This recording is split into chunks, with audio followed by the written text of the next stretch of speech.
Okay, everyone, I'm back. I'm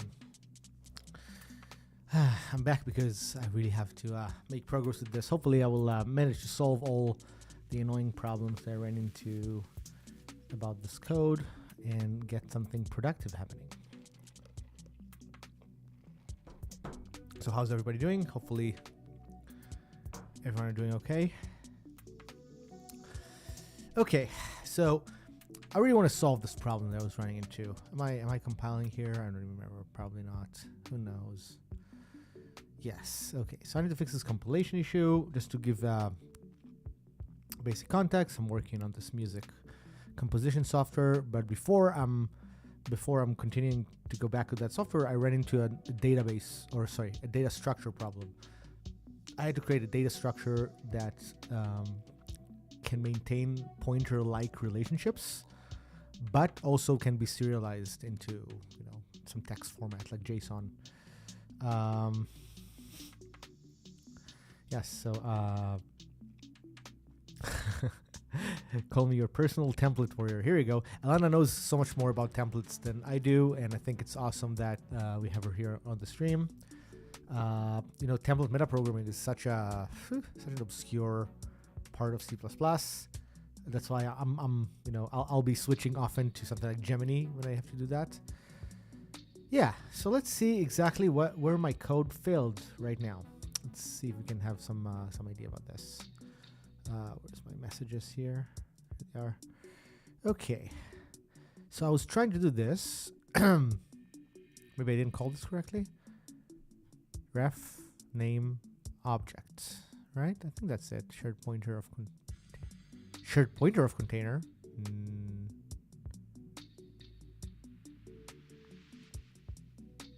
Maybe is that what it calls? Let's see why. So let's try to call that child, and then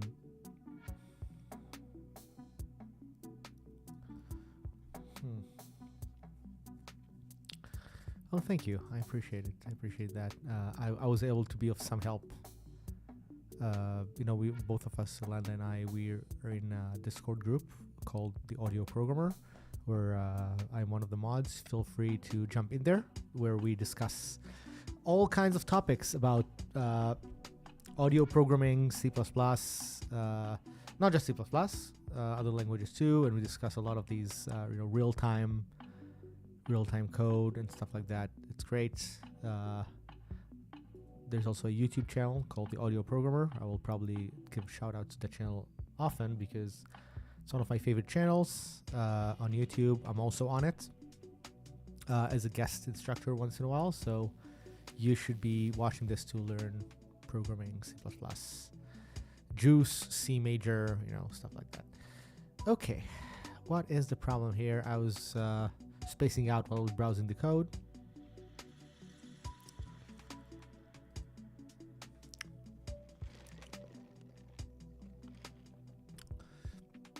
Okay, it was looking for an object called serialize. It didn't find it. Of which type? Base. Okay, that's great. So it was trying to why was it ever calling that, trying to look for the base? That's interesting. Let me remove this for a second because I want to kind of clear up the stack here. This is another vector.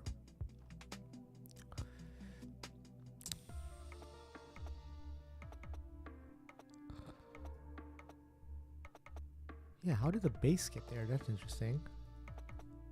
So, okay. Just calling add child with the child and the create function.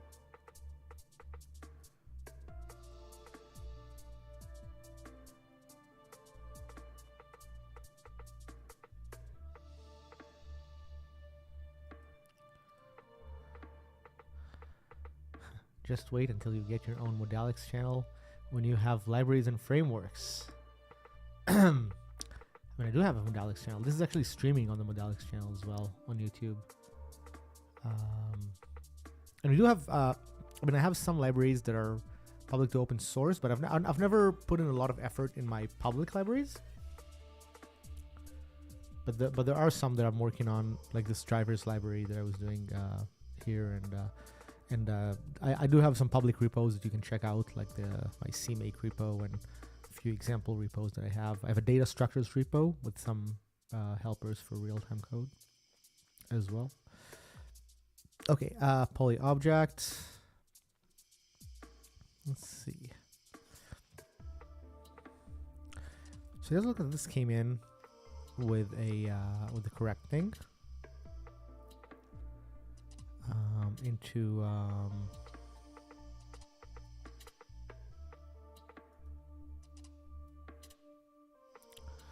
yeah, it does look like this came into the correct piece of code, but there's something here where for whatever reason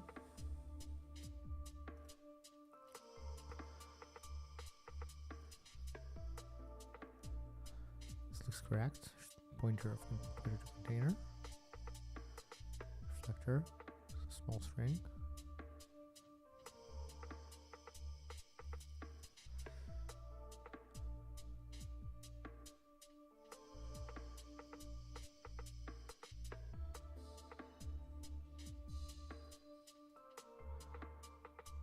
Here, always forget we can omit a lambda's empty parameter list. Yes, exactly. It's actually one of the things I like about it, that you don't have to have these, this thing, right? So funny. This is the thing, right? I can write the lambda like this, but this is really not needed if it's empty. If it had something, and I could need something like an int x. But otherwise, I can just do this, and this is a totally valid function that I can call, right? Yeah, that's true. It's true. Okay, let me think now. I want to crack this. I want to find out what it is that's here that's not helping me move forward. And poly. Let's go through this template call stack again.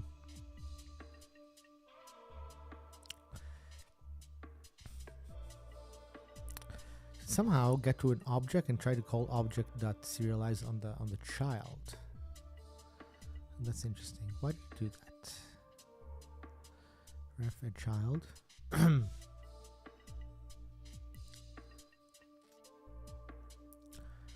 Okay, so you try to reference it.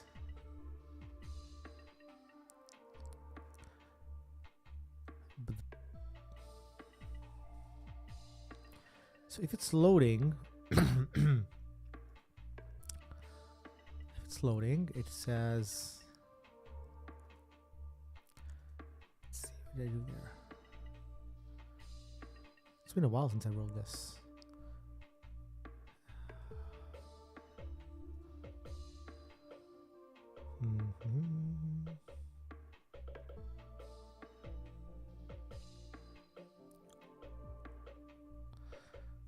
On which up base? So base was it was trying to get the base value by value somehow. Oh. Maybe the problem is this code expects the base class to not be pure, to not be abstract. Maybe that's it. Yes, I think when I do this,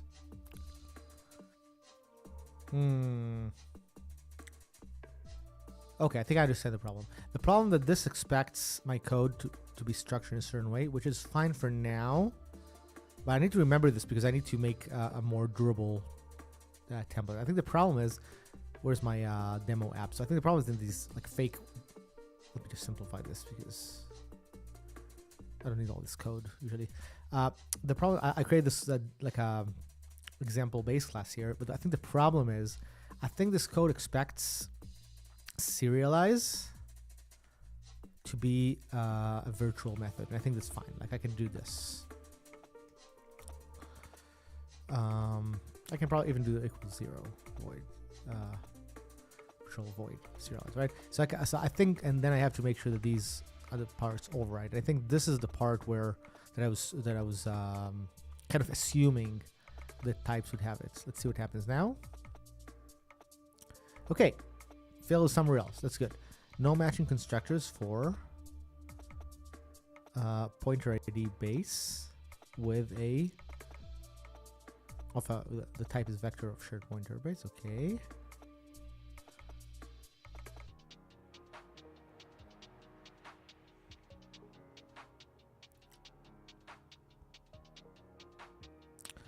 An instantiation of function template specialization.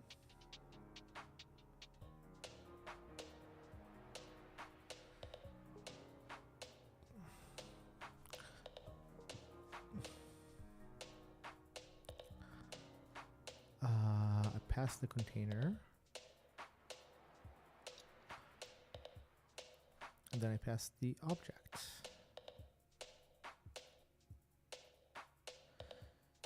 Maybe I can't forward this constructor. Maybe I need to just do it manually. Do something like a container.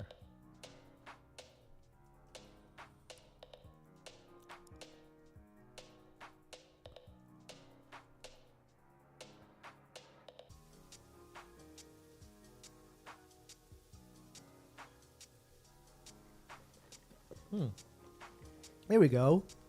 Compiling. Okay, so let's see what this did. If I need to add this. Let's see if this part is going to compile. The part about this is the vector that references that other vector, and this also doesn't compile. Let's see why. So close, so close. But you know what? Before I'll do that, let's keep this not serialized, and I'm just going to first I'm going to serialize the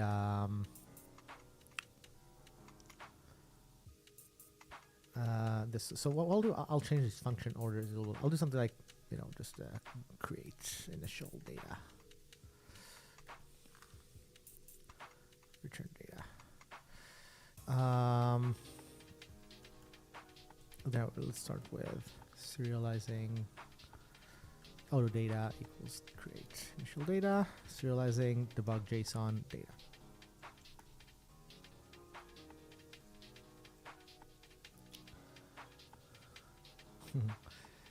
I do think it's a little reaffirming to see that everyone struggles with such little details. I always think I'm just too stupid, especially a professional like you with such deep understanding. Yes. I think that this is the struggle. I want to believe this is kind of the struggle of programming in general. That even in stuff that I know, like let's say I know how to do stuff, like I'm going to run into bugs and stuff, and I think everyone like that. Like I don't know anyone who just write types code and it's bug free. Like usually there's stages of understanding what it is that you've done. And I'm not even talking about like the template stuff, just because there's usually higher level problems you're trying to solve, and it's not so easy to even define well what the problems are. And yeah, that's why sometimes when I do tutorials, sometimes in a tutorial I'll do something like I'll already do something that I kind of know how to do, or I already know how to do, and it looks like I'm so smart because I've solved the problem before, and now I'm going to resolve it live. But it makes me look like I'm such an expert, but it's only because I've already done this. I practiced it. It's kind of like doing a performance more than it is solving the problem of coding.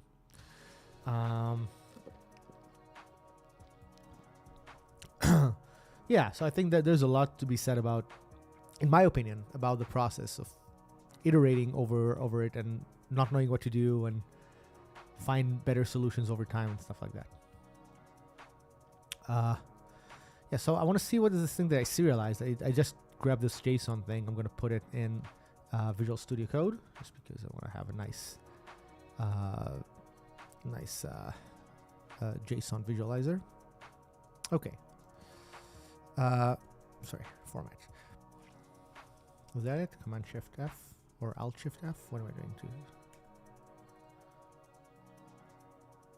Never mind. What just happened? Why am I looking like this? Okay.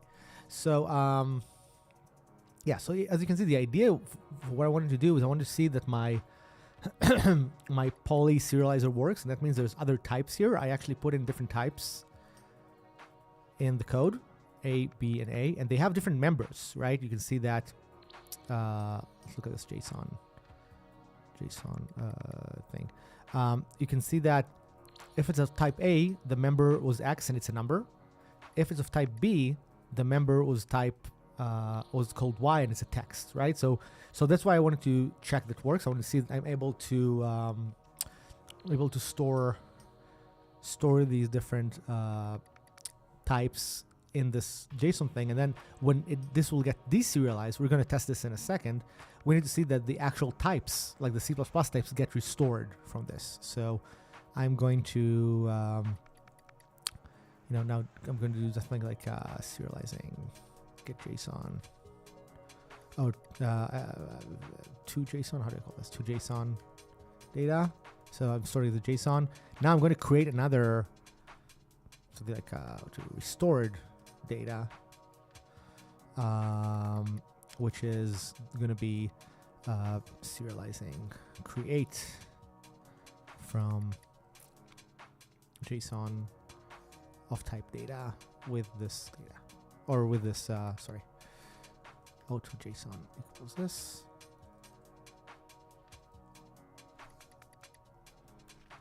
Yeah, something like that. Yeah, I'm just going to place something here in x equals 0. So let's see if... so this thing just created a new object of the data using my serializing library, and let's see if it can recreate the types. That's really the magic that we're looking for this thing. Like I was hoping that... oh, here you go. So it did not. So there's a bug here. You see when I clicked my load... my loading thing crashed, even though my saving to JSON worked, I think, but loading did not work. Let's see why.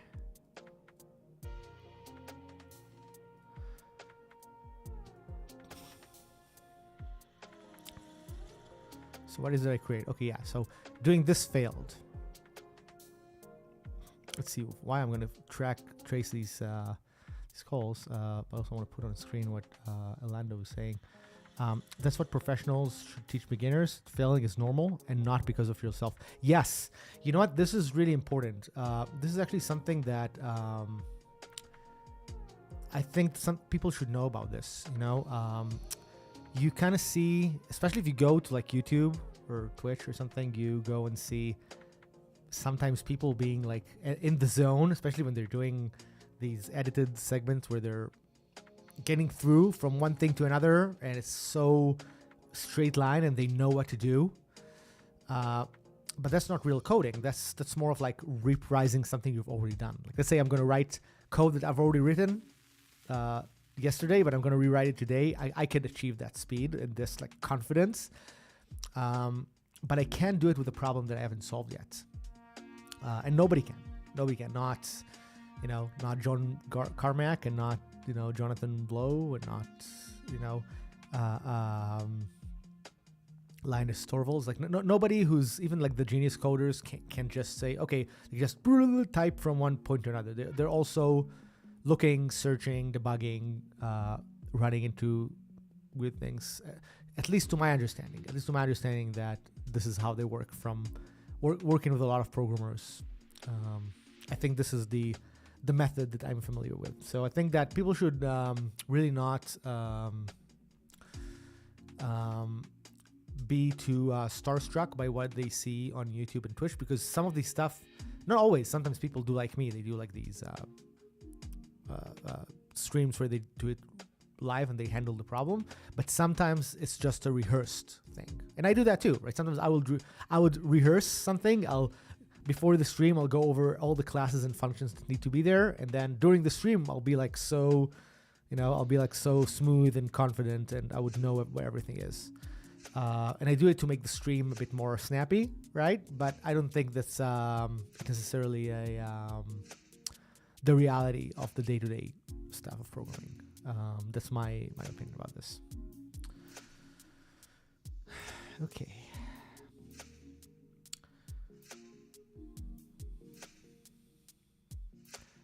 I think I have do I have a stack overflow here? What's going on? Do I have some loop?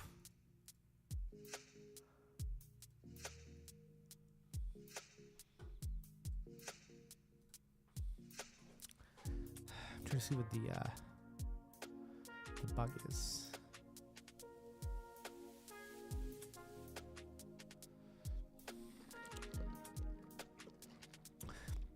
This whole thing is deep in a stack of calls, of templated calls that I make when I call this. Not so deep actually. So this is called add poly, and I think the problem, yes, I think I understand what's happening here. I'm probably not handling the loading case correctly because, let's see. So if I'm loading, which I am, then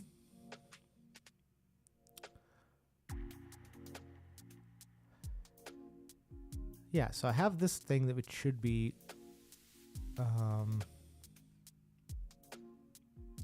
which should be calling back into this. But maybe I've missed something. Maybe the callback isn't happening. Ref create child name, that's fine. Child, okay, create func. So I did call create func here, but ooh.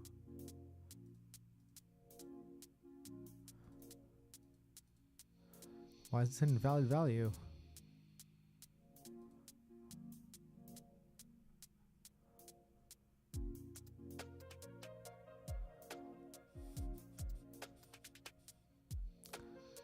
Okay.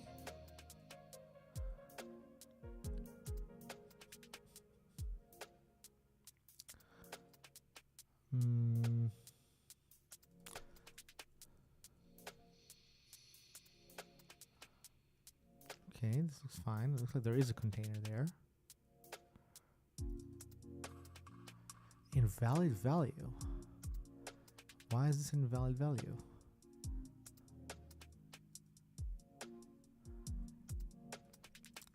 So what did this container look like at this point?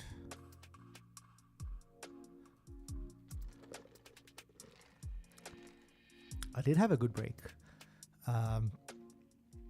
I got food from this gourmet restaurant. They're called Dunkin' Donuts, which is one of the only places here that at our early hours, like 8 a.m., will deliver me something with a multi-grain bagel. So I have this monstrous pile of coffee.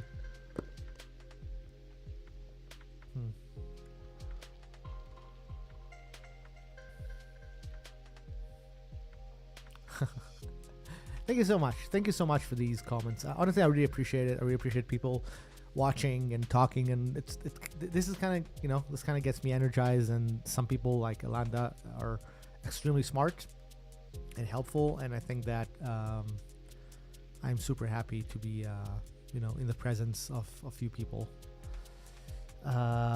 Okay, or in the virtual presence, or whatever you want to call it. Okay, this is good. This is good. Let's see where we are.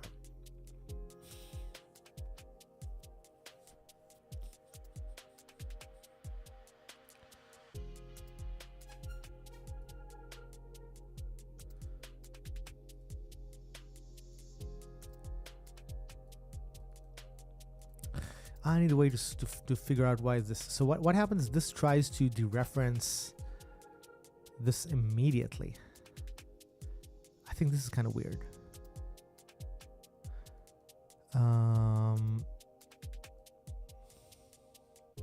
Something happens during this flow that I've used, and I want to see exactly what I did when that happens. Because yeah, so the thing is, this same function is going to get called when I'm now it got called when I'm saving. This is fine. Let's go back to the next time. You can see by that now that the reflectors has become a JSON saver, right? Became like a derived class. So now it's JSON saver, still a JSON saver, and now it's a JSON loader. Okay, that's good. So let's see what it is that it tried to do.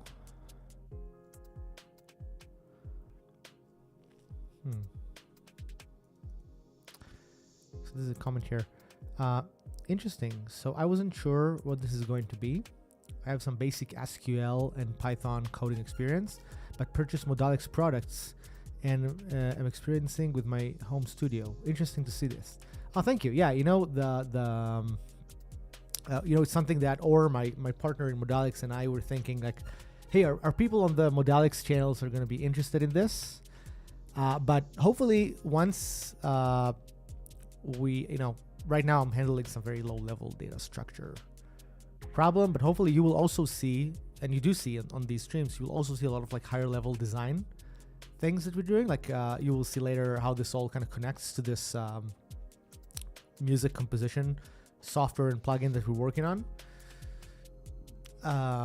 So hopefully this is entertaining and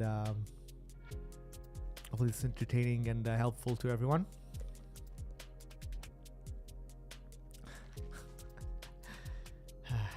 Yes, the gourmet food of Dunkin' Donuts. And they do have some very solid coffee. I'll give them that. It's very good. Okay. Focus. We can do this. Okay, so I need to find out what it is about this flow doesn't work. And I think the problem is, like, maybe I did not, so it looks like I did not handle the right handling when it's null. I think that's really the problem. I think I was kind of expecting this to not be null. Like, I think if I will do something really horrible, like if objects is equal to null PTR, this is not the correct way to do this. So right, so something else. If it's not equal, so then obj equals to make shared of a or something. I think if I will do that, this will prevent the crash. Hello, watch with fun. Hopefully you're having fun watching this.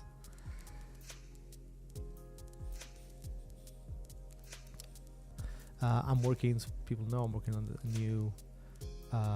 new composition software by Modalics. It's going to be something that's meant for algorithmic composition. So it would be a way for you as a user to specify rules or kind of like set of functions that you can use, and it would be a great way to compose music in a higher level than manually doing things. So it's a very extreme concept that we're investigating. But now I'm just solving some low-level problem about my data structures, right? So this didn't work. Let's see why. Would that have reached? Yeah, it was reached. And I did create it as A. Oh, yeah, I did. Okay, I created it. So this is fine. Oh, this is interesting, though. I think maybe the problem is before. Oh, I see what's going on here.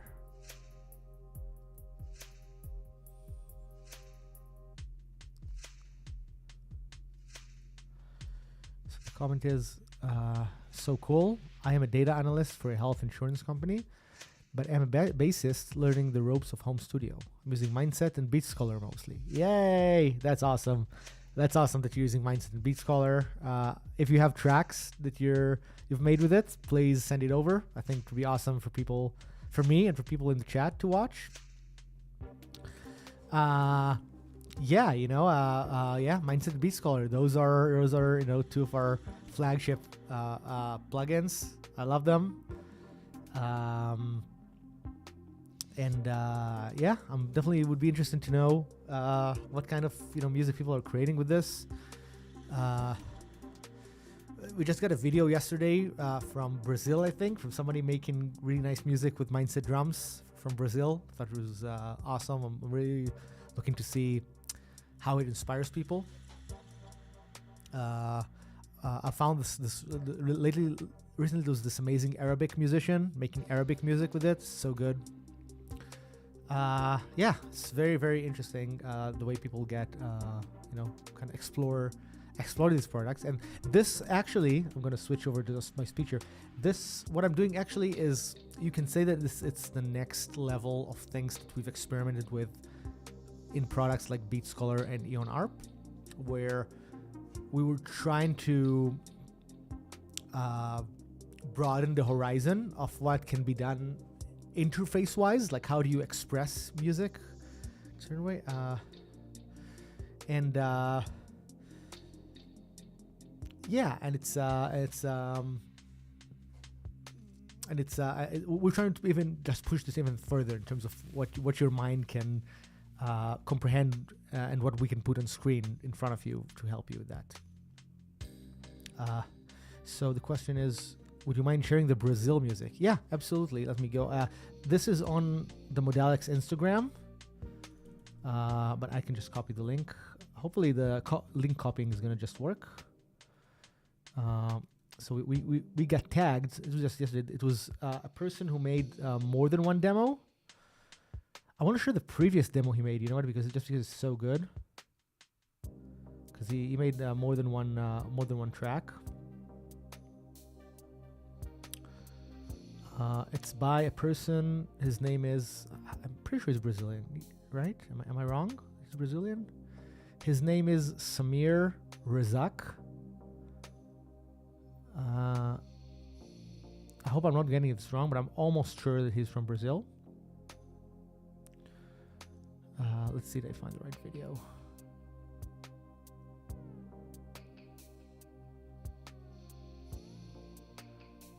He's a very, very good content creator. I mean, he's a fantastic musician. He's so good. Yeah, so let me... how do I share the link here? I wish I could just play this without being taken down, or just be great. Or maybe I can. I don't know. Maybe I can just play this because it's on Instagram. I don't know how this works.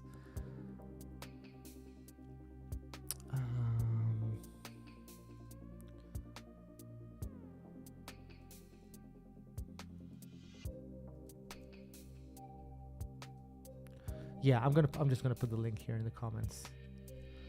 Yeah. Okay. So I'm putting the link here in the comment. I don't know if it can show in everywhere where you're seeing this. Maybe if you're seeing this on LinkedIn, you can see it. But I think in most of these other ones, it will show, like Twitch, YouTube. Maybe not on Twitter. It's gonna show up on Twitch, YouTube, Facebook. So this was a track made by. Hopefully, I'm not screwing it up, but I'm 99% sure he's Brazilian. Semi Rizek.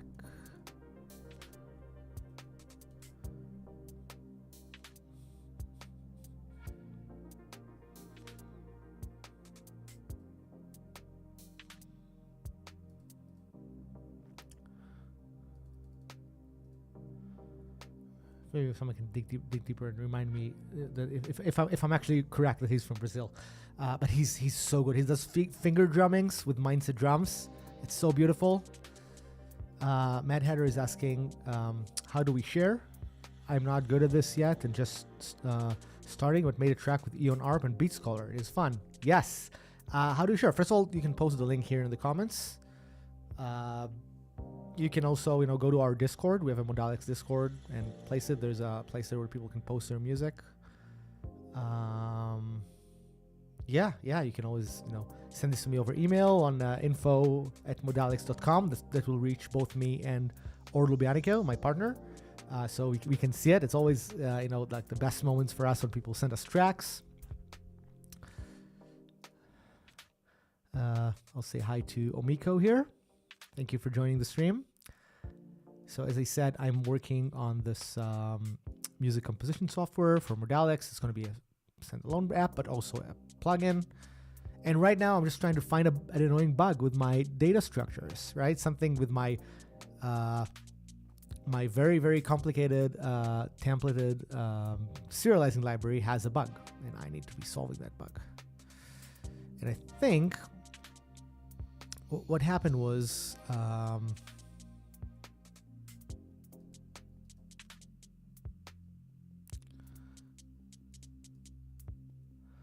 yeah, so this looks fine.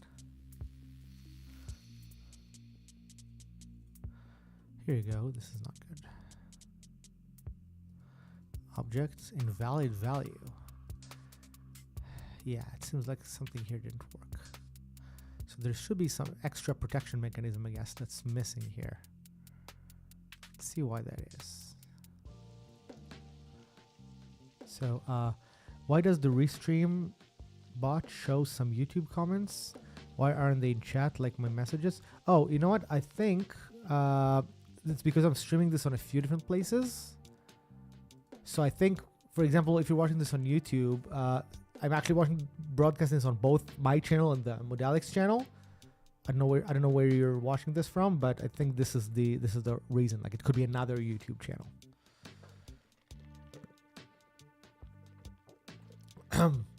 But the idea is that, you know, it kind of distributes those comments for everyone, so everyone can be can be a part of the conversation, even if you're on Twitch or on some other place. Okay.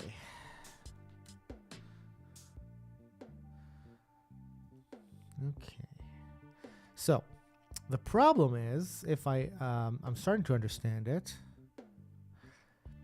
When I'm calling this, I'm somehow passing this something I call the create function. A lot of the syntax, by the way, is very kind of convoluted because it has to be templated and work with a lot of different types. So I was trying to generalize a lot, and not always I succeeded. So there's some places where there's all these assumptions on the original types where where this was used. Here it is. So what is derived? So here we go. I'm calling container. Yeah, this looks good. This looks like it tries to create this and assign it into the container. But wait, this is weird. I'm dereferencing this container. So changing this is not going to change anything. Okay, now I'm starting to see the bug. I wonder, it's one of these, I wonder how this ever worked. Here it is. Okay, that explains it. Okay, this is the bit of code that's used in most of our code.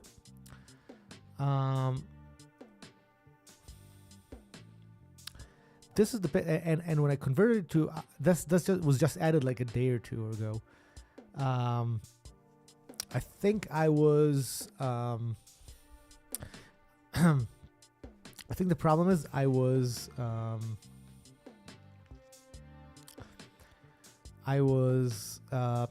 assuming this, like, this does not need to be here, right? Maybe I was kind of yeah, I think this does not need to be here. Let's try again. Yeah, I think I'm gonna have to fix quite a few things now.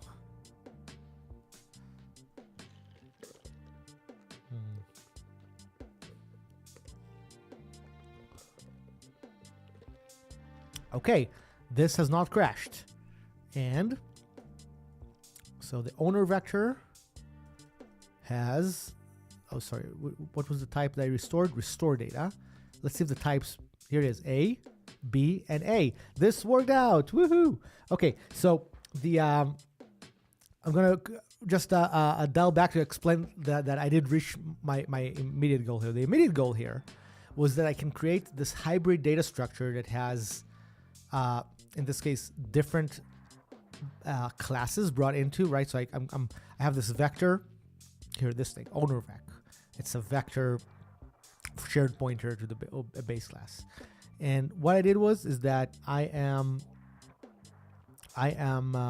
was inserting a bunch of different classes into it, like A, B, and A, that all derive from base, some stupid base class that I made for the test. And I want to see that I can serialize it into JSON and then deserialize to have this information kind of loaded back from text. So now I have this duality connection of text and of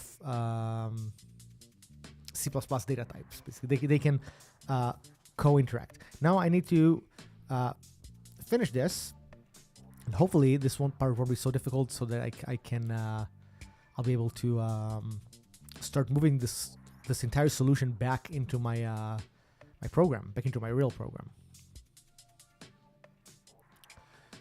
Okay, so this doesn't compile, but that makes sense.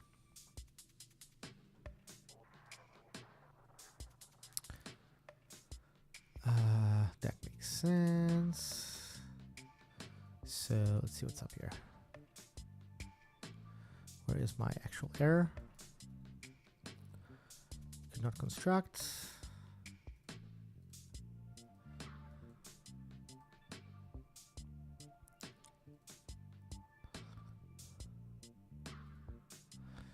Okay, so it did not appreciate my create function that I supplied to it. Why? Create pointer A. It's okay. Pointer T of container.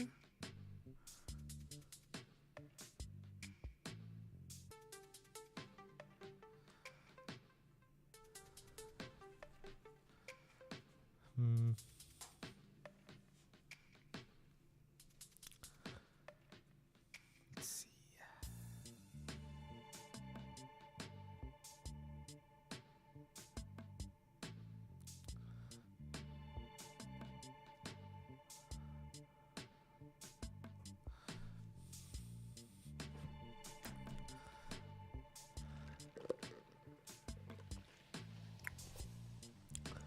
Create pointer ID.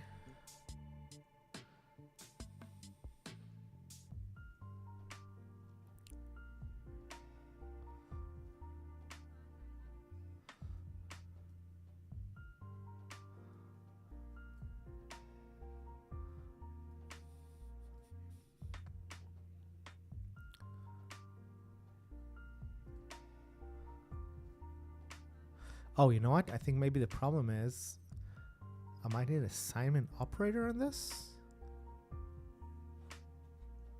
Maybe? This returns a pointer ID of T in container. Okay.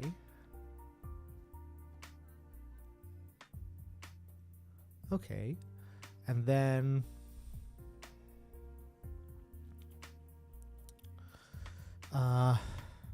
when it tries to create this create function thing,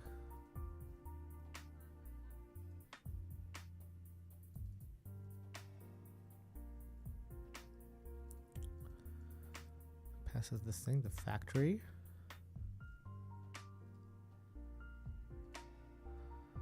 Factory. Place a load.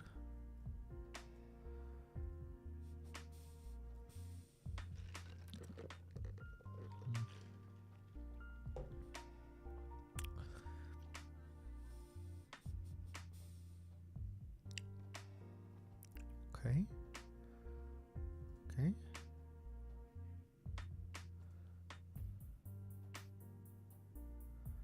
See if I can find the use of the factory. Okay, so I'm placing back and getting something from that factory. In this case would be point yeah, so it needs to find a constructor from the return value of this into the container, into this. Let's see why it can do that. Let's have a look. Let's do this thing manually, basically. Let's go and see if I can instantiate an exact call that causes this bug. So I need something like this. I need the vector somewhere.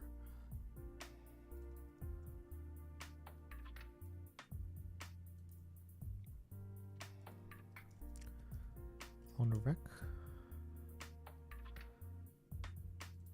or just for uniformity, rec equals this. And then really I can just manually what's the name of that other thing? Pointer.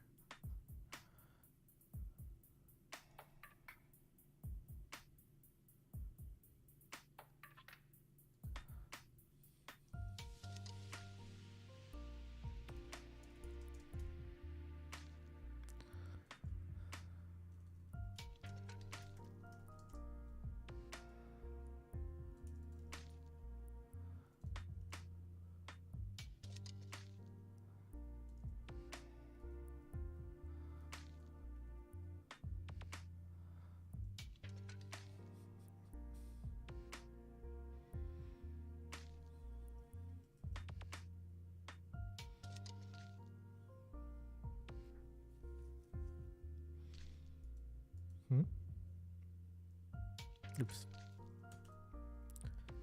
Okay.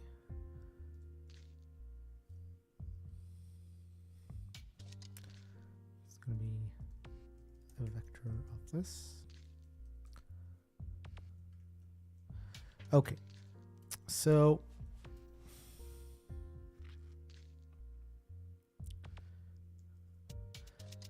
now I'm going to see, and what I should be able to do now is do pointer vec dot place back create func. That's really under the hood what this you know, the original code was trying to do. This is a manual way to kind of inject this, and this doesn't work. So hopefully now I should get a clear idea, because this doesn't go through the template stack. Pointer vec is a vector of this pointer ID of base, and create func is giving me, so let's just go to create func. This is going to give me a pointer ID of A, right? Let's do this. So it couldn't construct an object. There's something about the constructors of the actual object, I think. Here we go. This worked. But I couldn't do this directly. Why couldn't I do this directly? Oh. Maybe because it needs to be like some move constructor happening here or something? Yeah, I think that's, or a copy constructor. Maybe that's the problem. I think the problem is this pointer ID thing is missing some default constructors. So I can do something like pointer ID const pointer ID other or something equals default. So that will be like just a copy constructor. Let's see if this is gonna make it build. This looks good. No, does not look good.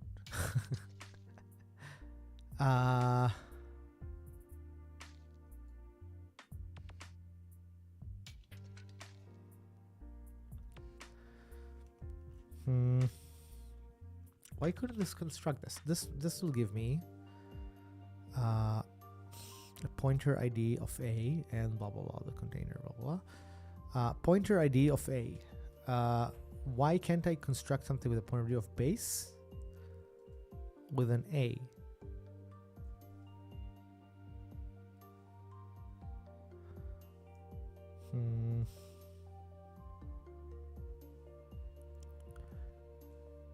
Because I have this already constructed from, oh, this could be a const, I guess. Yeah, maybe this could be a const.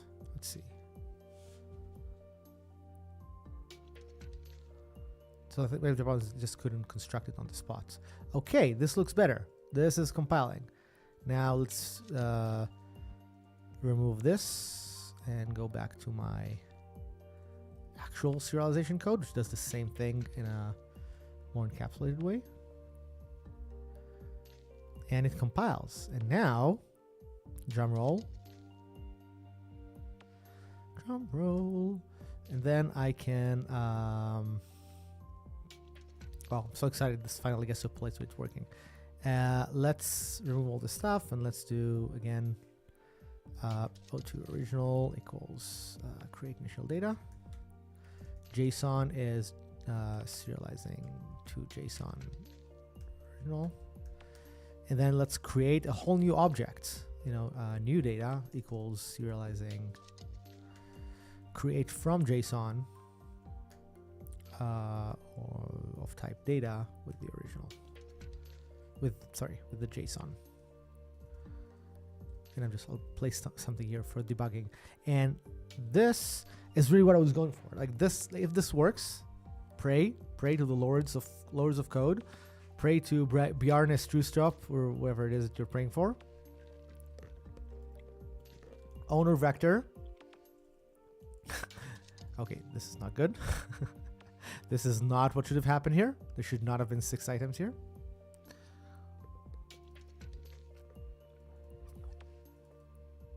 The pointer vector is correct.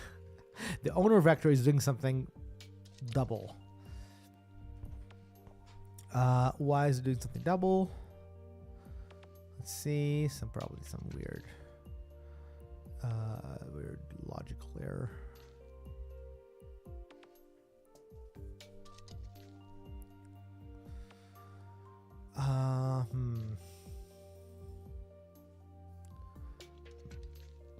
That's interesting. 6 items. Why do I have 6 items? So there's a question for serialization. Have you considered protobuf? I have considered protobuf, and there's many reasons why I don't use it. But protobuf is very good for what it does, just to be clear. But it's not. I don't see it as a awesome solution. Let me explain what protobuf is in general. Protobuf is, a serializing format like JSON or something, but you can have types, like it has some schema file that's like the source of truth for what the files are, and that means that if you can have a build step in your program. Like I can have a pre-build step that would turn all these types, for example, into H files, into header files for C++, and into something equivalent for other languages.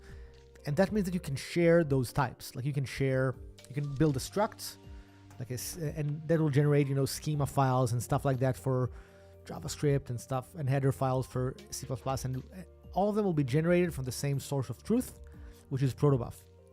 And that's great. However, I don't like protobuf in my code, and here's why. Protobuf means that you're losing everything that C++ can do, right? Because protobuf is something that does not know about C++ types. I'm going to go here to talk about this here. So protobuf does not have the concept of an atomic. It does not have the concept of a pointer. It does not have the concept of dynamic dispatch. It does not have the concept of base classes. Nothing of that sort. So basically, if you use protobuf, you're moving all your code that does something useful into other places, right? You're saying, well, don't do anything useful in the data, but so if I would take my use case, for example, let's say I've used protobuf, I would still have to write a function that takes takes this protobuf thing, right, and creates the derived classes after that, right? So I would still have to write the interesting code that takes a base class and makes it derived classes, because protobuf can't do all that stuff. It cannot do polymorphism and stuff, because that won't translate to another language does not have object oriented. Protobuf cannot just give me an atomic, so I would have but it could give me an int, so I could have a class that copies that int into my atomic, right? So I would have to write a lot of boilerplate around the protobuf to actually use the types that we like in C++. If I wanted to use an unordered map, or I wanted to use some flat map, or like all of my interesting data structures, I would have to manually kind of copy from to. So I don't know if it's going to help me much in my code. However, as a backend, protobuf is very cool. So it's actually possible that my reflection system at some point would also support protobuf, because if I'll work with somebody who works in JavaScript that uses protobuf, I can then kind of co-communicate with them the way I do now with JSON. So I think this would be a very useful thing.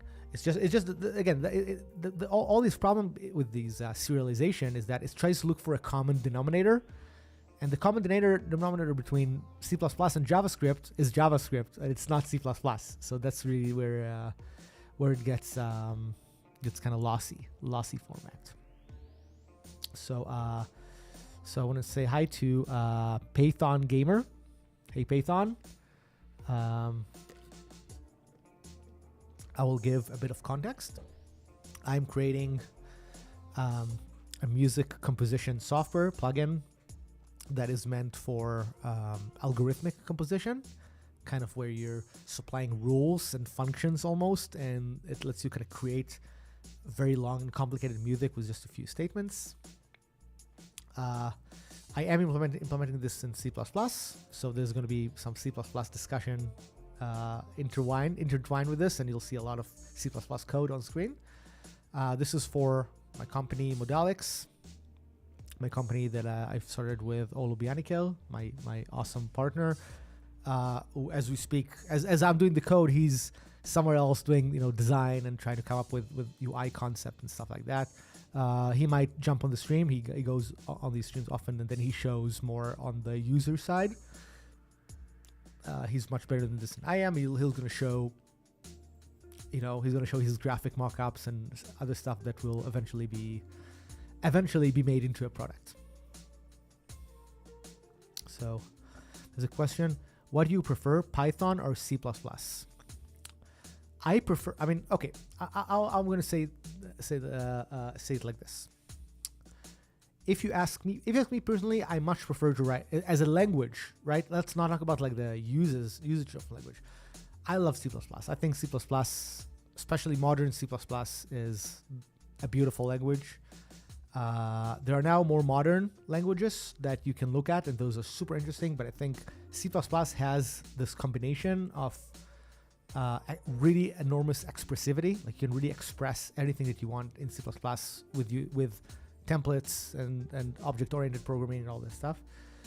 But also the great thing about C++, I feel like it's the fact that after you've gone through the hurdles of learning C++, your C++ code will run everywhere. It's going to compile to every platform you can imagine. It's going to run at the fastest speed that can possibly be. And a lot of these higher level languages like Python does a lot of useful things. A lot. If you want to write a machine learning algorithm or something, you can write it in Python, right? Because you want to write some math or some train a model or something. Like you don't care so much about how the machine works. And it's awesome. Or if you want to write, some logic to a game or something. I think there's there's so much stuff that will be done really well with Python. But I would say that in terms of a code that's expressive, like how you create abstractions that kind of build on top of one another and become powerful, I think that C++ is much better, and there's other languages in that space that I really like a lot. Like Swift is super nice. Rust has a lot of nice features. There's a lot of really great languages that are powerful and allow you to be very create power with your code. Python, I would say, is very good to get shit done in many elements. I do have to say that I see some question here about JavaScript. So let's read this question as well. I have lost my dad at the age of 6. Oh my, that's horrible. I'm so sorry. Oh my god. I don't know how to deal with that. Wow, that's horrible. Currently, I have responsibility of my family on me, so currently learning web development and struggling with React. Can you please get me a remote internship or job? I don't know about the job because most of what we do is in C++. We don't, but I did have a little bit of experience. I mean, I do have a little bit of experience with JavaScript. I think it's awesome that you're learning React. React is fantastic. I think that there's so much you can do nowadays with web tech. So, if you're getting control of it, because I don't think learning to use React is very different from learning to use JavaScript. Learning to use C++ or Python. I think it's just about like hardcore getting the experience. Just hardcore. If you're doing React, you got to make a few dynamic websites and different kinds of pages and components so that you have a good control over how this works. And once you do, there's I always see so many jobs opening for JavaScript.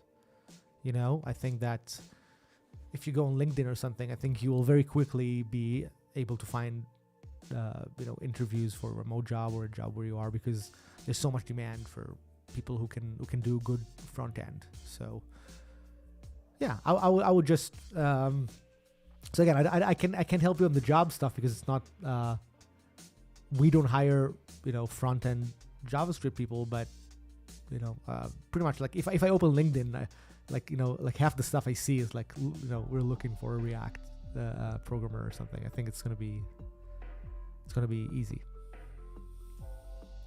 Okay.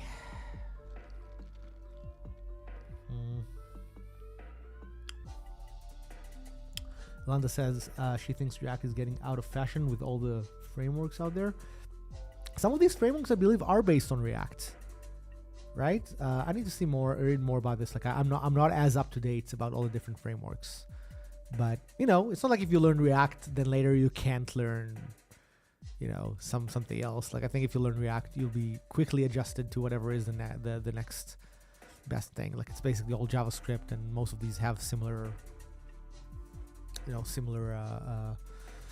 behavior. I'm using Juice in C++. I just the other day I made something with IamGUI, and I'm sure I can make the same thing with Qt. And I made similar things with the Waves UI library, which is not Juice and not Qt, but something kind of like this. It's as long as you know C++ or whatever JavaScript, you can probably work with any library. It's just like a matter of a couple of days of kind of refreshing yourself on the internals of the library and how to get what you want done with it. There's a question. Do you think a teenager like me who just started learning HTML5 today can make a website? Sure. What do you mean? Sure. I'm not an expert in web tech, but yeah. First of all, you can already make good websites just with HTML, right? Like this already should allow you quite a lot of flexibility. I think for more dynamic stuff, you'd probably want to use some JavaScript and React. I think that would be a good start to make things happen. There's so many tutorials about this. Honestly, I'm not an expert. Most of the JavaScript I write is it's backend. It's like Node.js stuff. I do some JavaScript like on our website, for example. There's some front-end JavaScript there, but it's very, very basic. Like I don't write a lot of front-end code, but yeah, I think that if you're doing this as a teenager, you're gonna have a great future. Just once you're a bit more, have a bit more kind of iterations and hours that you've spent. Yeah. It would be nice to be able to embed Figma into a Juice frontend. Yeah, why not? We already use Figma. But we export the SVG and then we import it back to get the. It would be nice if you can like kind of get a whole UI from it. I think that's something in the line of thought that there's Daniel who makes plugin GUI Magic, and I think those are meant. I don't know if it can import Figma as is, but I think that's really the intention behind things like that. Can you just tell me what should I do to get highly paid and will have a great scope in the future? Again, it's hard, I'm not the best person to ask of like what's the best way to get highly paid, because that's, it's not, there's no like one thing, but I think getting good in the one programming language that you like is a very quick and relatively sure way to get highly paid. Like if you're good in any kind of programming language, you get a job. Hard for me to, yeah, like you need to be good. You have to have control, because people want to hire people who will provide solutions for them. If you're a person that, you're going to sit down and you're going to work for somebody and they're going to ask you, hey, can you do this and this on my website? And you say, yes, I can do this. Give me a week and I'll do the thing that you want. Who would not pay for this person, right? It is tricky when you're not yet accomplished, right? So you have to learn, because there's this, I understand there's a moment in time where you can't do what you want just yet. Like you don't have the skill and you want to get a job. So I get that. Like it's difficult to get a job where you will be trained. Like not all places hire interns. So, but I do think, nowadays it's so up to you, like, because it's not like you need to go to an expensive school or something to learn programming. Like everything is on YouTube. Literally everything is on YouTube. Like you have so many hours of JavaScript tutorials on YouTube. Like it's not even a thing.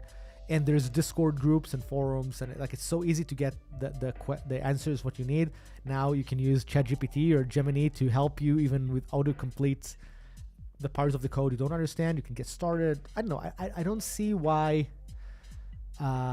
If you're good and you spend the hours to be good, you will not get a good job that pays well. Like it's, just put in the time. I know this sounds like a boring advice, but I am a bio IP student. And what's bio IP? Bio IP.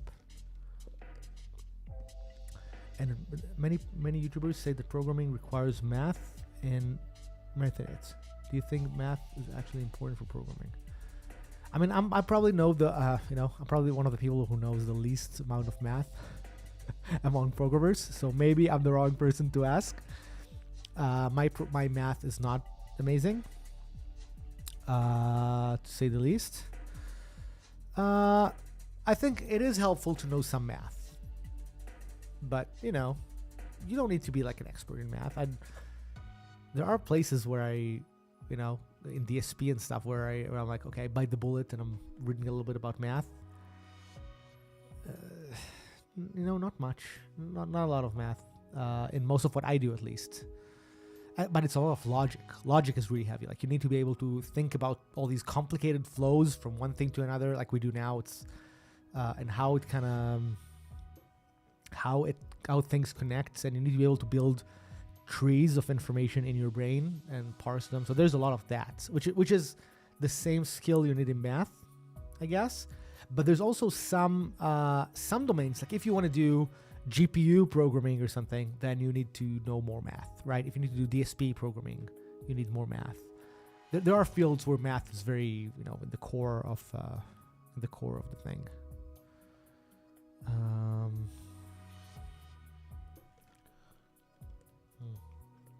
The question can you please mentor me one-on-one? Be great for me. I'll follow you and please get me a job. I mean, here's the thing. If you have specific questions, I'll try to answer. I can't really do, especially because you're looking for, my understanding is you're looking for a job in the web world or in the Python world, and I'm not an expert in that. Like, I mean, if you told me that you wanted to do what I do, like audio programming, I can maybe help more because I know companies and I know what people are looking for. In the web world, you probably want to work with somebody who knows the market, right? Who knows that one market that you want to go into, because they will not only help you technically, and they'll tell you, hey, learn this framework that's currently in demand, or learn this language. They would tell you, well, after you learn this language, here's the person you email, this person, right? So you probably want to find somebody who knows the thing that you're doing. Having that said, if you ever want to work in audio and do C++ audio programming, then contact me. I'll be the person for you. Yeah, I don't want I don't want to pretend like I know like I'm some. I mean, I have some I have some knowledge about JavaScript, right? But I'm as far from being an expert as can be, right? If a JavaScript person would be here, they'll laugh at me. Yeah. So all I'm saying is that I would pick. Audio is pretty specific. Like, it's also hard to get a job in audio because it's not as in demand as web. I think going for web is great for a job. If I just would be starting out and I didn't come from a music background, I would maybe start with the web. I think it's much easier to get a job because everyone are doing web tech. So I think it would be smart to focus on web tech. And there's a great tip here from Arthina Ilenda. As a tip, try to find Discord servers that handle the things you want to learn. These people can slowly and patiently get you close to where you need, and some of these servers have job channels. Yes, this is so good. I mean, generally, if you want to get a job in any field, by the way, one of the things that really helps, and that has helped me a lot in my life, is be in the community, right? Now people do that on LinkedIn. They'll follow people on LinkedIn and everything, but there's all these places where you can organically, and I'm talking about places on the internet, right? You don't have to go anywhere. Like, go to places on the internet where you can engage in conversations, right? Go on forums. There's forums for a lot of these. Ask questions in the forum. Like, I think even if you don't know anything and you're just asking questions and people respond to you and they see that you're interested in learning, they might say, hey, this person is interested in learning. Maybe once they do learn, I'll be happy to to have them as interns, because they were so nice and encouraging. And that that's something you see often, by the way, in the Discord, in the audio programmer Discord, where Alanda and I are, is that there's people who come in and they have a question, right? They want to know the answer to their question, but they're really annoyed when they about the answers. They don't like the fact that the answer is not what they want. They want to get an answer faster. They people, they want to get done. They want to get something done, and there are people who are willing to engage. They ask. They ask stuff, but then they kind of really respect the people who are answering them, and they ask them follow-up questions. And I think that people can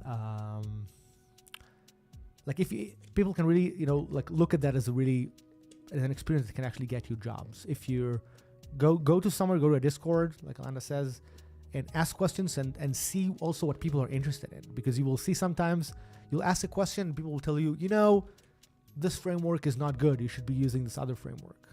So maybe you should say, hey, this is interesting, let's learn about this thing, because obviously people in the community give me kind of send me into this direction. Maybe you should look into it. Maybe you should kind of query more about what this other tech is or something, right? There's all these you will learn a lot just by being with the people who already do what you want to do.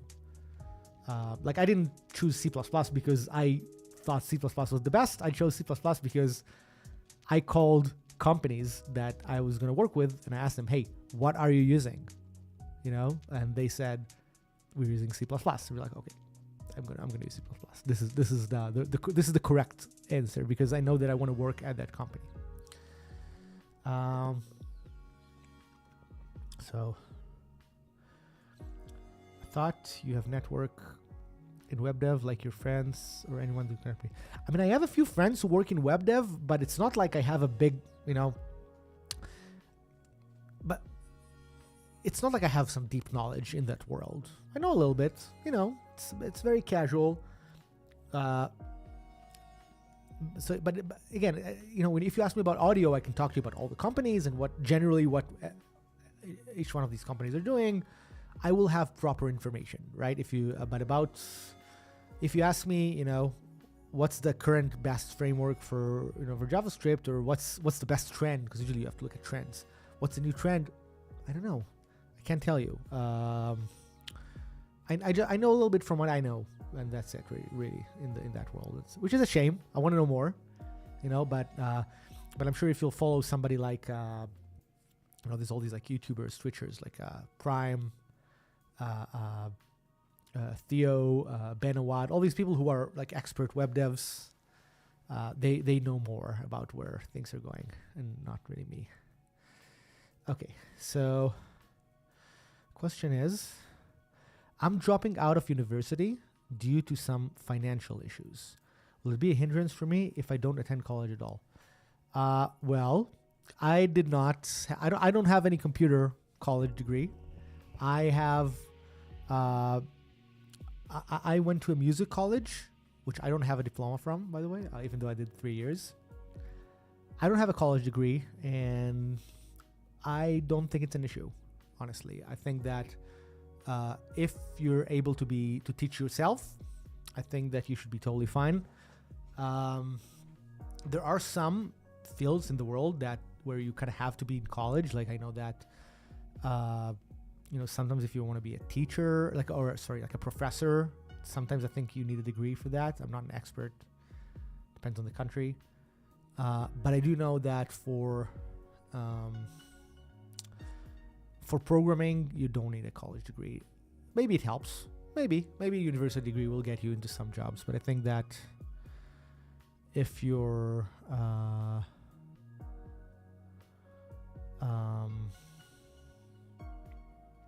if you're able to be, to teach yourself to be good at programming, have control over what you're doing, I don't see anyone who's not going to take you. Like if you, like I said, the boss wants you to make him a great website that does, adds a registration form and adds a connection to their backend and adds, like if you can do whatever the boss asks you to do, like why won't you get a job? Just learn programming and be good at programming is my thing about it.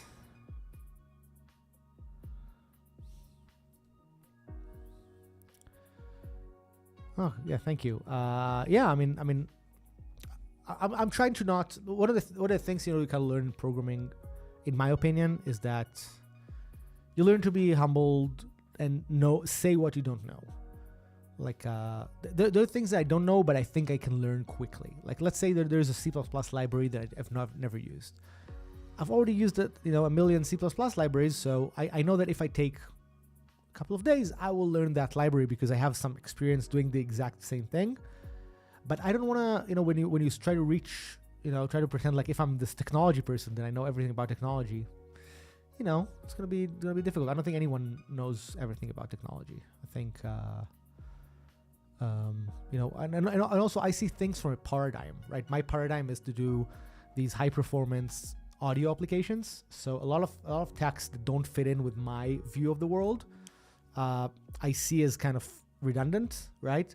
Like I don't see the point of learning something like Java, not because I don't think Java is good. It's a really pretty language in my opinion, but does not fit in where I see the world. I see the world in like this fast programs that are used in like games and plugins and audio programs and so on.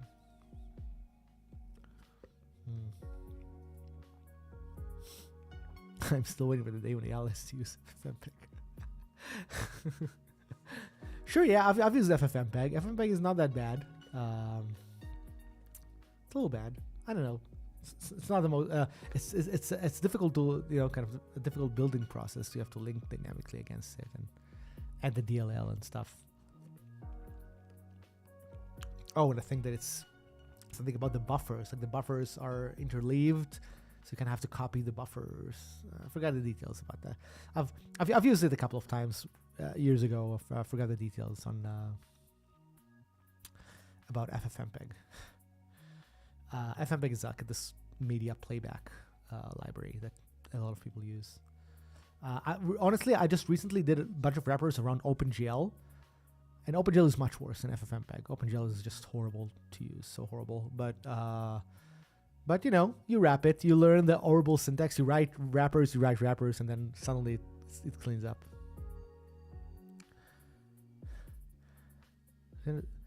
What's your package? Just asking for motivation? What does it mean? What's my package? I don't know what a package means. I hope I don't know what it means. Let's say it this way.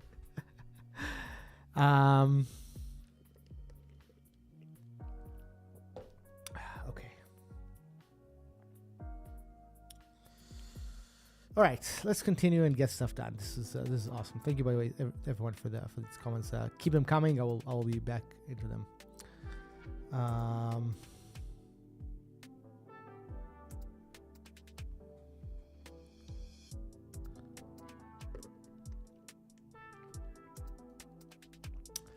Okay, let's just make sure the world did not explode.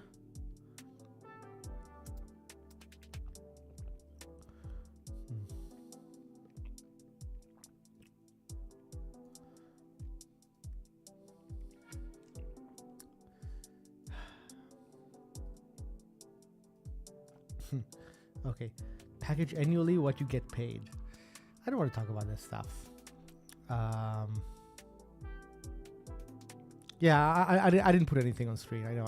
I was just like looking at my my email to see that the world has not collapsed. It's okay. Okay. Yeah, I don't want to talk about this stuff. Also, it's important to note that at least in the last few years, I'm not a programmer. I mean, I am a programmer, but I'm a business owner. So I don't get paid a paycheck. I get paid by whatever the business does. And I work for Modalics, the company that Or, Lubyanika, and I own. So getting paid is different.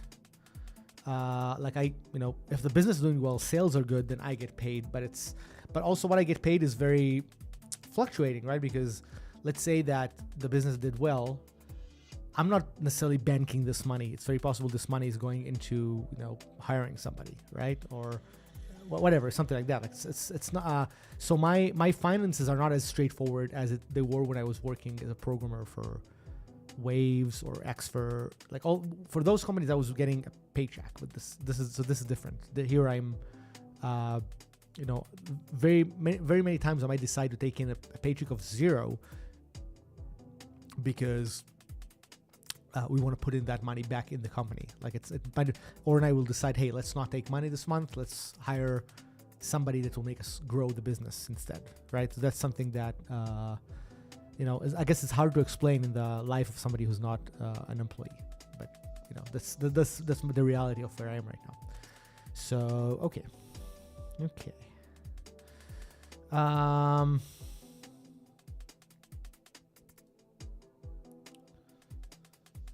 Hopefully this financial discussion made sense.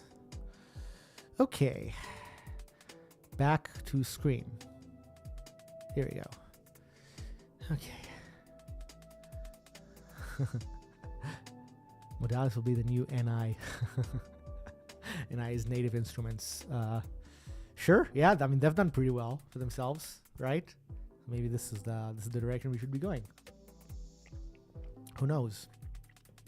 Okay, back to find out what the bug that I had was I was working on this serializing thing, and I think what happened was, okay, this gets to this is pretty understandable. Yeah. Yep. Okay.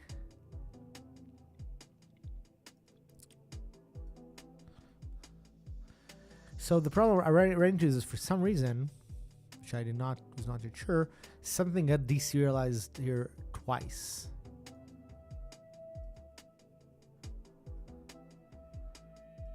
Why did that happen, right? I think something, it looked like when I loaded this, something weird was happening.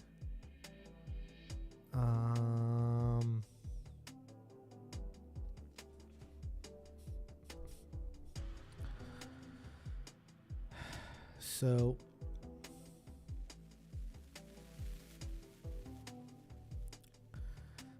to make it weird, this problem with the owner vector. The owner vector was,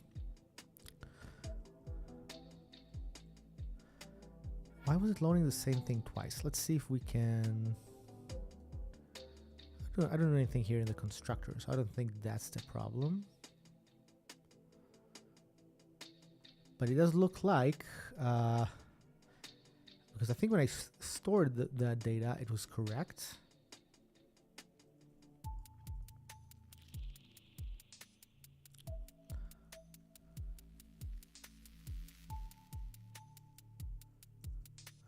Yeah, the data itself, the JSON file had just 3 items. So I think something in my serializing code, or my deserializing code in this case, is buggy. Let's see why. Let's see exactly where this gets called for the first time.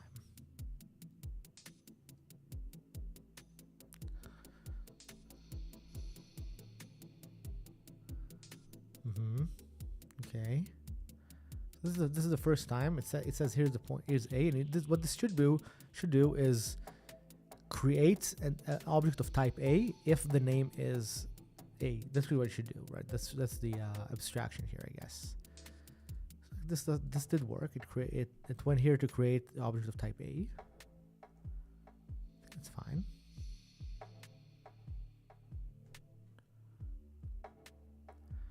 But now there's an A again. Oh, but it might not hit. Yeah, now it reaches B. B is fine. Here's B. Okay, this is yeah, something gets called here way too many times.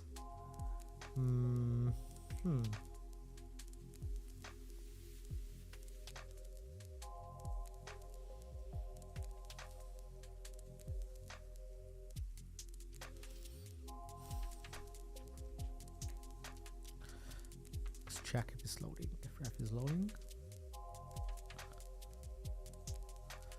See what happens when this is hit for the first time.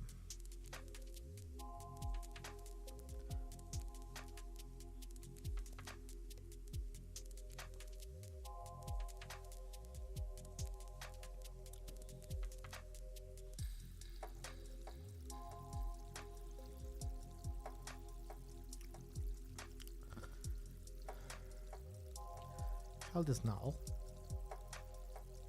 Okay.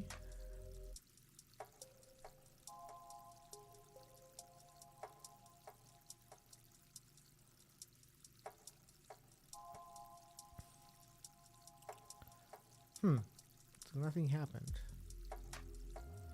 So it skipped it. It couldn't find anything. Let's see which call of mine was this happening. Which call is in user code?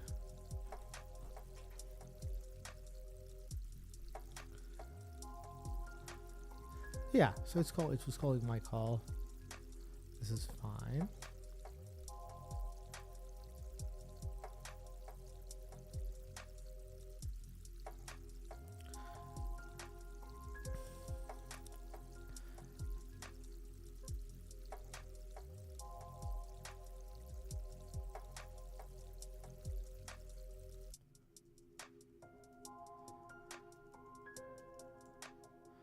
Oh, that's interesting. It's almost like there's no...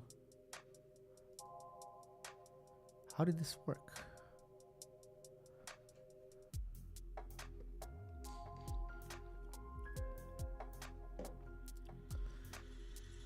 So there was a reference here. It was an array of JSON files with 3 elements. So far, this is good. Okay. But then... confused. It did look like it was hitting the stack correctly.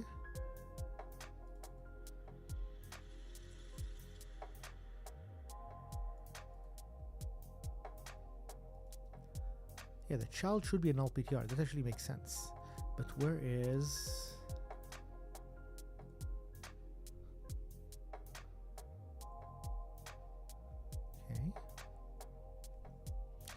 Name is A, container is null, that's fine. What is the value on this JSON?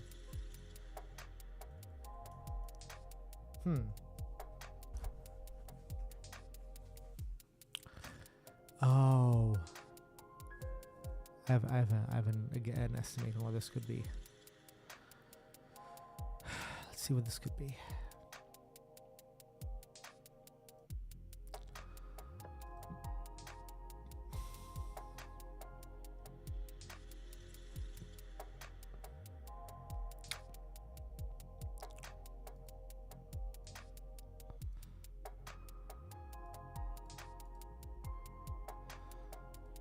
Let's read this JSON that I'm reading again. So the JSON is, or the representation of the JSON,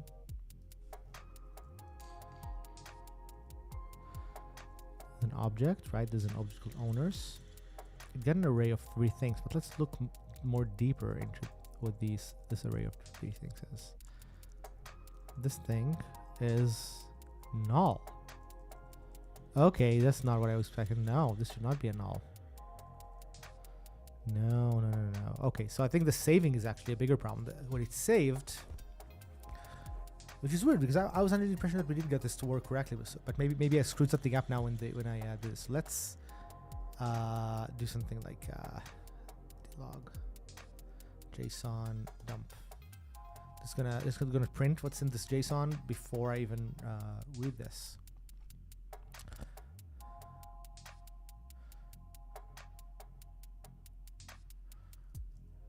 Care about okay,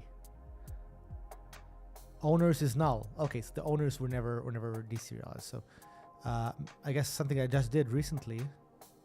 Oh wait, it's because of this. Ignore this. Let's do this again. This is just a bug for me doing the debugging and not noticing that I'm bypassing the saving code as well.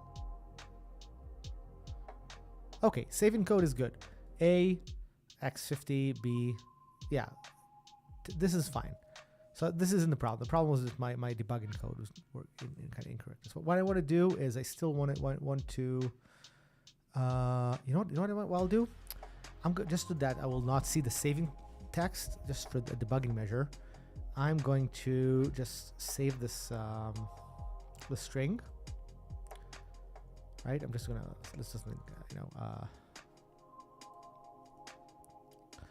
something like a std string text equals this. Can I do this? Oh no. This would work, right? No? Forget. Crap. Parsing of strings or something. Let's just take it from a file. I hate this stuff. Let's do something like a let's go to VS Code. I'm just going to save it in a JSON. I'm going to save it on my desktop. Let's call it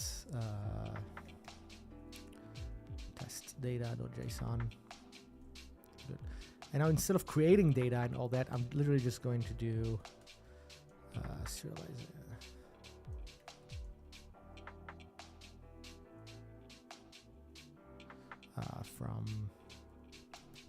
I think I can just do create from JSON file, and the file is going to be go to file, get file on desktop, going to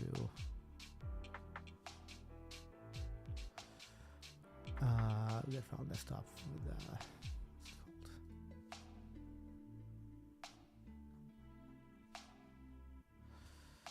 test data. I call it test data.json. Yeah, this should just work. Ignition file, data file. This should be the same. Should still be buggy, by the way, but should still work. So that should allow me to kind of have kind of remove the saving code and just debug the loading code easier.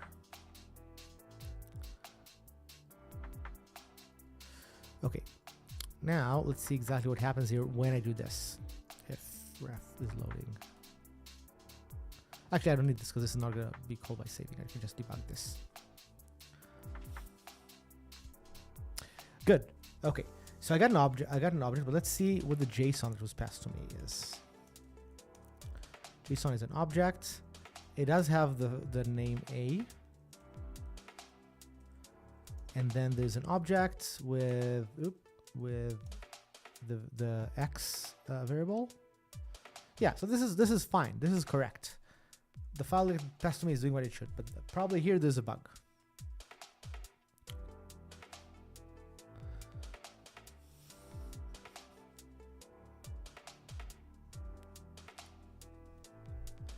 Something is missing here. All right.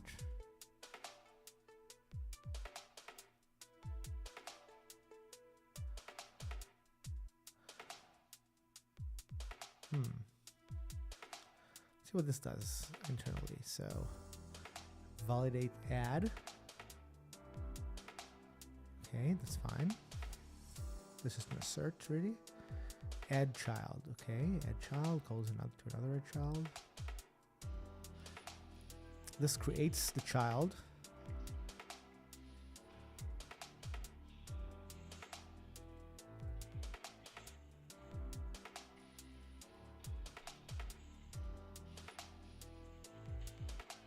Okay, create a child with name A. Okay, it wants to create a loader for that specific bit of the JSON, right? It says, basically says if the JSON has the object called A,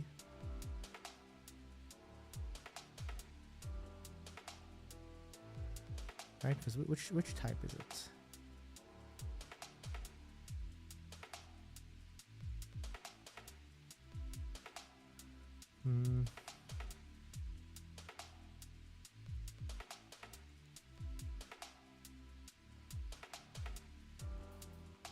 Yeah, so it does find that one if it contains the name, and it does contain the name.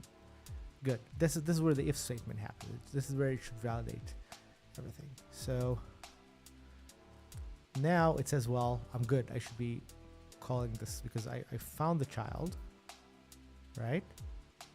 I mean, not this child. This child is as the result here. I found a reflector here that says give me the JSON with that file in it. Yeah, like this looks correct.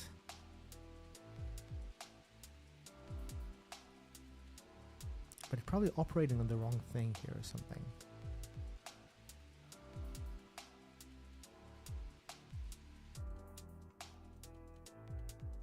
Yeah, and it did create it. It did create it correctly. The question is it also going to create B? What's it going to do now? B comes in, goes here.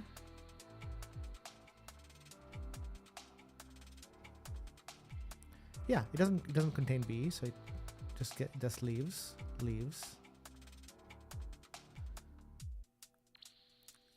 And then it tries to add the child.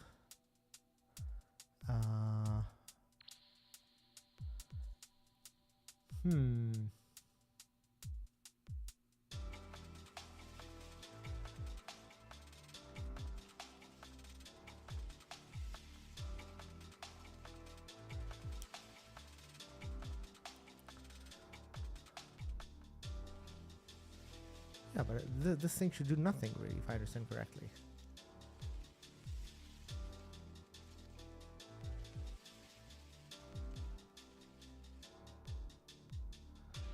Yeah, my understanding is that this should fail and do nothing.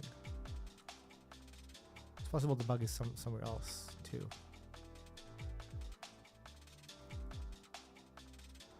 So what happens to the object now? Is it B? No, it's still A. So it didn't do anything excessive here. I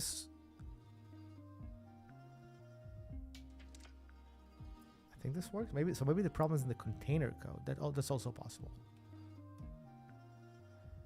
The container somehow created two things.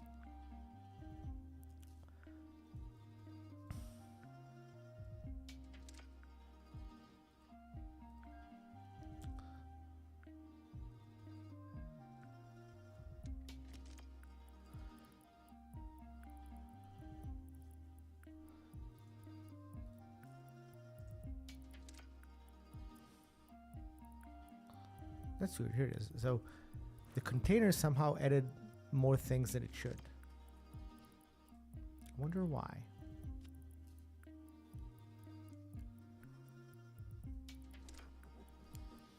Let me think about this. The container somehow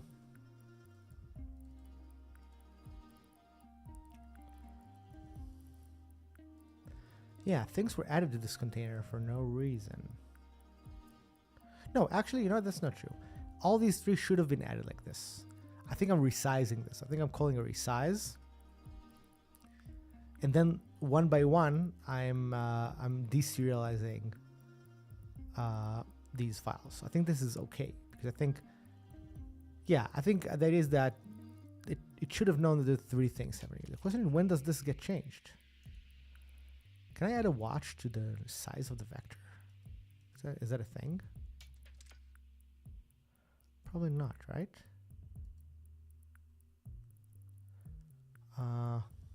Interesting.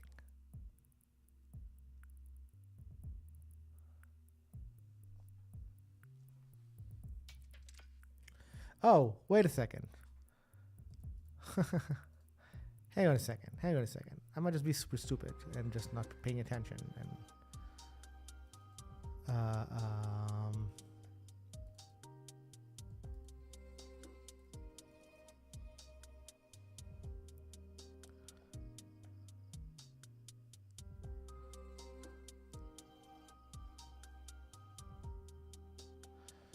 let me start by doing. I have some feeling about what I'm about to. I think I know what just happened. I think I'm stupid.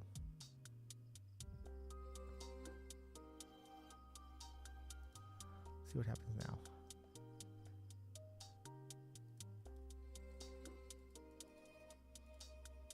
Okay, my serializing code is fine.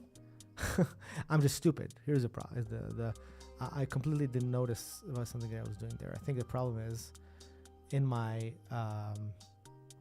in this pointer ID class. I think I'm doing something very silly there.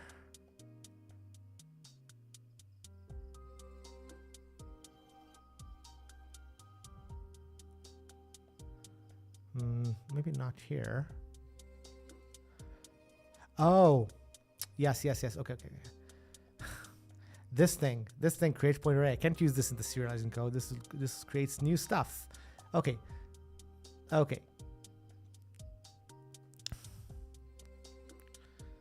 That was just a stupid thing to do. Let's do this again. So I am going to create. I don't need to do this thing. I just need to create a pointer ID or whatever. I can just do this actually. No, I just need to return pointer. Okay. This should make sense because this is for creating a default object. Oh, I'll get it for abstract class type. Oh, okay. Oh. Yeah, now I probably need to change this. Let's make this const stood weak ptr t a. Now we're getting somewhere. Now we are getting somewhere. Still have errors, but I can solve them. And if I pass vec and created,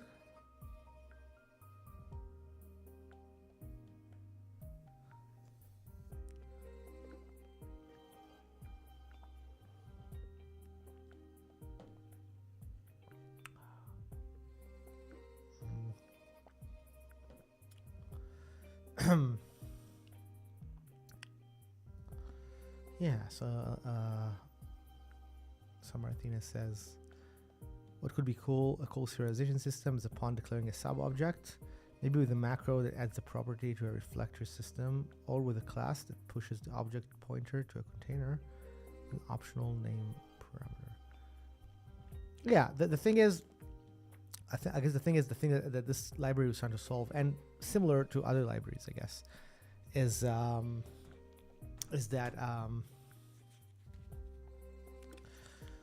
that you sometimes need a way, which is really what happens here. Let me explain. So let's say that I have a vector, right? I'm deserializing the vector.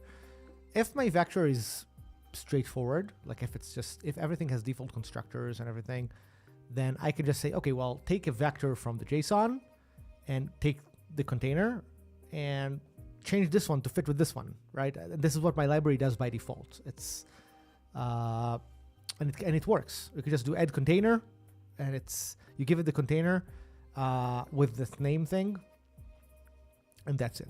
And yeah, so I have that thing.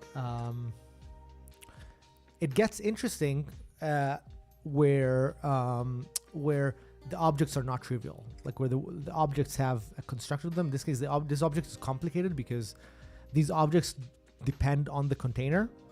Kind of weird. So you want to make sure that they're given, that there's constructor also to given, right? So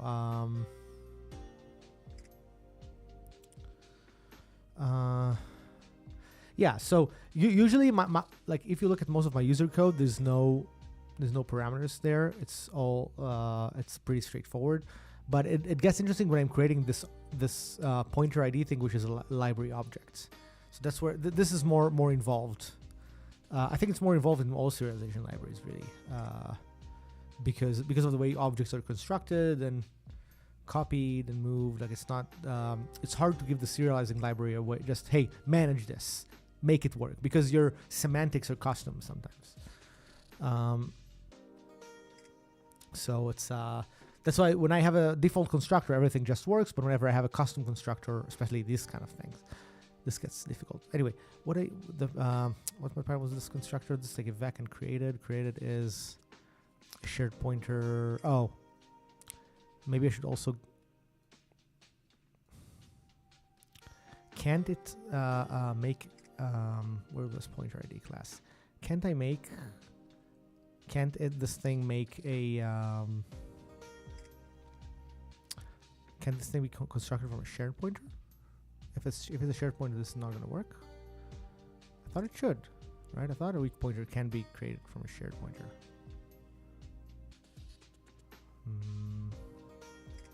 Maybe I'm wrong.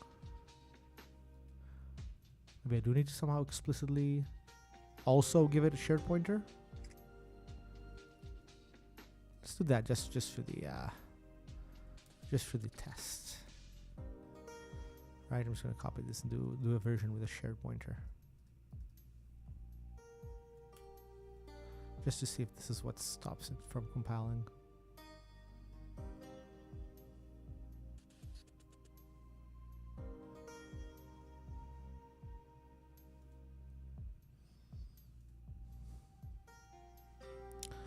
Okay, return the pointer.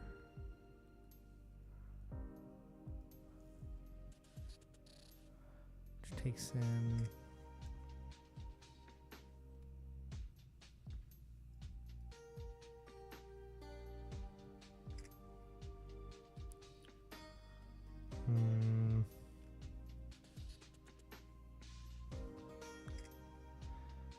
What do you mean? Why doesn't that work? Biggest. Yeah, that's what I thought. Like, now it says that I have two constructors that are ambiguous.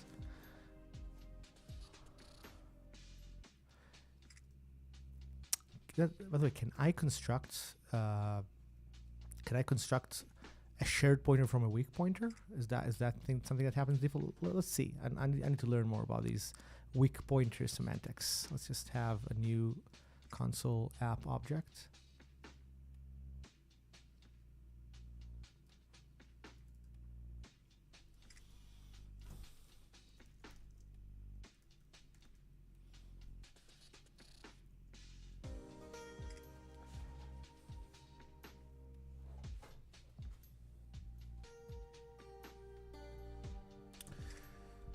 And let's see. So if I want something like a equals to shared PTR and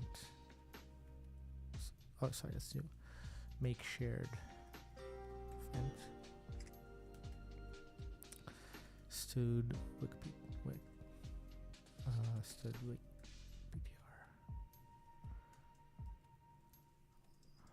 Can I do that? Is that okay?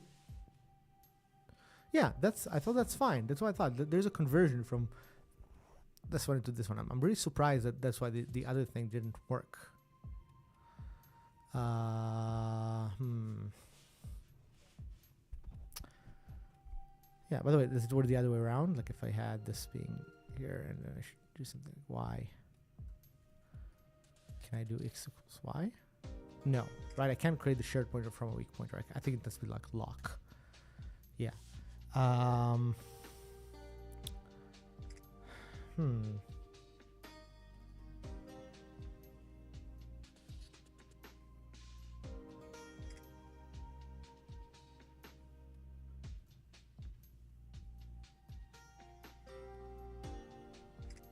Just write this text.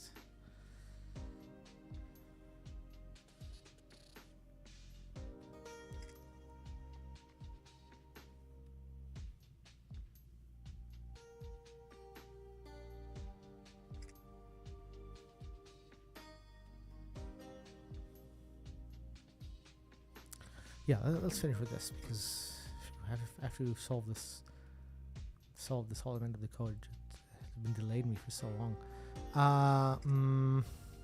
Yeah, so I don't think I need the shared pointer. I think the weak pointer should work. I should be able to construct this. So let's see exactly what isn't compiling.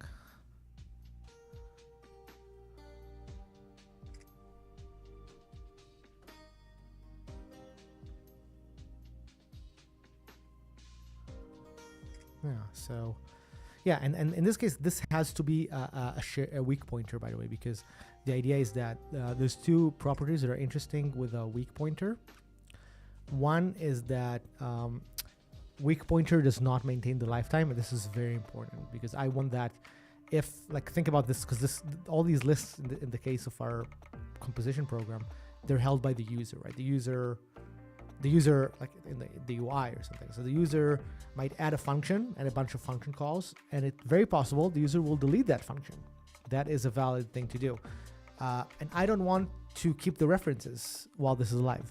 However, I do want to check that pointer if it's been deleted, which the weak pointer can do. Like the weak pointer can say, hey, has the strong pointer or the strong shared pointer been deleted and not go into a path? That is a legal thing, a legal operation on a weak pointer, which I cannot do if I had something like a unique pointer. If I had a unique pointer, I had to pass a reference to the unique pointer, right? Or a pointer of the unique pointer or something like. So there's no, and that would make it really difficult, I think, to work with if I had this. If I had to work with, and also there's something that helps about holding the list of weak references. That's something actually a good quality that it has. So it probably could be done. I probably can implement something like this with a unique pointer as well, but I like the shared pointer. It's actually possible that I will use the shared characteristics in some places as well. So what's wrong with my types again? I wanted to create, what was the call side of this? Create pointer ID of T. And I'm creating an A. Okay, that's fine. So it created, this is a shared pointer of T.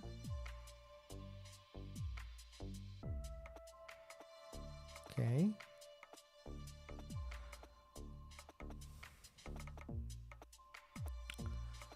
I guess because my guess is that you just couldn't assume this. There's something about the, and when I did A before, that worked, but didn't do there's some weird problem that was just there before when I had this,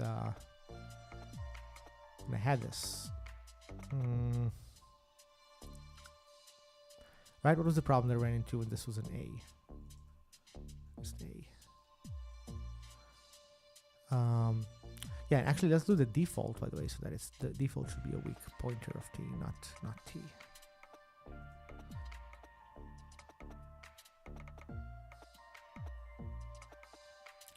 I think this compile will do some error, right? What happened when I did this?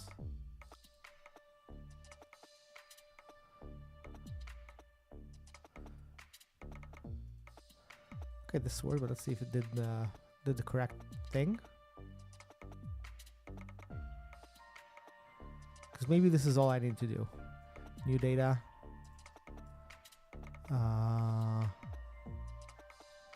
Yeah, this is good. 3 things. The first one is type A. Let's see the second one. Type B with the text. Second one is also A. Woohoo! This worked. Let's also, okay, this is awesome. Now I managed to do both of these. Let's also do this O2 data equals create initial data. Let's go back to this test I had before. I will not read it from file. I will do something like O2 JSON equals serializing to JSON data. Create from JSON data.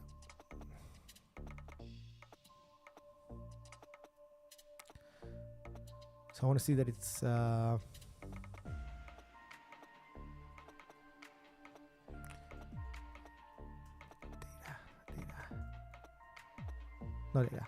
JSON. Okay. How's everyone doing, by the way?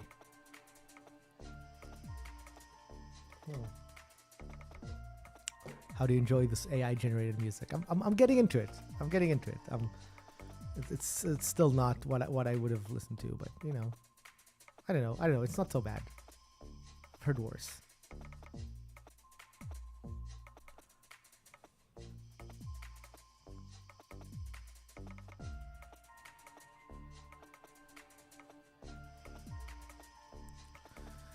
Okay.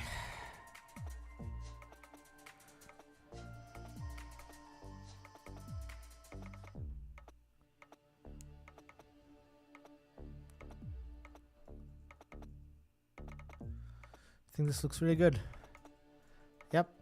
Okay, this looks really good. I think this worked out really well. The pointer vector is also correct, right? So pointer vector has, yes, here it is. Here are the objects in the pointer vector. Awesome.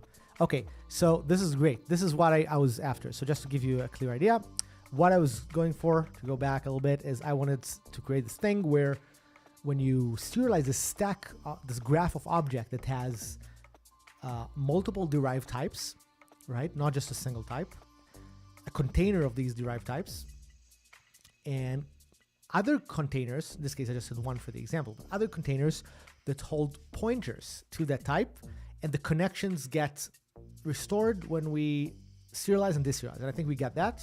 I think this worked. And now it's just about, I can maybe have a commit to this point. And start to implement this in the language and see exactly why did I went on this journey of doing this horrible mess of a project, right? So I'm gonna probably write pretty much. Some of this code is already in the library, so I can probably commit. Let's see, commit this thing called serializing. Added pointer ID and fixed stood shared PTR. Serial reflection methods. Okay, great. So I did this. Now let's go to my language, which probably will not compile now. Probably, you know what? Maybe I will, because I've done things in here. I probably can remove everything that I've done here, right? Yeah, boring stuff. Let's remove everything that I changed in the language itself. And I will start now refactoring the language part with everything that I've just implemented. So now hopefully it will slowly but surely become useful. Let's begin. Before, I will get some water.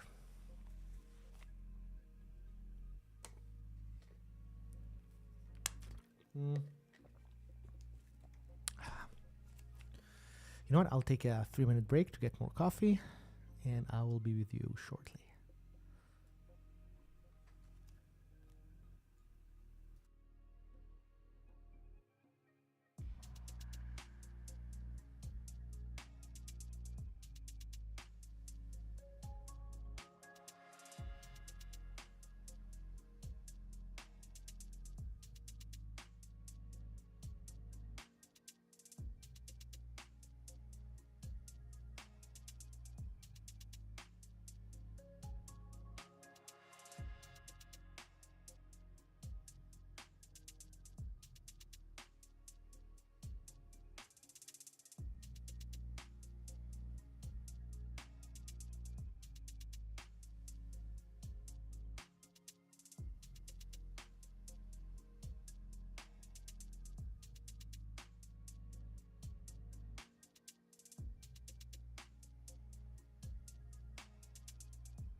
Now with voice. All right, I'm back. Oh, forgot my glasses, so I'm not back.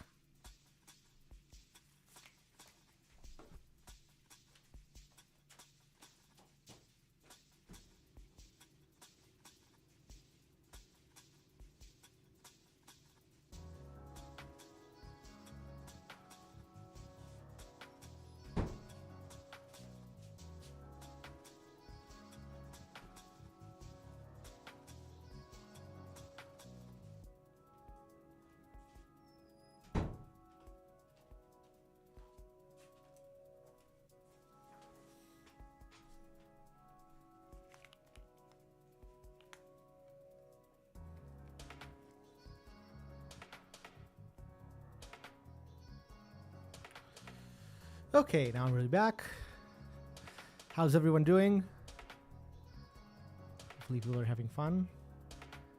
So I'm back here doing all these kinds of like refactorings and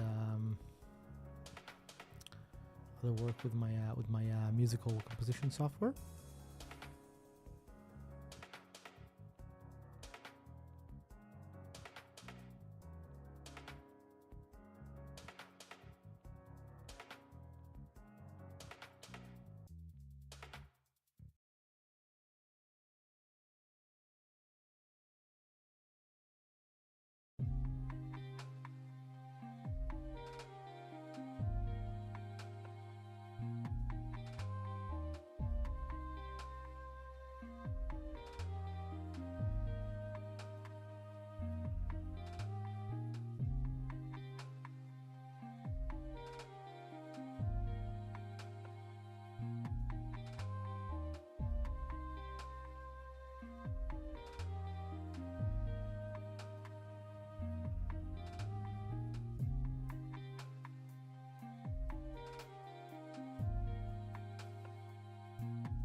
All right, sorry about that.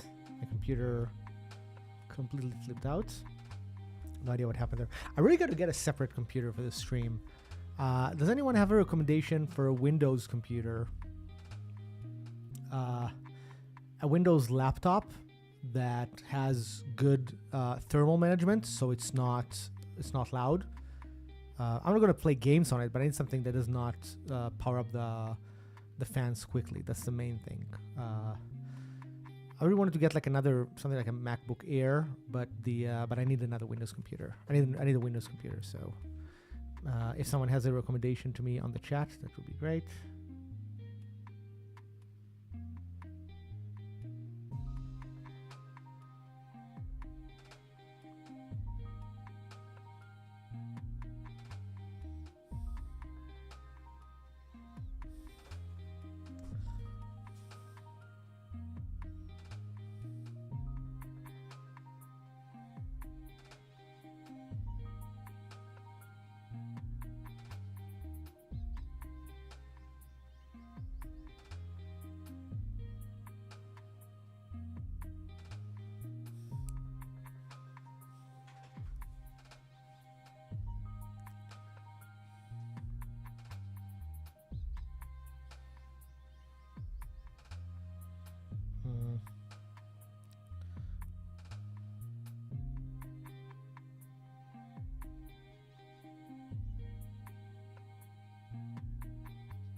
No, stream is not over. Stream is still happening. There was a little break because of a problem.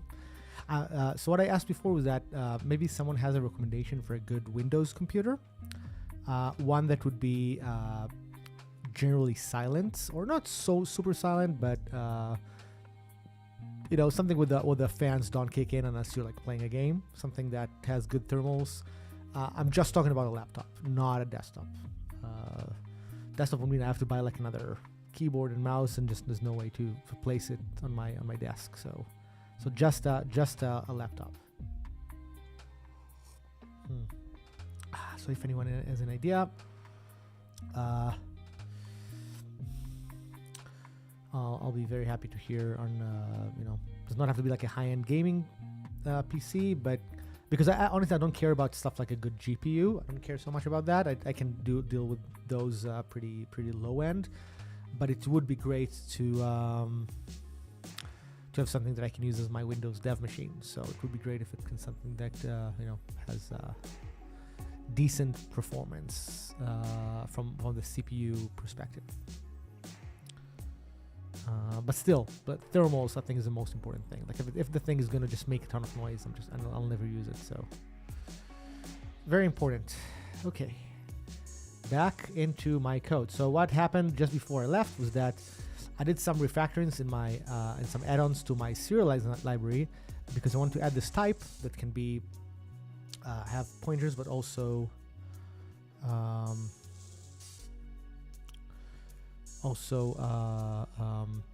something that has pointer connections but also serializable. I finished with that, and now it's time to refactor my language, my musical composition language, to use this new structure. That is really why we're doing all of this. That's really the reason for this whole mess to happen. So let us have a look.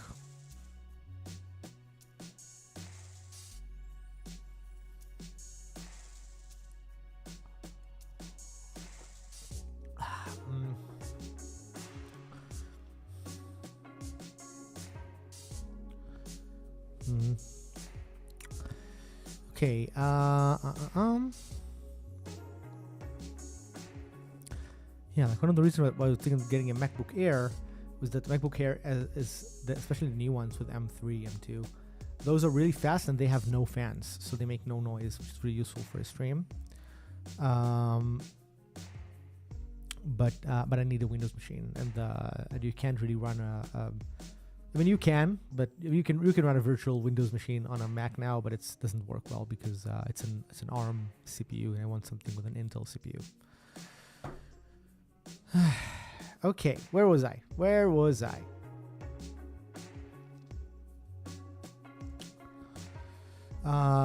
Let's see where this whole thing is used and why is this using this.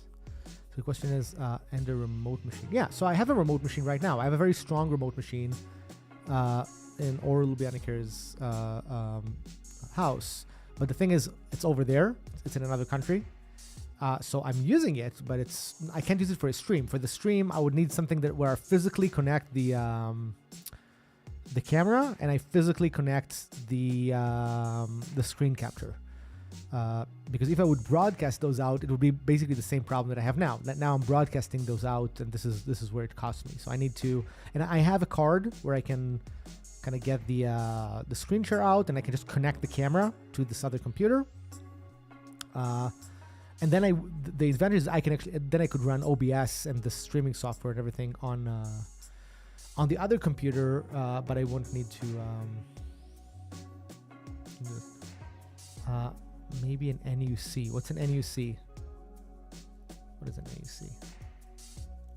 NUC computer? What am I looking at? Oh yeah, that's interesting. The only problem with those computers is that they don't have a screen and a keyboard, so I would need to put. Those would work. The problem is that I would need to buy a screen for them and a keyboard to put on my desk. So I just don't like it from an ergonomics point of view. I think it would just be annoying to have all these extra stuff on my computer or on my desk.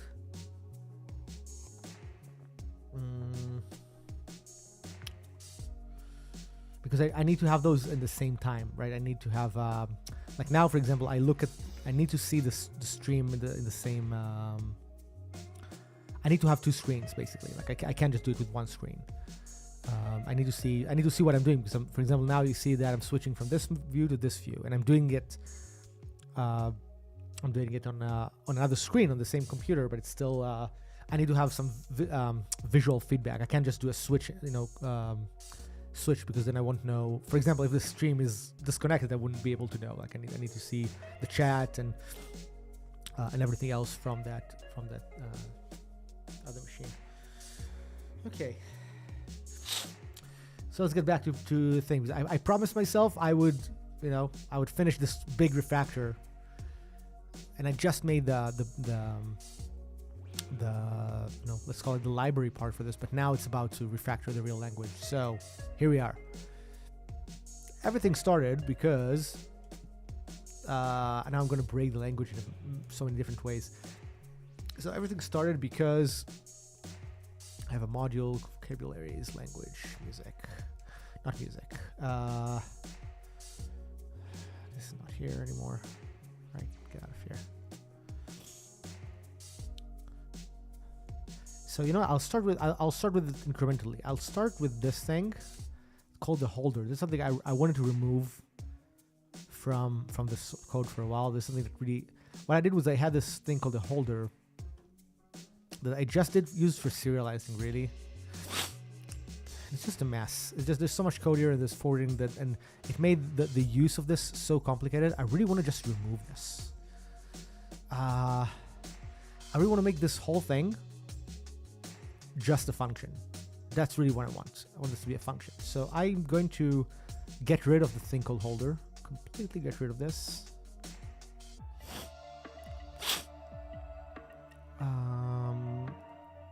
And I'm just gonna keep the contents of the serialize function and gonna do something similar with what I did in the test project with a function that does this poly serializing, blah blah blah. So I'm literally removing this entire class. This is gonna break all over the place. I love things that break all over the place. And I'm just gonna do this. I think the namespace has to be EA. I think the namespace just have to be this. Namespace EA. I need to see if that's true. Namespace EA. So, and what do we do? And to do void serialize object, and it's going to take a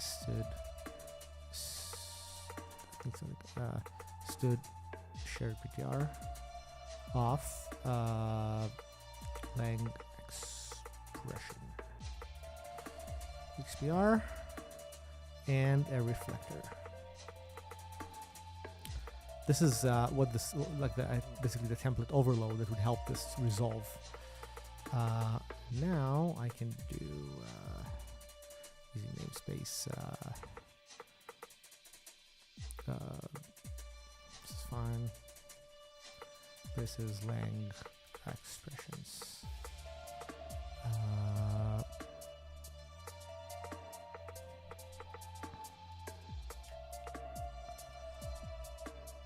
Okay.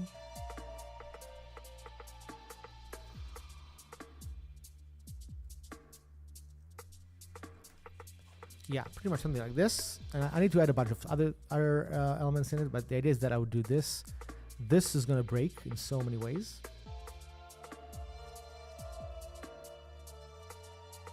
Okay, so it says for OBS, you'll still in the proper rig. The thing sucks your performance out like a leech. Yeah, well, hopefully I would just use it for OBS alone and not for actual programming. So I have a machine here that just runs OBS and maybe a browser window or something. Yeah, we'll see. I might buy the bullet and just get a MacBook Air. I don't know. I mean, those MacBook Airs are pretty powerful, and they're silent. So maybe I'll get that, or maybe I'll buy another expensive coding computer and use this good laptop that I have as the streaming machine. I don't know. So many options. Okay, now let's see how things feel. Okay, so this is going to be an on holder. This is going to be an owning pointer of an expression. Good.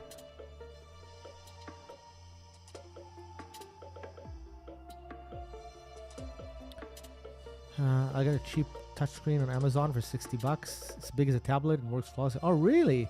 Well, if you have, if it runs Windows, it has to be Windows. I'll be down to test it. So please send a link to whatever it is you got, because I don't want to look at it.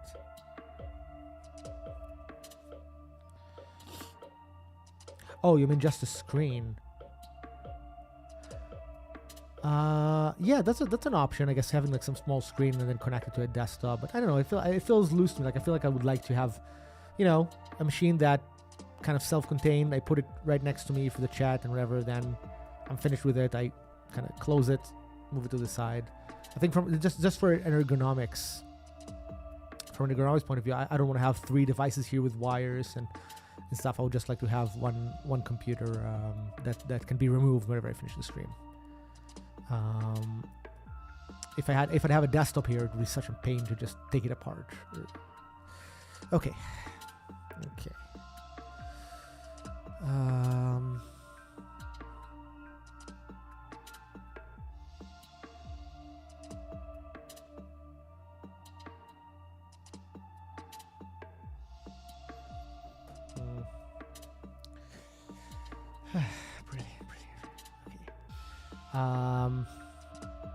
How's everyone doing on the chats? You know, like I said, keep saying I'm streaming this on different platforms. So people are watching this on Twitch, people are watching this on YouTube, people are watching this on Facebook and Twitter. Apparently, a lot of people are watching this on Twitter, X.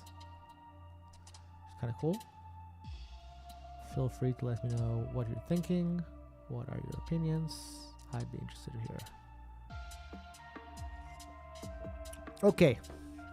Back to work. Come on, being productive. Okay, so what I did was I changed the type on this thing with knowing that literally it's going to break the world. The world is going to break. So a lot of things kind of expected this thing to have a holder. And I just changed it to a unique pointer, which later I will change to my pointer ID. So I just changed this to holder expression. I don't need stuff. So I just need owned holder is mount whatever. Now it means that holder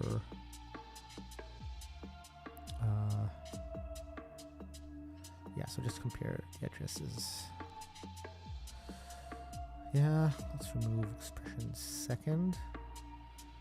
Add. Okay, so this is just gonna be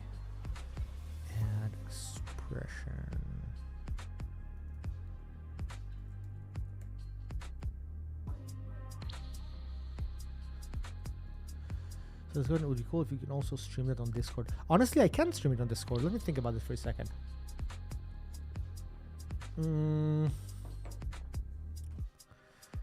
You know what? I think I should. I don't know if this streaming program I'm using right now let me do this in like a straightforward way. Yeah, I don't see Discord as an option, but what I could do once I get this what's it called, the OBS setup happening, I can just broadcast with an OBS link into Discord. I think that would be like a big reason also to use this.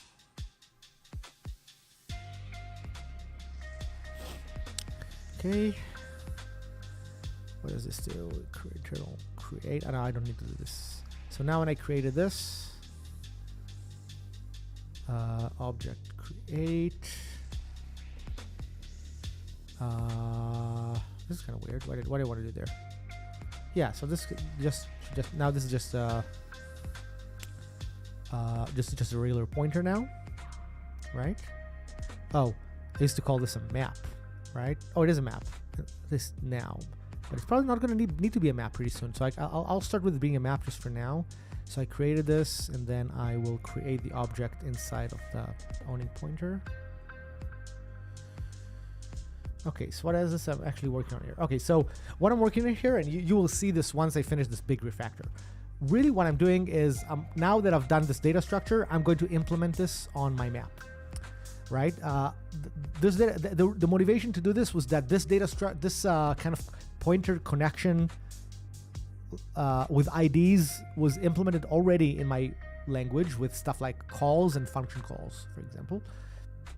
But it was so wordy and loose, like I felt that it was going to break every second. There were so many moving parts with how the ID was connected to the thing that it was pointing on. There's a bunch of checks. There's a bunch of like structures there just to make it make this thing work. And now I am going to implement, just bring in this new data structure into the library, and hopefully I will remove a bunch of code as a result. Hopefully it's going to clean up everything in the structure of my language, and will help me clean up the the entire flows.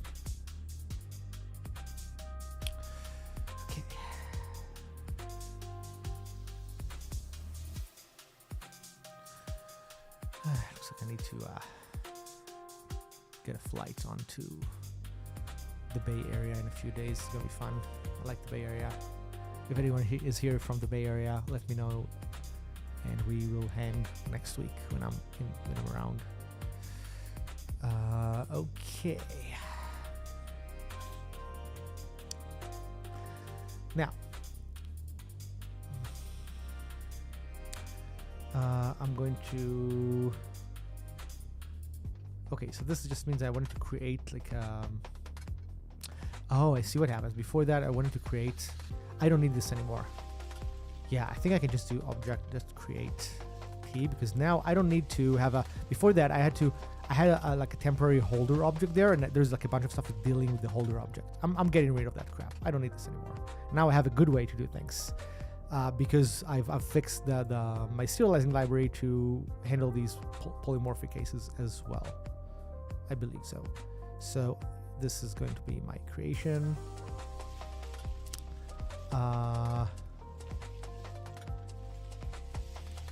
Right. This is going to give me a pointer. Let's return a pointer. That's stupid. Anyway, I'll do it even though it is a pointer. Okay. Well, in Austria, we don't have a Bay Area. Yeah, it's a very specific. The Bay Area is usually. I don't. Are there other Bay Areas, like places that call themselves the Bay Area? I always thought the Bay Area is a specific. It's like known as the name for that area in Northern California, where San Francisco is. So it's not just. It's not like the Bay around my house. I think it's like the, yeah, the Bay Area. Anyway, I do this. Now I do not need this. Exists. Okay. Oh, there's so many hacks done here around this holder object. This is going to clean up so much of the code. Good. So now. So there's still the old ID here. This is a unique ID that was done before. I'm going to remove this. now they have a new thing. So even that is going to get removed. Let's do this, and I'm creating a T. That's great. So just remove T and the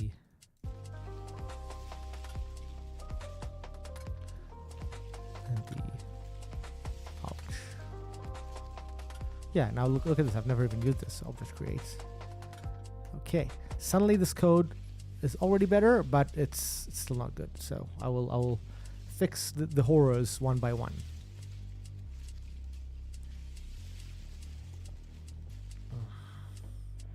Okay.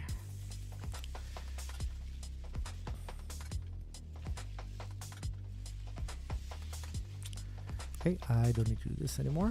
Create objects. Oh, I do, because it is a does return a pair, which I also need to get rid of. I need to get rid of this pair. But this is a pair of an ID and a T reference. Okay. So why can't I call this? Create object of T.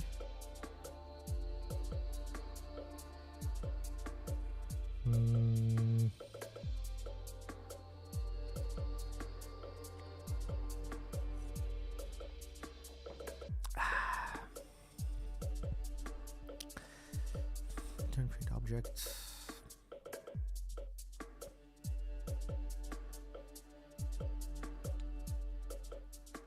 I want to create this.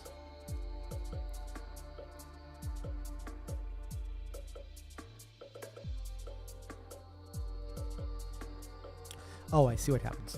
I do need to do what I did before, because this thing returns me the base class, and what I need is a concrete type. So I think what I will need to take something like internal, and I will return the internal, because this has a known type and not the base class type. Okay, now what's this next error? Expressions create.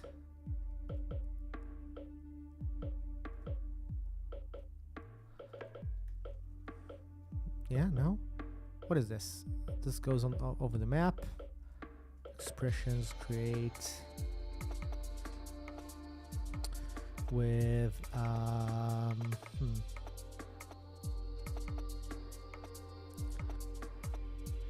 Oh, it's still the second. I have to get rid of this map. This one thing that has to happen here. This is going to be such a nice. Okay, this compiles first, so this works hopefully. Good. Just to make sure, let's try serializing something here. So I'm going to the console of language. It's amazing how much this thing is going to slowly make my code beautiful, slowly but surely. Let's go here. Let's go to. Oh, sorry, it's here. Apps.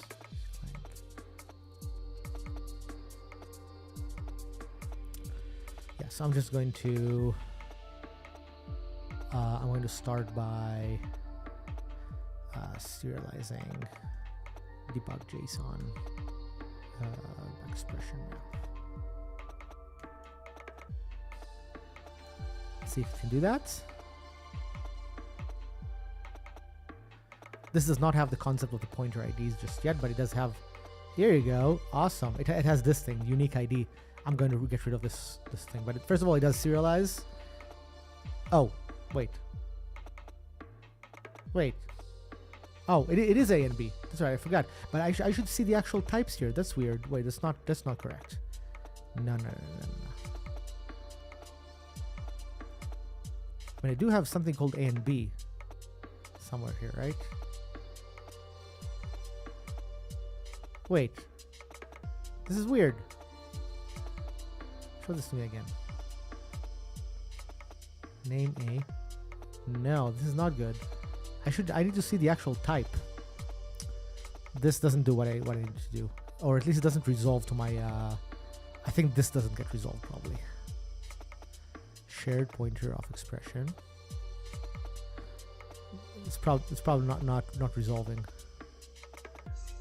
Yeah, it's not resolving. Let's see why. Oh, because it's not a shared pointer. It's this was an owning pointer or something. Yeah. Okay. I'll do this and then I'll change it to a shared pointer in a second.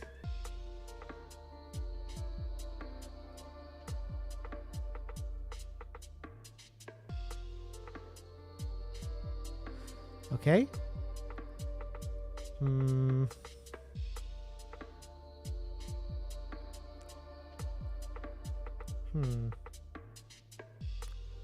Maybe I just don't have serialization for these types. What are these types? Multiply int, typed graph, and function call. No, I don't have. I probably don't have those. Let's add them. So let's do it. Poly. One is an function call.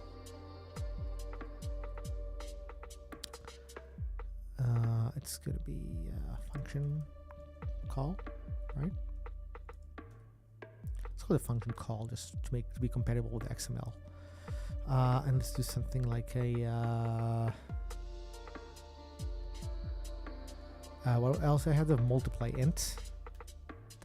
So this one is multiply int. And the other one was function graph. I think this needs to be a type function. So let's start. I think I need to do separately type graph int. Type graph int. And while I'm here, let's also add type graph music sequence. Playing music sequence.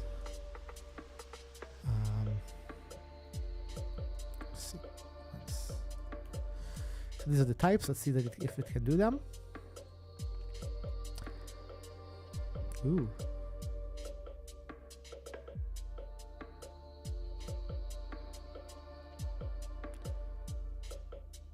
Can do function call.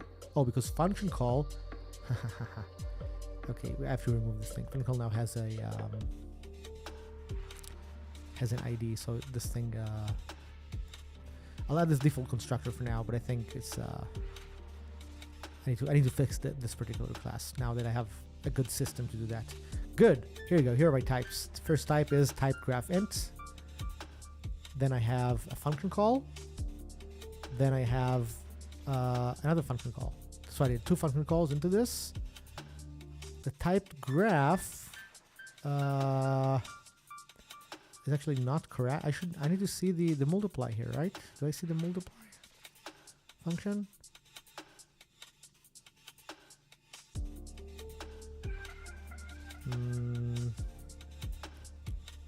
Oh, maybe because I didn't. I'm not correctly serializing type graph, right? There's no serialize function. Okay, I was just lazy and didn't serialize the body of the function, but I think I'm getting somewhere. So let's start by committing this and say lang. Oops, not here. Here. Let me commit this as well. Let's do something like edit example for pointer. That was the previous thing we've done, but there's the example side of it because the data structure is in the library. And I'll commit lang. Let's do something like removed holder in favor of direct polymorphic serialization. So that was one thing. I removed that whole in between holder objects. Now let's switch the real data structure to be this. This will create problems because I'm literally going to remove this entire concept of ID from my program. This is going to be so much fun to just remove. Because now in the new system, my ID is just something that happens during serialization, and it's never needed in any other place. So I just remove that type altogether, and I'm going to fix all the breakages that happened, and it's going to be a lot. So let's see what they are. Okay, the container, I don't even need this to be a map anymore. This will literally be it would just be an owned vector of expression. An owned vector is like a vector of unique pointer. Maybe I don't even need this, right? Much simpler. Oh, sorry. So it needs to be the shared vector because of this weak point thing. So this needs to be like a vector of stood shared PTR of expression. This is really what it is. Okay. Now, the thing that creates an object is exactly what I called before pointer ID. So let me just do something like using pointer. Pointer ID equals serializing pointer ID of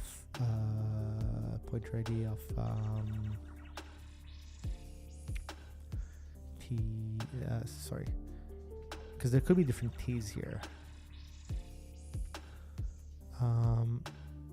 Yeah, so this one, this one we could just do.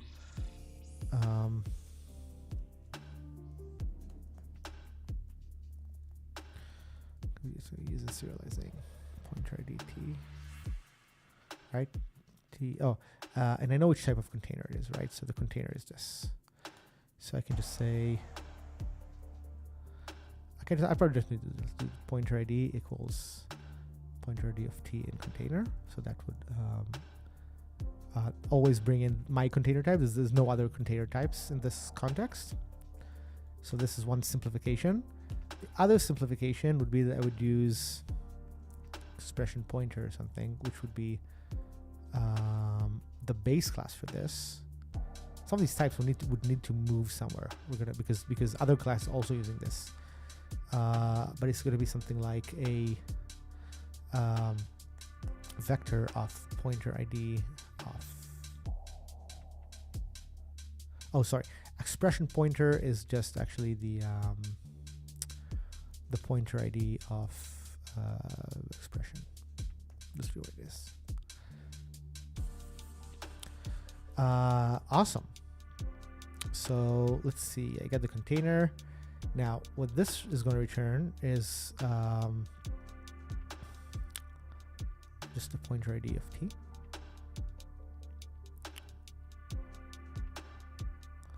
Good. Let's go back to my implementation. I'm going to start fixing those one by one now that everything stops compiling. I love when everything stops compiling. I love to use how to use the compiler, kind of force you to get your code correct. Okay, this is, I think this part should be in the header, right? Right here. Here you are. So this returns now a pointer ID or a expression map pointer ID.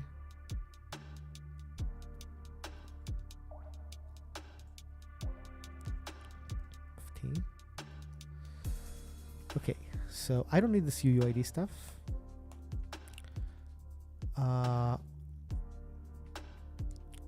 I just need to create a new object. So this new object is, you know what? I've already done this stuff.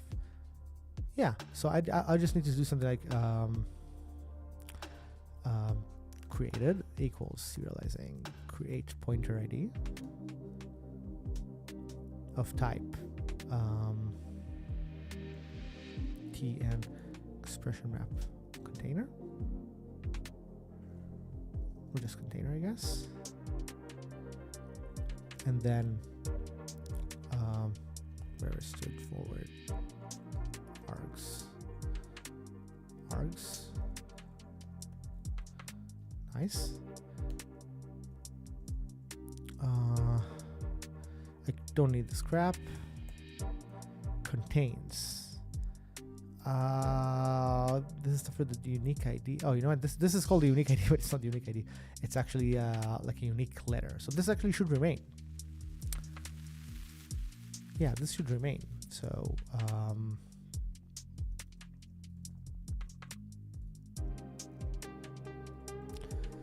ID is not needed. Set map is probably needed.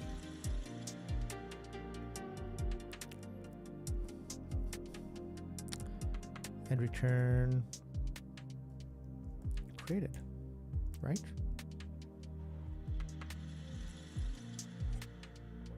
Much nicer than what I had before.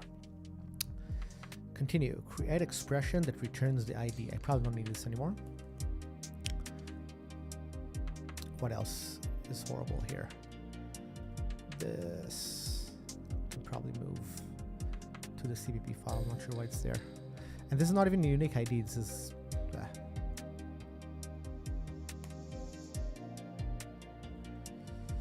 okay. But yeah, this is really a CPP file.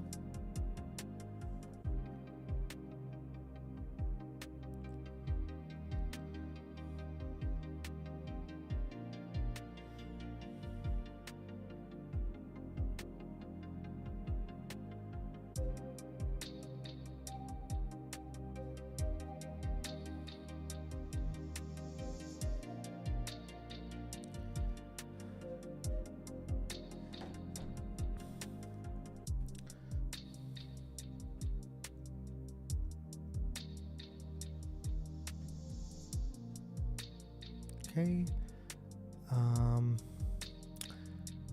So much stuff, so much code I can remove right now. It's unbelievable. Most of this code is going to be just useless. Okay, serialize is just add map. Now it's not even a map. It's just add child container. How do I call this thing? Something like objects or expressions. That's really what it is. Expressions. Maps. I need to change it. It's not a map anymore. Then if I load this, I have to set the map again. I probably don't need to do that anymore, right? Maybe I do. Maybe I do need to set the map because they need a reference to this. Maybe I can do that. So that but it would just mean that I can do this like this.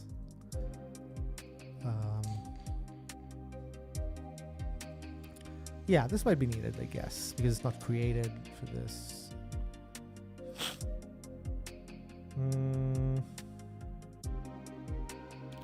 We'll see if this is needed. Okay. Let's see what else. I have this code, get index. Now it's not needed anymore. I just needs to, I don't need the holder, right? This comparison is much simpler now. There's no holder object in the middle. It's now gone. Same thing. So this should get,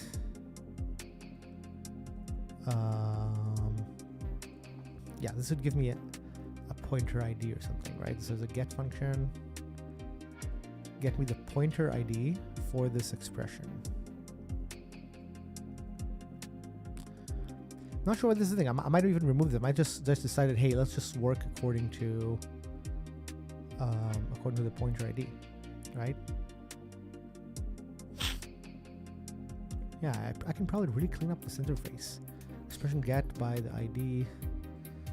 Yeah, I don't like this. I probably need to see where all these getters come from. Really, what I just want is so that if you want something from it, you will ask for the, how do you call that? Pointer ID.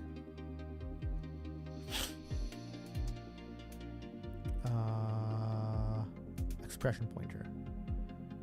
Yeah. I think really most of the time you would just use the expression pointer.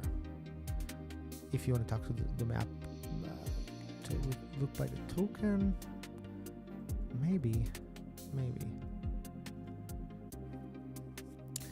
I want to clean up all these lookups and all this interface. I'm gonna see in a second how they're all implemented because I probably don't want to expose all this stuff. Yeah, passing an expression. I want everything here to work with this expression pointer thing because this is the safe type that I know that is always going to be correct.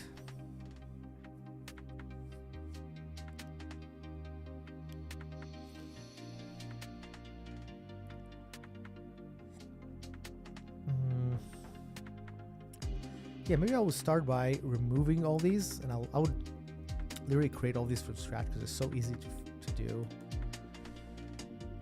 Get expressions. Yeah, same here. This should give me a vector of expression pointer really. So,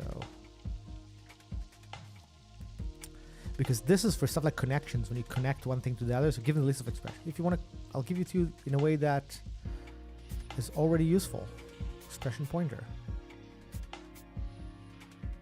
Right? Get expressions.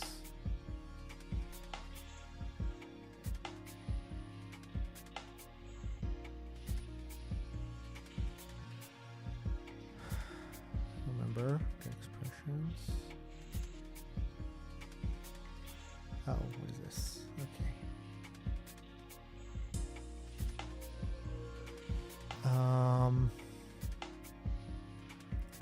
Wow, this is such a deep cleanup. Okay, so if then just return something that takes the map and the expression. I believe that should work. Let's see what else. Collect. Okay, collect is the same thing. Just another type has changed here.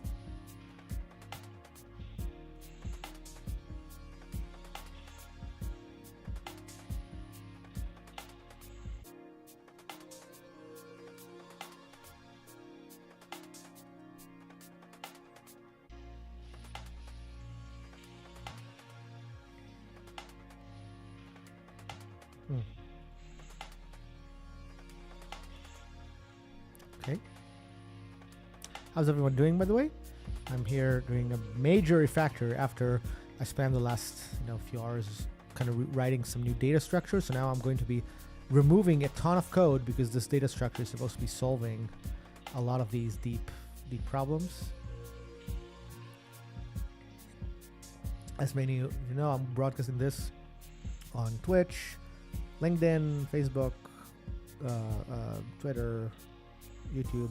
So I'm reading all your comments from all these places, and you can just write to me and I will see it.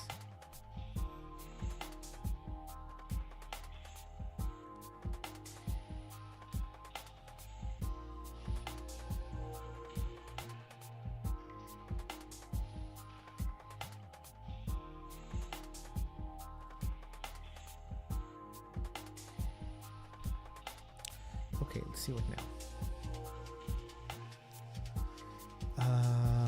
Get transit expression pointer. No, there's not going to be any more raw pointers here. Expression map. There's only going to be these types. Oh wait, what is this? Sorry, it's going to be just an expression pointer.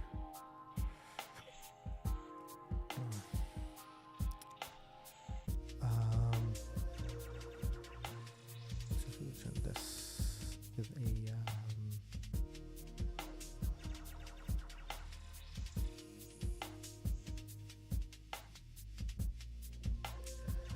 if it's okay, go to a map. I don't need this.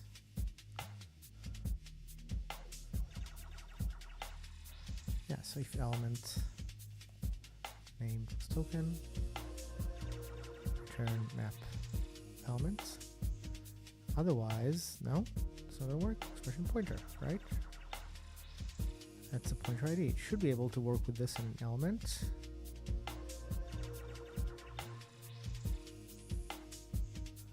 Why not? Pointer ID is a type. The tag should be able to take the container.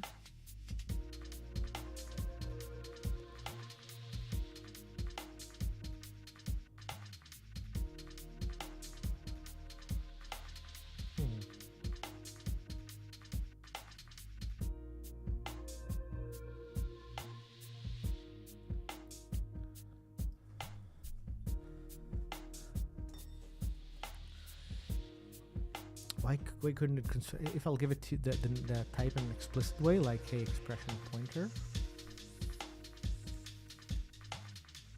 No, I didn't like the map. Oh, because it's const. Can I make the map a const?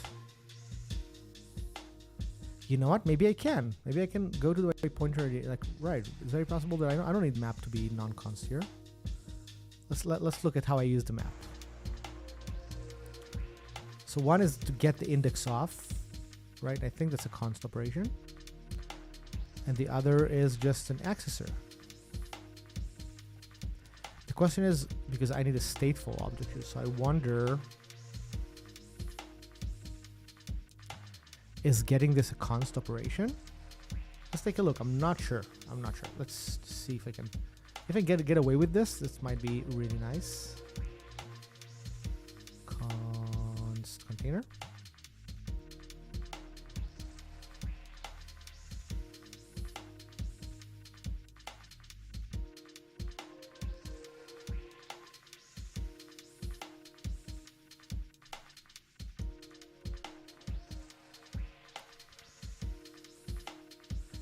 Let's build this console app and see if this is going to build. I'm not certain this will work.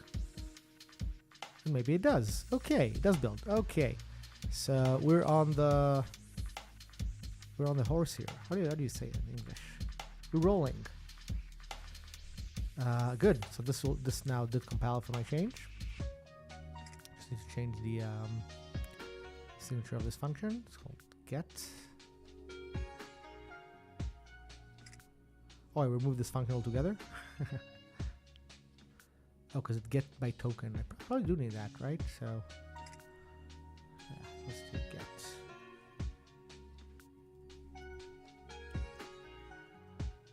Okay, Finish with that. Next.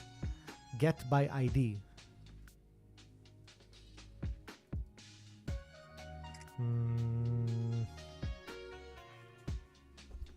Try to understand what this is. Get by ID. Oh. Maybe it's just something that's not in need anymore. I think this is for older stuff. I'll get rid of that. Get by... I don't even need this. There's no ID anymore. I don't need this. There is an index thing, but I don't think it's ever... It's now should be ever used by users of this class. Wow, so nice to clean up this interface. I love removing code.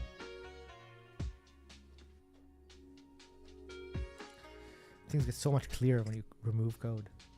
Okay, so this is something that finds the expression according to reference. Do I need this? I'm not certain. Okay.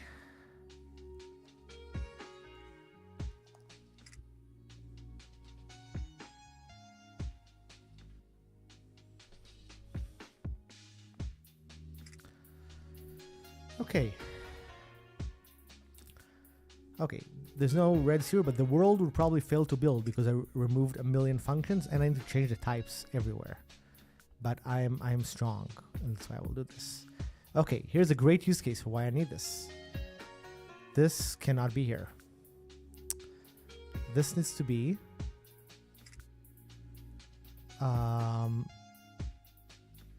yes, okay. Now I have some cyclic references here because I do need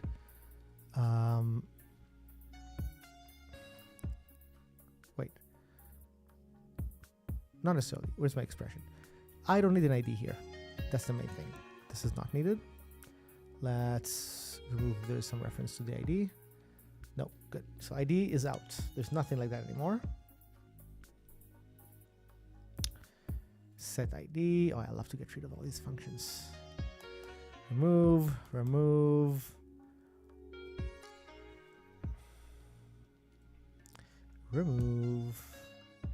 Okay, instead of here, this should actually be something like an expression pointer. But let's move these definitions somewhere else. So I'll just make these things happen kind of globally. So this thing will be well, let's call this expression container.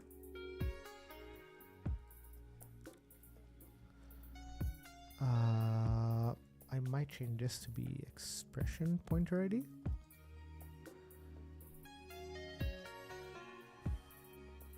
So basically this is a typed one and this is the untyped one. It's like the base class, which is like a simplification of this. Okay, good. So this is an expression container.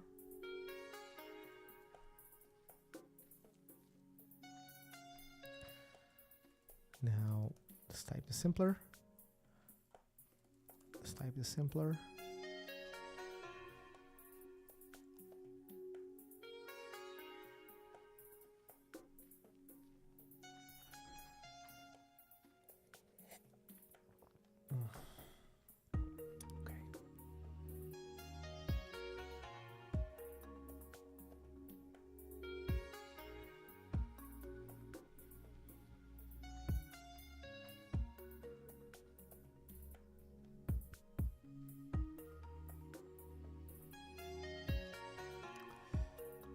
Okay, this looks good.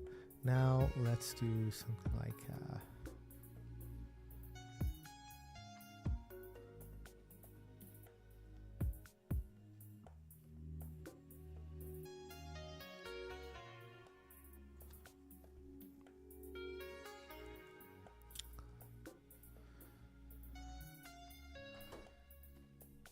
okay, I got all this. In the input does need a way to have, here it is, an expression pointer. XPR, that's what it is.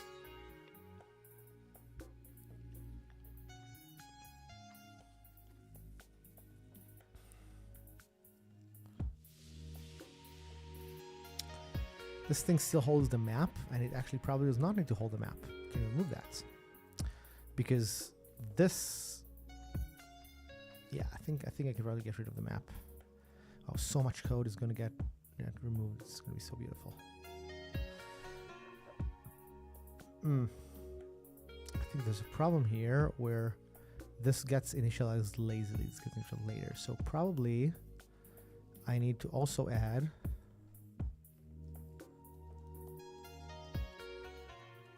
a default constructor so that this will provide a null objects.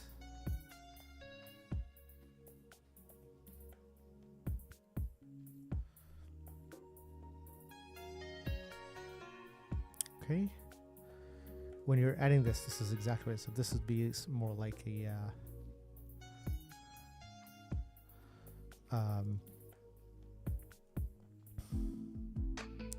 yeah, so this is more like the connection.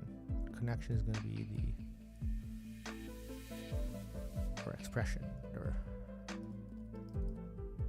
this is actually a child expression, and this will use this little ID system that I already have.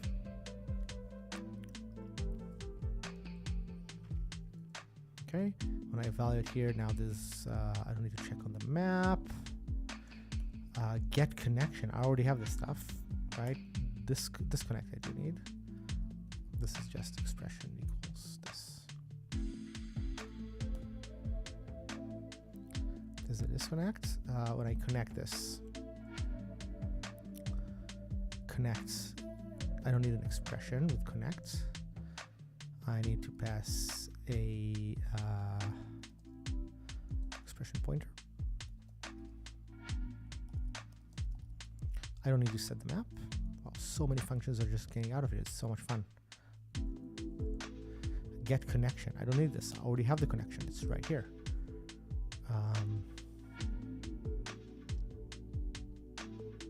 Yeah, this is not needed. Wow, so much. Everything's here is going to be in this pointer. It solved the world. So when I do evaluation, I just do if expression return expression evaluate. Yes, that's really what it is, right? Or not return. Val equals. Yeah. Good. Code removed.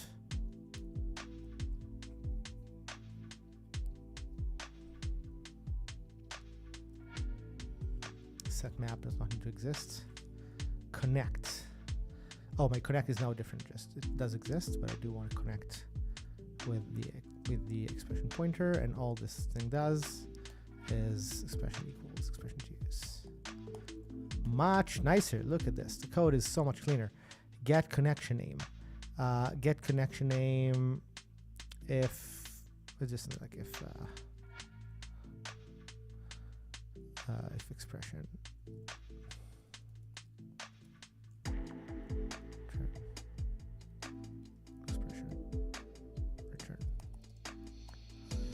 Okay. Get all possible connections. So that's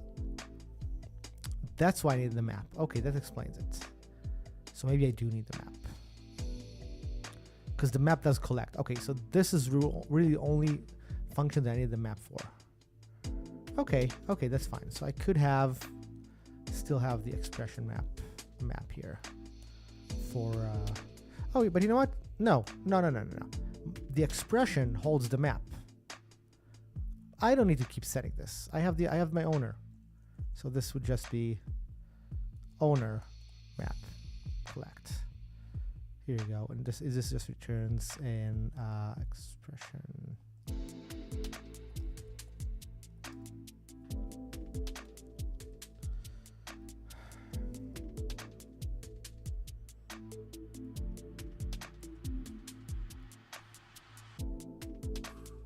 Yep, set ID is not needed. There is some notification here which I can probably do with the connect. Right? Yeah, I don't want to set the ID. only want to work with my new type. Look at this. This type has solved everything. Const expression pointer.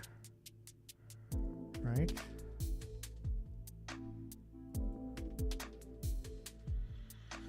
All this does is connect. Right, expression to use. Check this. So easy. Look, the code became so trivial and easy.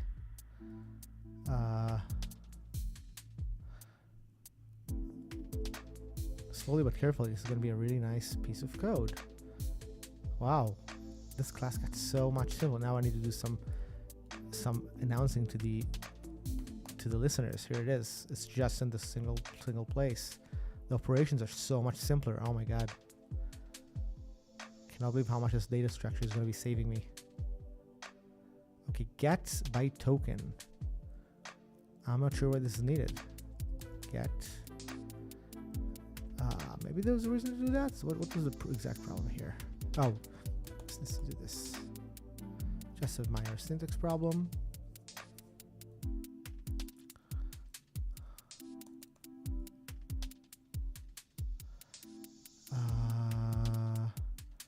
Let's see what this does.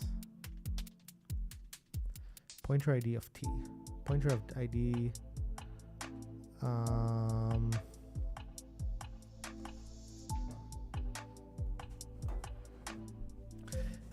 Gotta stretch. Woo. Woo. How are you all doing? I'm having fun here. I'm on a roll. My code is not compiling, but look at all these lines of code that I'm removing. This is so good.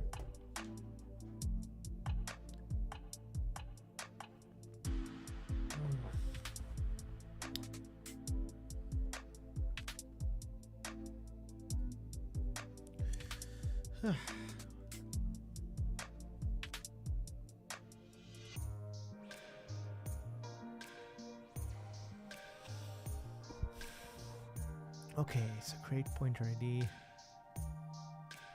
something like expression container or something. This is an expression pointer of t. Okay.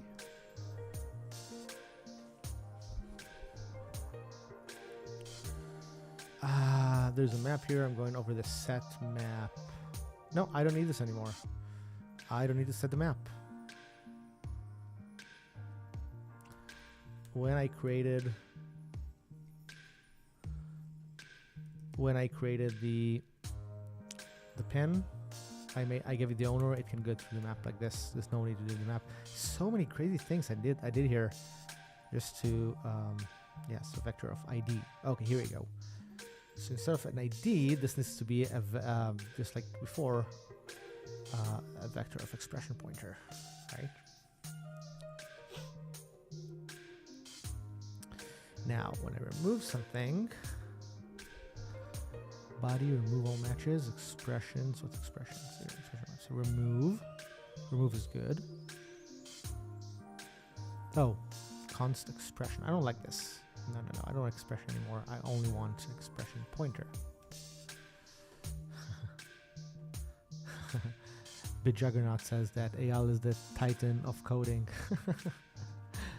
Well, yeah.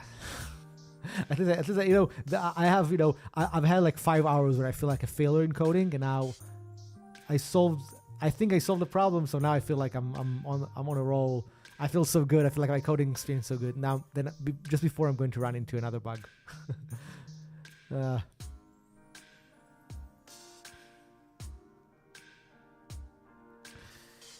Okay, and hopefully slowly I would make this something that actually becomes into a program that has something on the screen and compiles and everything. Oh my god, so much crap. So, expression pointer. So, body needs to remove all matches off the expression, right? Const expression pointer. That's really all that it's doing. I should be able to compare this, right? Pointer ID. Can I compare this? Not yet. Let's just do that. If I compare,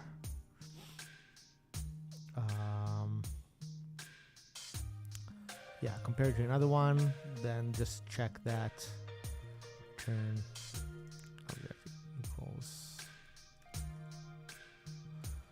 other.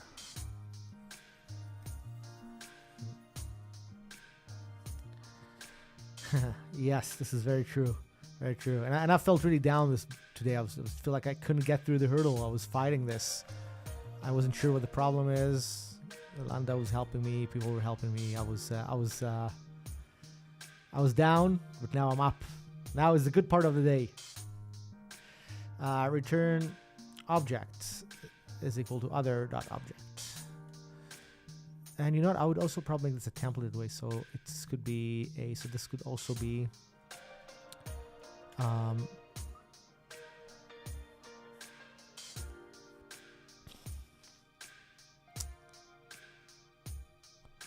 yeah, that's not good what I'm doing. Oh, container. Yeah, because I think we need to compare this with other types of pointer IDs as well. So I think I just do something like return equals other.get, because I already have functions that give me the memory address. Basically, this will be the only thing that I'll be comparing. Okay, better. And while I'm at it, just to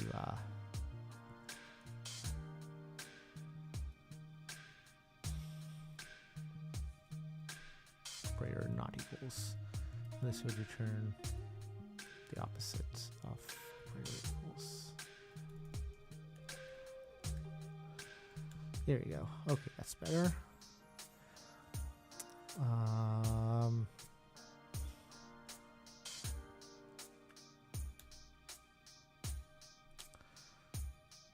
Yeah, so now I should be able to remove all of this, like all the operations. Once I've switched to this type, all the high-level operations should be really simple, as long as I maintain this object everywhere. Here we go, function call. So function call can just take this exactly. So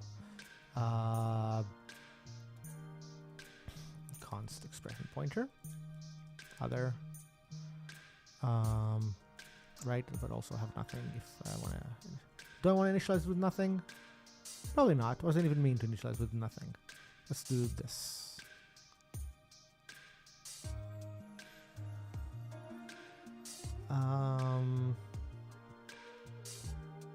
I might need the initialization with nothing for the serialization, so I can do this. So this would be a how do I call this? Function call calls the function, which is now an expression pointer. Type is so useful. So, is there a percentage of code? This is a great question. I'm going to answer this. So the question is from Bit Juggernauts. Is there a percentage of code that all Modalics products share, or do you start from scratch with the product? No, they share almost all the code. Well, not almost all the code. There's always product-specific code, but it shares a lot. Like actually, just to give you an idea, in most of the stream earlier, I was working on my serializing library. It's a library that takes any C++ type and can make it into a JSON, right? This is how presets in all our products work. This code is shared in everything. We're really trying to have a unified library where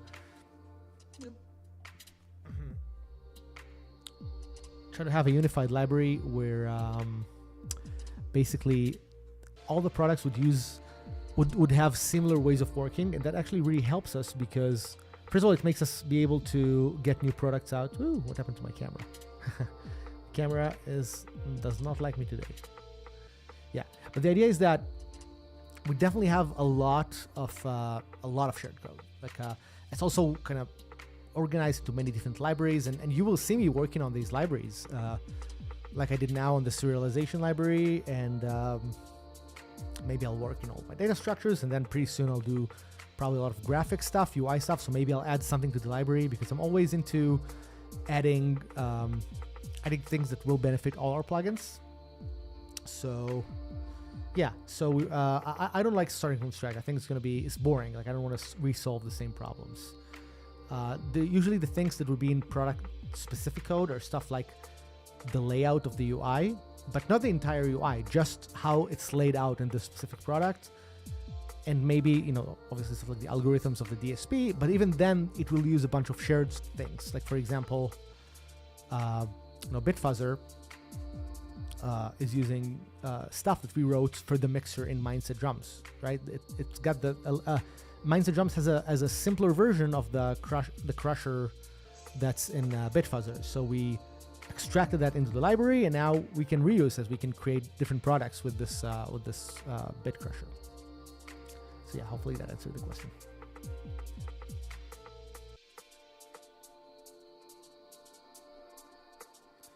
Never know where to put my camera.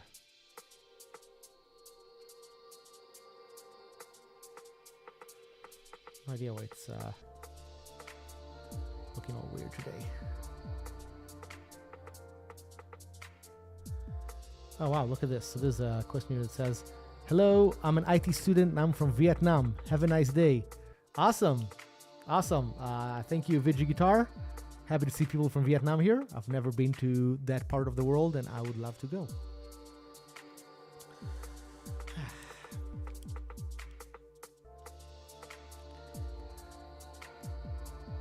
We're gonna get new headphones.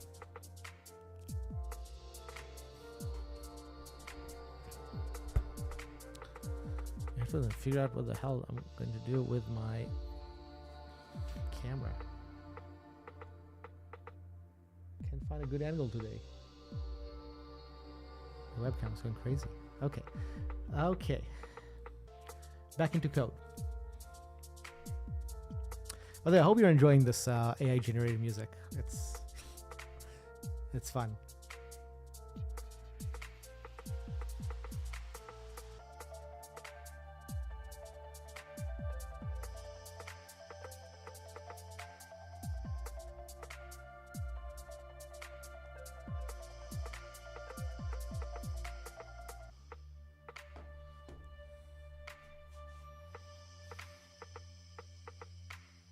Just checking to see how people doing in here.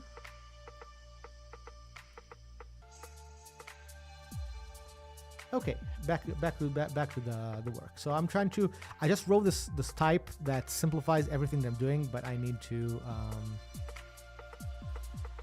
function. It will pretty much go everywhere in this language, because this type called expression pointer, it replaces basically a lot of things that were happening, a lot of hacks, and I think this kind of unifies almost everything. So if function is not null, yeah. So if it's basically get gonna be, but let me just for clarity add something like bool is valid. Const return the opposite of get, or return get not equals to null ptr, something like that.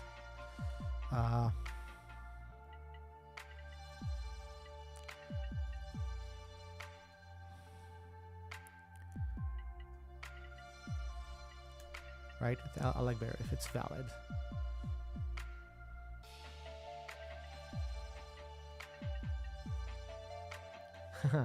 Moonblue says they're listening at 2 a.m. Right, 2 a.m. 2 a.m. is the time where you are, or is it 2 p.m.?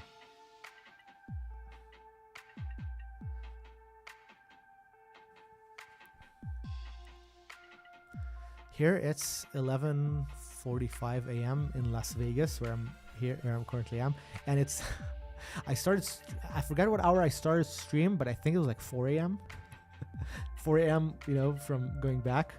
I'm streaming now. I took a break. I think this is the second stream that I've done in the last 7-8 hours. So it's Jesus Moses. Okay, so map get with the token. No, I don't need the token. That's weird. I just need a get, something that gets me the thing. I can even use probably something like a brackets operator now. This is going to be nice. So I can do something like expression pointer. Oh wait, why do I need to even get the function? I already have the function. Here we go. So I just need to do, what's this get function thing? Oh, you know what? This is so easy. I can I can remove this. I can just do if. I think I can do something like if function. Then call this, right? Yeah, because the function is valid. I'm good. This is it. Another function removed. I love to see functions being removed.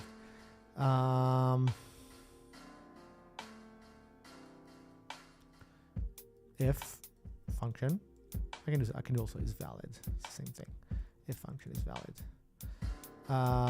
Go through the function inputs. Here you go. Wow, so much gets simplified. So much gets simplified. What else? Awesome. So now, connections. There's a map vector of a token and an expression. I don't need this stuff now. Oh, or maybe I do need the token. Do I need the token? It's the name of the input. Do I need that?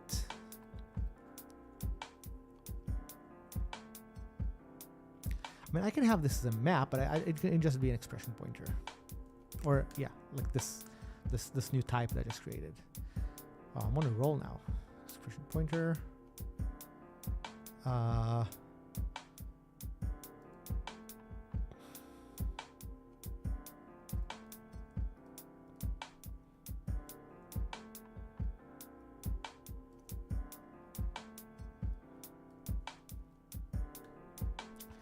Function connections would also take an expression pointer.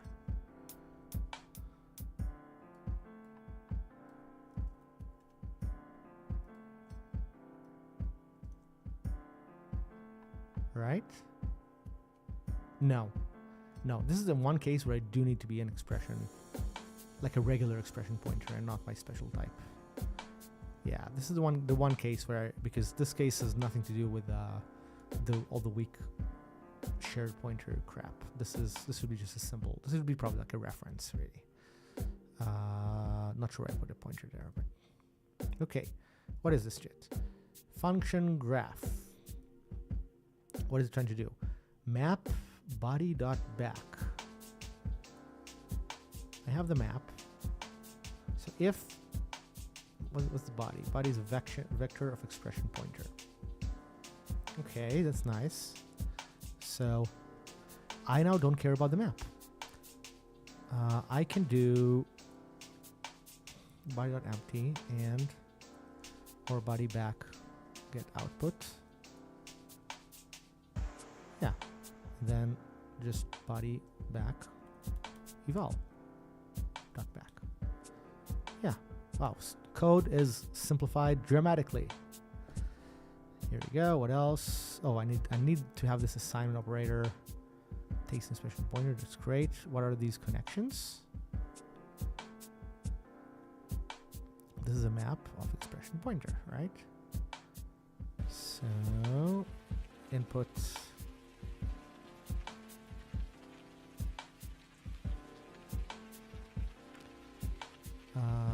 Here we go. Input base does have an assignment operator with this type.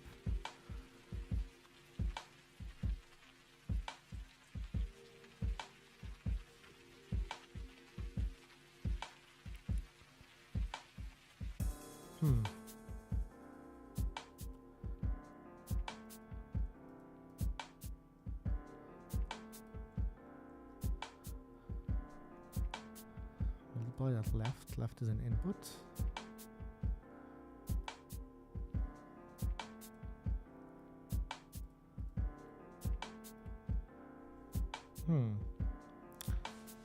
This looks pretty correct. What am I missing?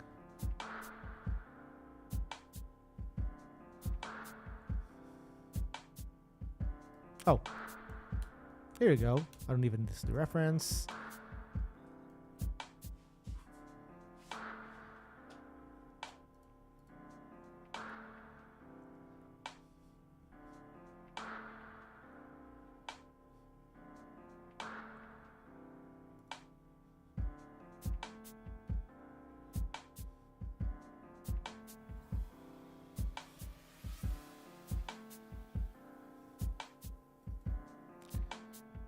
No vowel conversion to... Oh. Let's lock that get. So let's do something like stood shared BGR of T. Lock.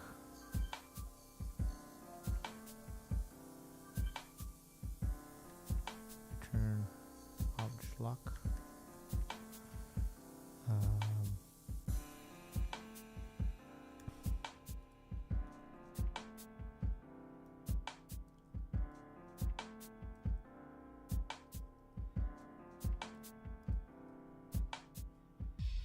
I need a non-const version that does as well or something.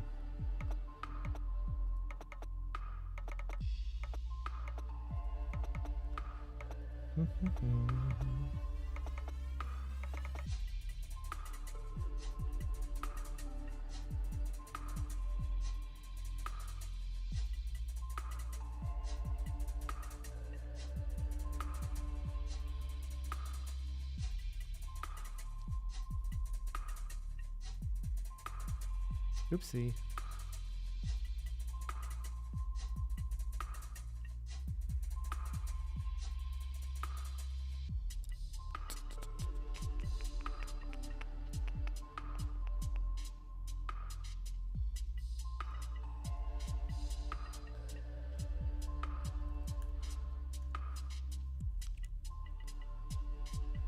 Oh wait, this is not. What's this create thing? This looks confusing. Where's the expression wrap? Yes, I think I don't need to create this like this. I can.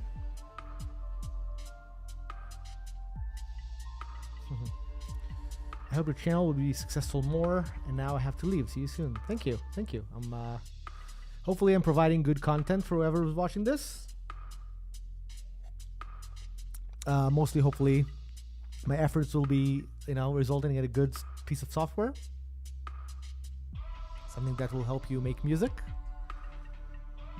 Hopefully the content with my amazing AI playlist is good. Yeah, and like I said many times, first of all, feel free to help me out by subscribing. If you're on YouTube or whatever, subscribing would be good. I'm broadcasting this on both my channel, Modalics channels. Whatever one you're interested in, feel free to subscribe. And yeah.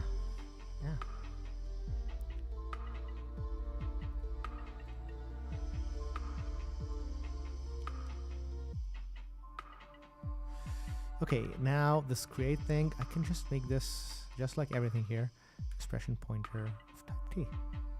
So what's the difference between this and this? I think there's no difference. I think it's the same thing. I can just remove this function, call this just one option called create object.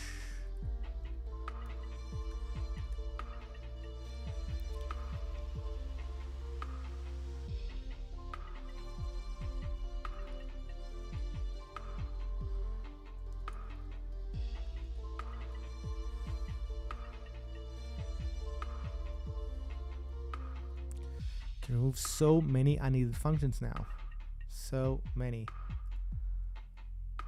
Okay, what else? Okay, so, here we go. So now I can just take the object and call it like this, right? There we go. That's really what it's for. So now once I'm creating the object, it basically gives me this wrapper object with pointer semantics that can always be converted into an ID. So it's going to be serializable. It's going to be, I can copy weak pointers to this around. It's simplified so much of my call site. Let's see, type graph. Yeah, so I can just do this, right? Oh, but you know what? Here I'm returning a type. Well, it's not so bad. It's not so bad.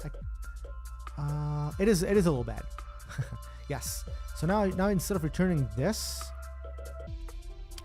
I guess the best thing would be let's return a an expression pointer. Just return this, right? Everything of this can return an expression pointer unless I have to be specific about the type, right? No references. Look at this, so nice. Code is so much shorter. Create multiplier. No need to have a reference here.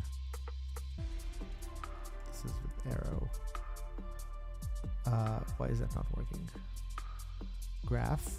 Oh, because the return type of this is wrong. This should also be an expression. The XPR pointer ID of type T. Right? Yes. Body. Yes. Dot create. Okay, here we go. Create. This does not be a reference. This will give me the pointer ID. Perfect. I see a question here from aspiring polyglot Diego. Aspiring polyglot Diego. Okay. Hello. Been watching the coding sessions. Any advice for a CS student who wants to develop software for the music industry? Yes, I have advice. Watch this stream. No. The real advice is, in my opinion, you gotta be. I mean, if you want to be a programmer, right? For the music industry, you should do two things. One is you should get very, very good in C++. Even if at the end of the day you're gonna choose to use some other language, like let's say you like Rust better or something, like and you want to make your project in Rust.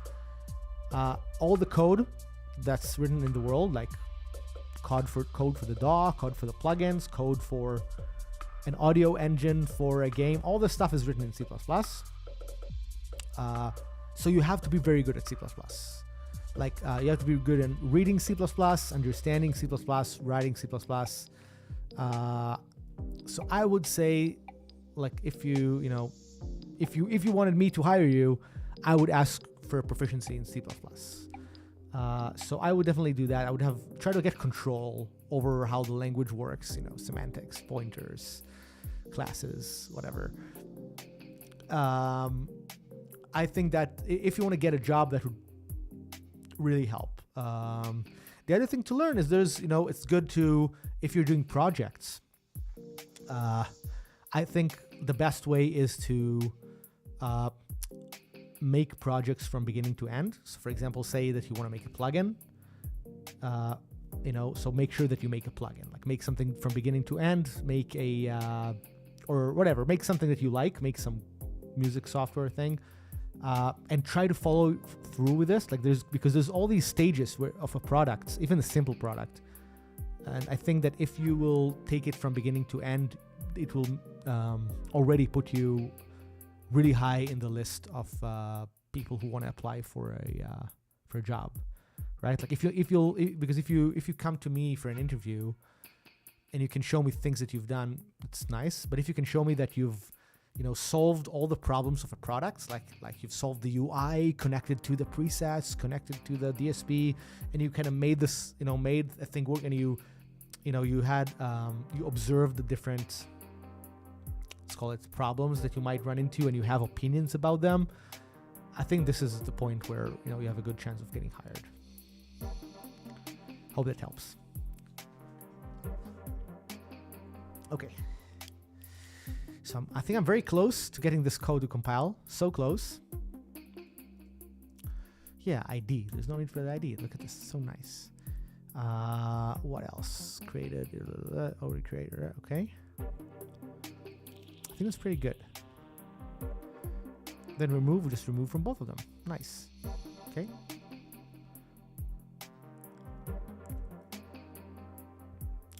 Yeah, all these references not needed. Just pass by value. These are pointers.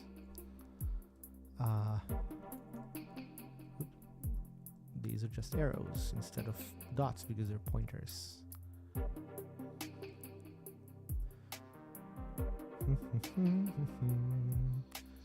Function graph. Okay, that's not a problem. So if I want a function graph, I can just ask for a expression pointer ID with function graph, I guess.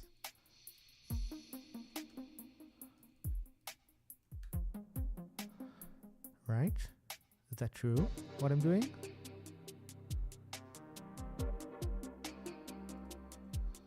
Yeah, this is true.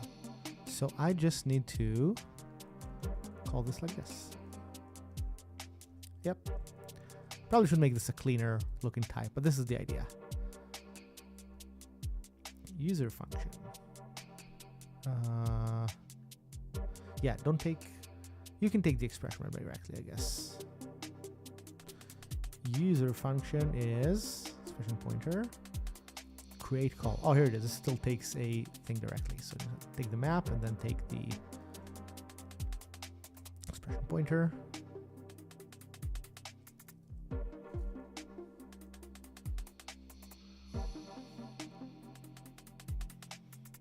Ooh.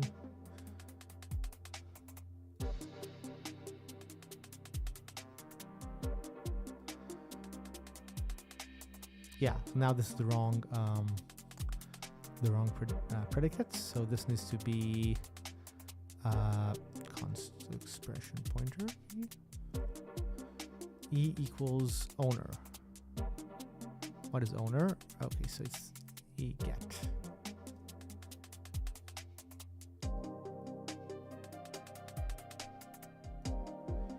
What's the next part?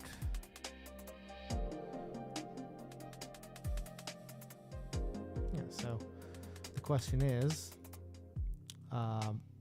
thank you. I've been following the Juice tutorials. How else can I expose myself to all aspects of a plugin product? Yeah, so first of all, some of those you'll just notice yourself. Make stuff, make something, like have an idea, and finish it. And you will find what's missing. You will see the bugs in this. You can have, if you find even one friend that will use your product, that can test it, that's probably all that you need, because that friend can, you know, kind of give you, they can tell you what's missing, what's not working, right?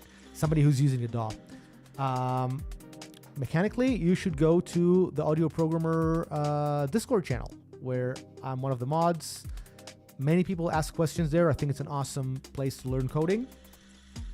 And yeah, that would be the place. I think I would definitely go there and have fun there.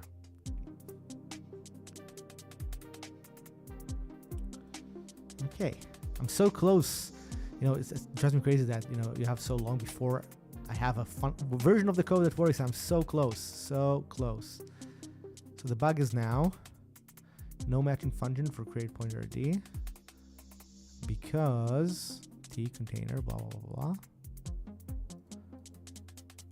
So you call function call with an expression. Okay, because I used to pass the map here. Expression and expressions. Okay, that's fine.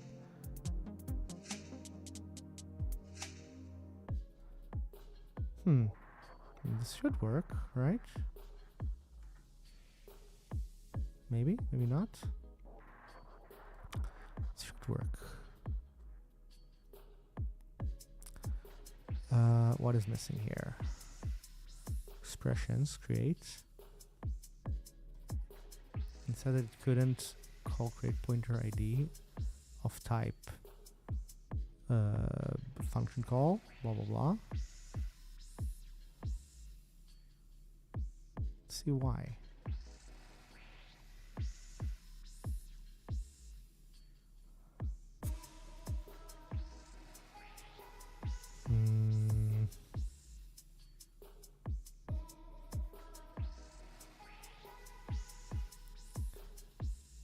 Obscure C++ template error messages.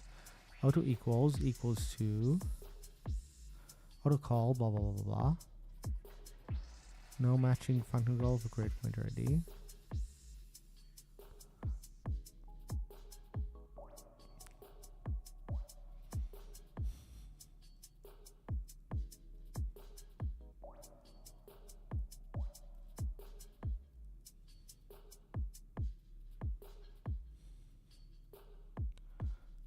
Okay, non-const L value if type is ID combined. Okay.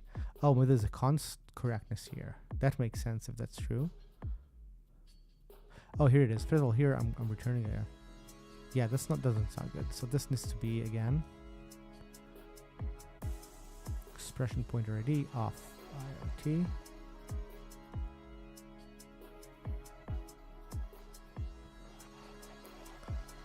Hopefully after I'm finished with this, which should hopefully be soon, things will start to make sense. I'm really hoping.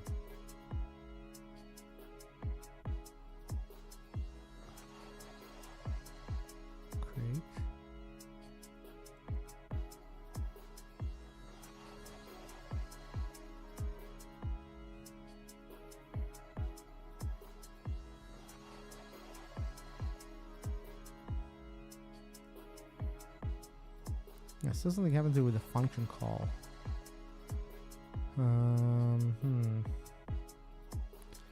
Create pointer ID. Type T.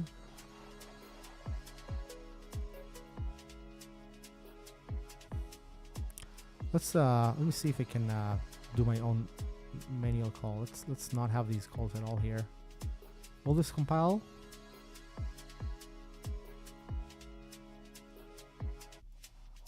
No, it's still try to compile these calls. Let's see if I can just comment out these calls for a second, just so that I can create a quicker looking debug session, I guess. So let's try this.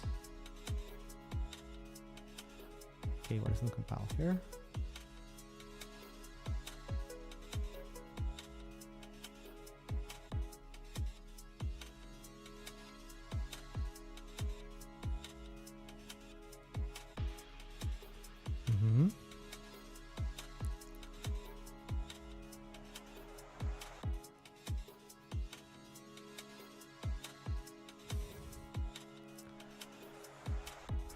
Okay, that means it couldn't. It's weird because I thought it did work before.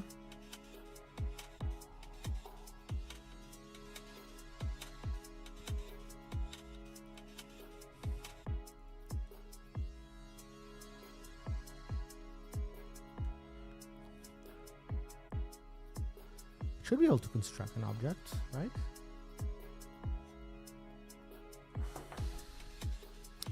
Why can't it construct a default object? It's a bug again.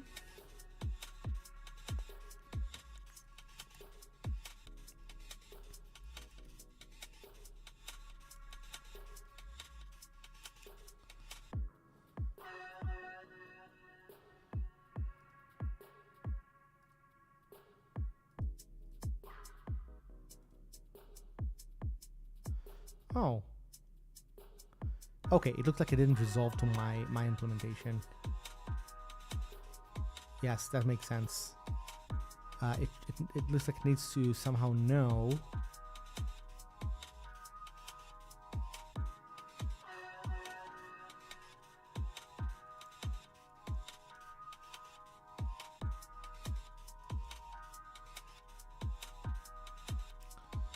Yes, I think it needs to find a way to resolve this. This is really the main part of this. I think, oh, okay, this is what happened. This is not an owning pointer anymore. I changed it to a shared pointer. That's why it couldn't resolve into my implementation of this function. That's why it would work in the way I tried before. Okay, now this the library part of this compiles. It's good. Now let's bring back my testing app. Wow, I've made huge changes now. But I feel like I'll be able to move so much faster now that I've done this, because I was stuck around these data structures so long. Okay, let's fix now this one thing that's left. Hopefully one thing that's left. Oh, now I can actually go back to main. Let's make a singular call myself to this. Something like, so I need something like a language expression map. Let's do this, right? Map, and then expressions, the function call. What was that call? Let's see. First of all, let's see if I can just run this, right? Just initialize with the default constructor. Yes, good. Then let's manually do map create.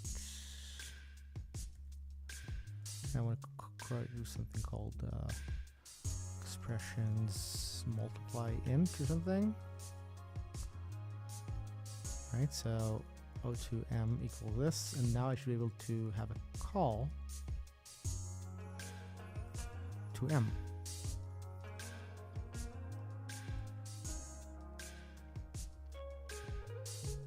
Okay, this fails. Good. So let's see if I should be able to have a clean stack that would help me find out exactly what the problem is. Right, so the problem is I had the expression map. This was the big object that I was just completely overhauled. It's used all over the place here. I created an object and this gave me a pointer, right? This gave me an expression pointer or an expression pointer ID of type blah, blah, blah, 5 multiply int. And I should be able now to create I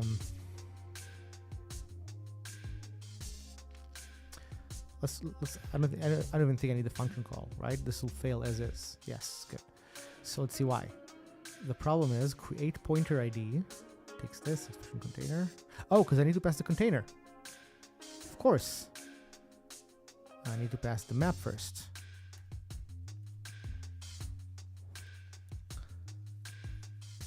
Looks like this compiles. Doesn't link. Okay, because I forgot something. Generate unique ID. Okay, there's some function here that I moved.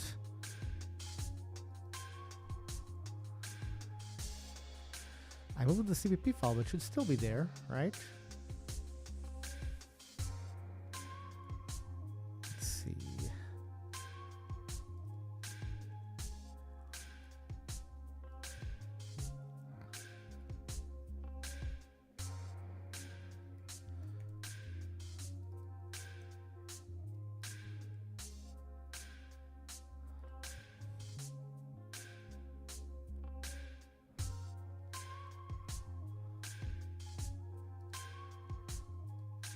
Okay. Oh, maybe there's something I didn't see. Maybe there's something like a template thing in that function that I...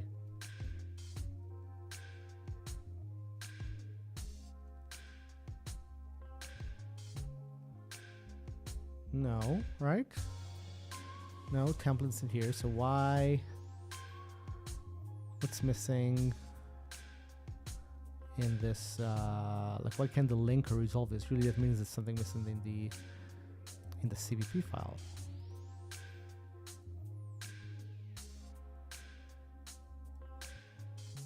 Right? Nothing templated here. Nothing kind of weird.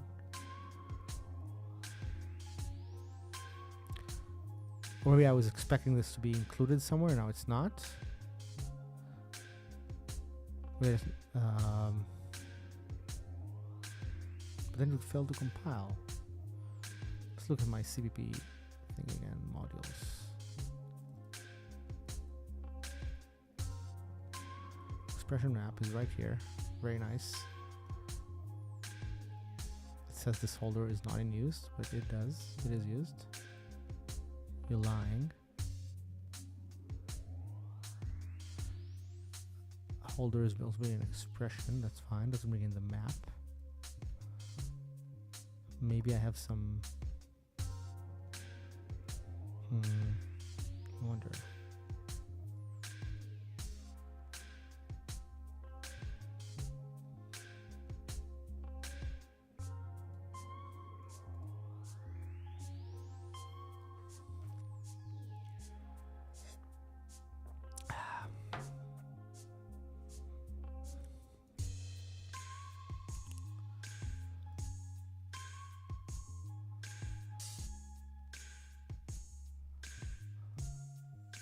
Oh, because I wrote it inline.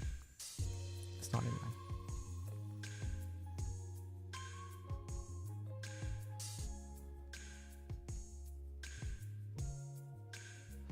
Okay, things are compiling. Let's bring back my entire previous demo code.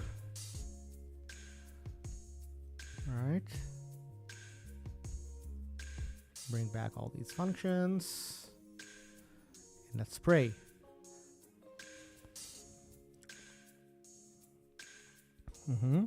Almost everything is perfect. Oh, this could not be a reference now. Connect takes, we'll see in a second what this takes. Oh.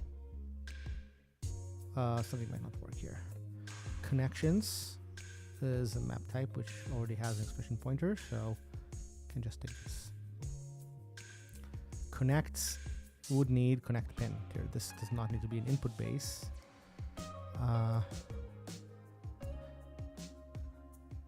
Oh wait, connect is actually fine.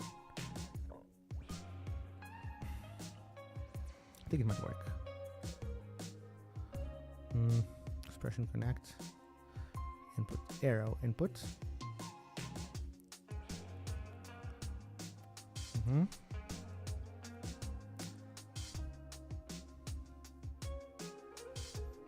Create multiply function takes function pointer ID.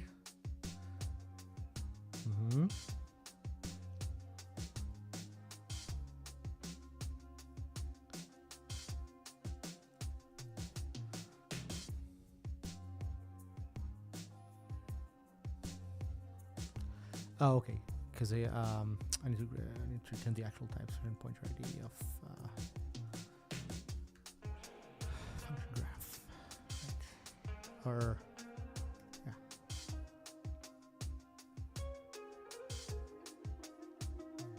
It builds. It builds and it's crashing in a weird way, of course. Let's see why. Let's see why. Let's see why. If it's saving, I need to maybe check if the object is null. I need to check.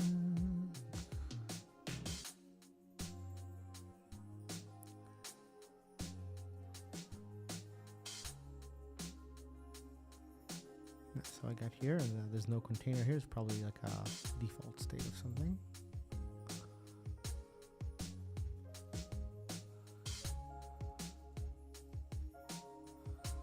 Oh yeah, I should probably. Yeah, so I probably should do that. Had some. So in saving, if object.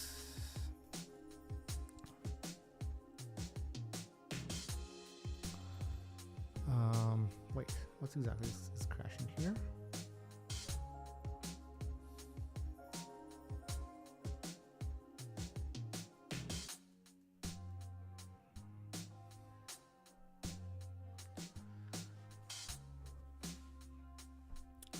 Oh yeah, so you decided to touch the container, so and it's possible the container will be null. So I need to do something if container container not equals.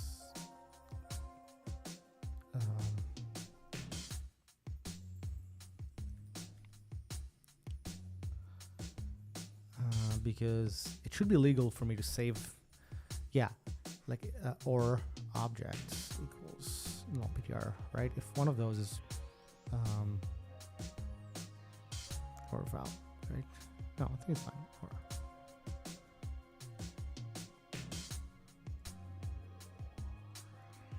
Or maybe I'll make this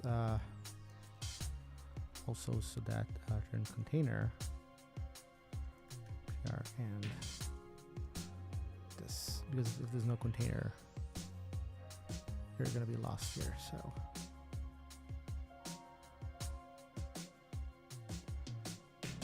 yeah, so only if it's valid, do this.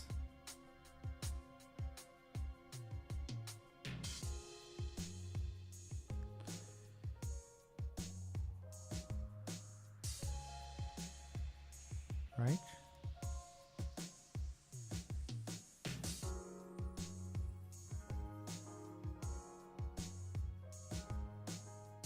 Recompose and it's valid.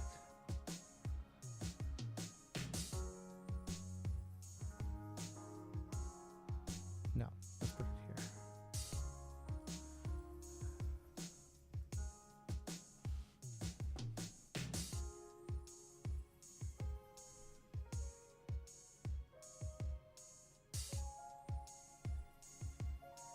Okay, look at this. This serializes, and let's look. Am I gonna have? I still don't have the IDs just yet. Wow, this works so well. Look at this. It's gonna also serialize the. Let's see if it can serialize the. Yeah, the function call needs to get serialized. Let's do that. Function call. But it did manage to find the function call, which is great. So the function call itself. Needs to get a serialized helper. Wow, this is gonna be so much easier. Serialized expression and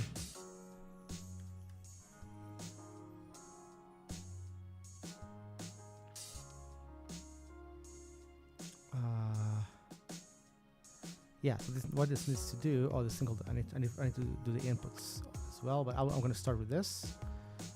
This would be ref.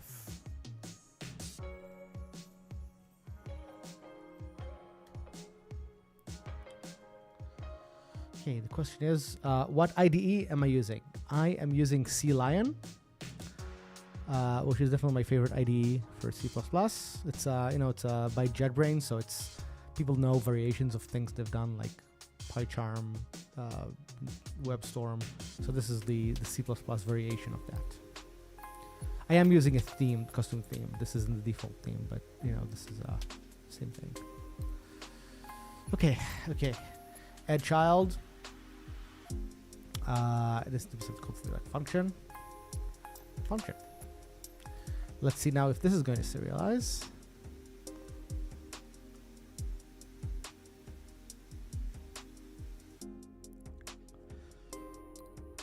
Oh, look at this. This is awesome. You see, it knew that the function it calls is ID of 0, which I think is correct, right? It's calling this thing, type graphing. So, and I need to serialize a few more things in here for this to be a complete graph of the syntax tree of the function of the language. But this works. Wow, I'm so happy that this works. This is wow. It's almost like there's a saying for this. How do you tell where there's like a huge load taken off from my chest? How do you say? There's a way to say it in English. How do you say? I don't know how to speak English. Because wow, this code was so complicated before that. When everything I had to do was so loose, and now everything is so easy. Like I probably I removed like half the code. Like this, you see, I removed like half these functions because now all my management is so dead simple. Wow, I'm so happy that I got this to work. Okay, let's commit this giant piece of commit. What did I change in the toolbox? What did I do there? Pointer ID. Okay, so I did two things. I did that pointer ID. I did here added default constructor and the use of a const container. This is really the library commit, but the language commit is major data structure refactor to use the new pointer ID for references.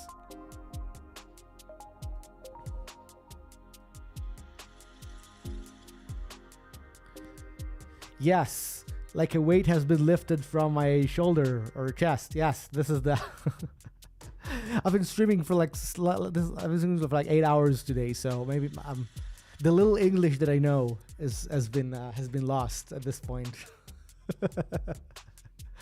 I think this is true. Yes, this is correct. Yeah, because I it got to a point where this data structure was so complicated before, and every operation I had to do was like I had this like unique ID. Every operation was comparing the ID and then storing it somewhere else, and everything was so complicated. And now everything is so simple. Not so simple, but you know what I mean. Like everything is straightforward. Everything makes sense. Wow, everything makes sense. Okay. Now let's start. I need to start fixing those calls one by one.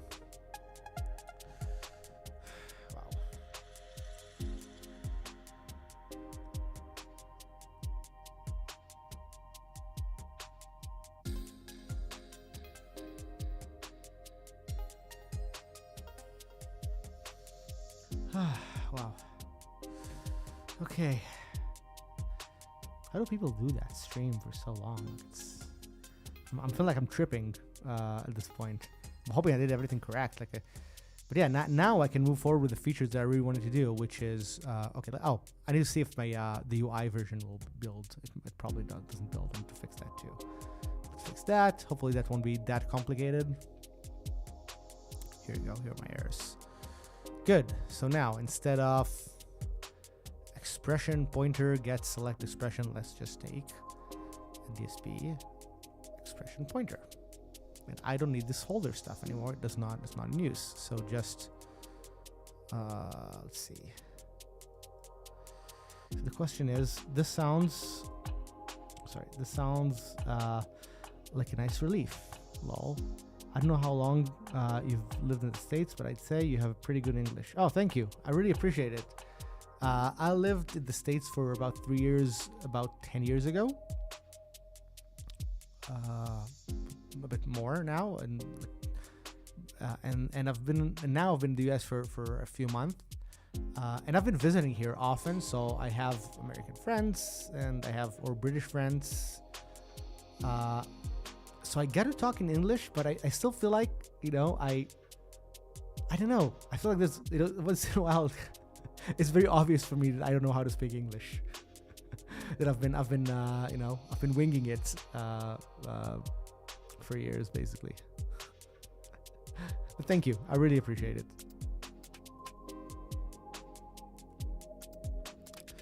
So I just need to remove some little extra baggage from this UI.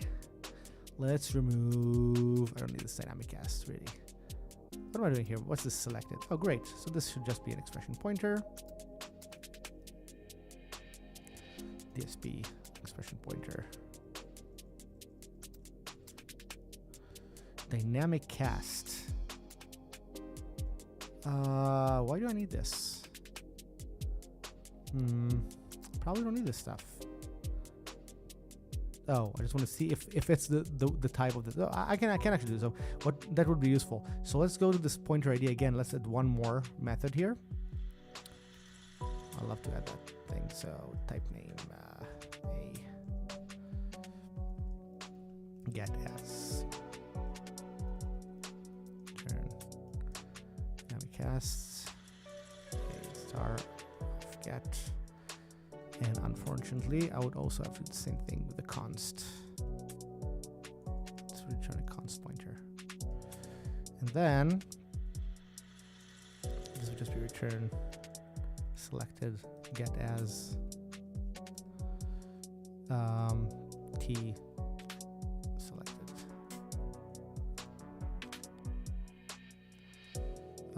Get selected expression. Yeah, I don't need this function anymore. So many functions are just not needed. There were just so many hoops I had to go to, from the object to the ID or to the holder. So many kind of backward thing that I did just because I didn't find a better solution. Okay, so input, that's good. Connect, target. Okay, don't give me const DSP expression. Just give me a const DSP expression pointer. That's good. What else? I'm going over all the options, and these are already expression pointers, so I can just pass the option. Very good. Another cleanup. Input.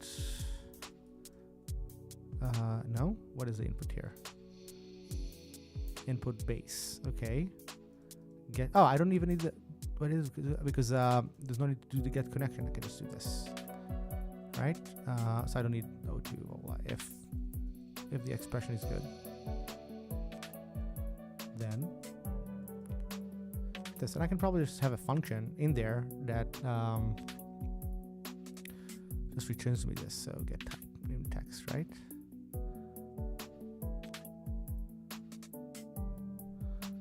So what do I do if it's not there?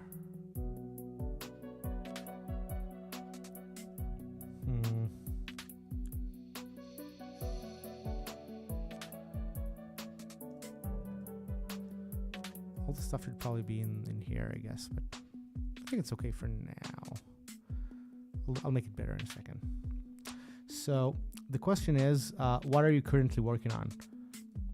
So hopefully this will compile in a second. You can see a little bit of that once I finish this big refactor. But this is a music composition software and plugin that is based on the idea of algorithmic composition. So the idea is the user can specify rules. Like you can say something like, hey, take this motive, repeat it 4 times, transpose it like this, make it double time, do this. So you can kind of specify rules of your composition, and you can create these long developing compositions from these kind of rules that you set out. And the interesting thing is that it's modeled a little bit like a programming language. Like it's kind of like a functional programming language in the sense that the user will be able to create these functions and kind of chain them together. Even though there's not going to be the user is not going to write code, the user is not going to write text code, but the user should be able to say quite a lot and have very, kind of create this chain of developing themes from, just a few simple themes. That's really the main goal.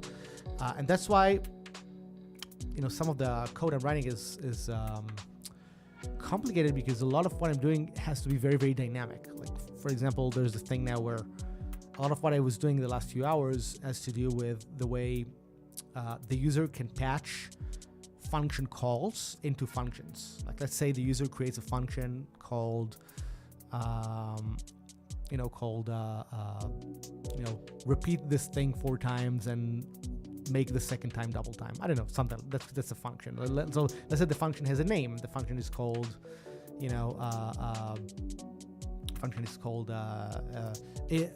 enhance part. That's the name the user called it. So then the user wants to be able to connect this into many places. Like, the user can say, okay, well, enhance this part, but enhance the part of this MIDI line that I wrote, enhance this other part, enhance this part. Like, the user can do all these calls. And what I was doing is I was working on this backend, these data structures that help maintain these connections, so that not only the user can create these connections and say, okay, well, here I'm calling this function, here I'm calling this function. The user could also store this as a preset, right? So you can make their preset in the program, hit save, and then when they reload it, I wanted to be able to kind of bring back all the connections. And this is the backend that I was just working on, which required me to do this big rewrite. Hopefully that answered the question.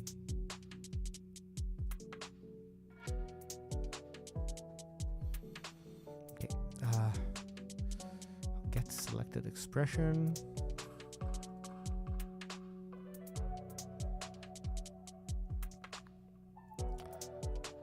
Oh, something like state that selected. Then, okay, again, DSP expression. No, it's going to be a DSP expression pointer.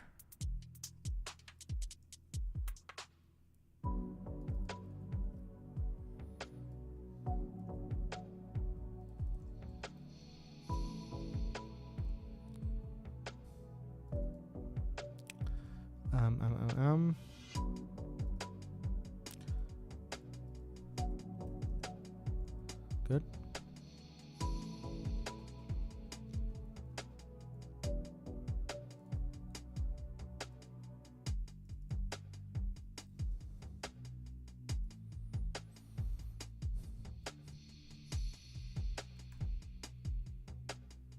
Okay.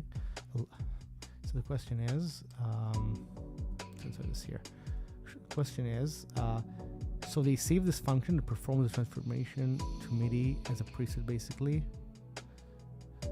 Yeah, I mean MIDI here.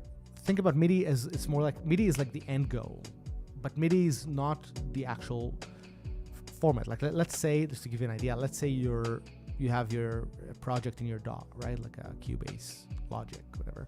You have a project. Let's say you see the piano roll, or you see all the notes that you write. So those are stored in some data structure that's more useful than MIDI. Like, it's a data structure. You'll have stuff like clips. Some clips have names, tracks, right? It's like there's some higher level concept that's in the DAW. So the way it works here is the same. There's going to be a model, that will help you see and edit and everything, your functions and your motives and everything. And at the end of the day, you can just play it as MIDI, right? That would be the. But yeah, it's basically all these transformations you could do to your music, and you're not gonna write functions that deal with MIDI notes in that sense. Like, it's not like you're gonna write a function that looks at the note on and the note off and whatever. You're mostly gonna look at functions that take longer pieces of music and make them do something with them. Like think of something that says, take my motive, like a full motive, right? So a function is take my motive and run it through an arpeggiator, right? That would be a kind of the function you want to do. Like take my motive and take my motive and space it so that it's gonna fit within 4 bars, but kind of stretch it, right? That would be the like an operation that you might want to do.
Graph arrow.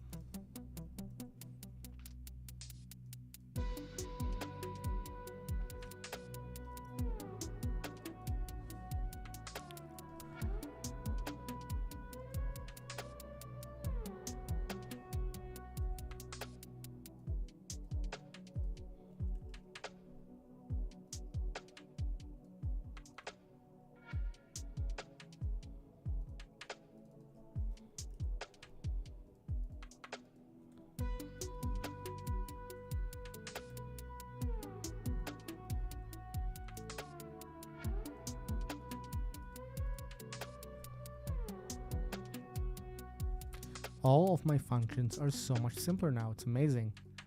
So much less to referencing and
so yeah, I don't need to hold this. I can just hold it like this, right?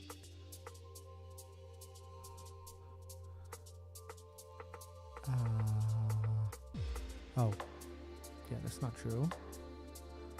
This now is a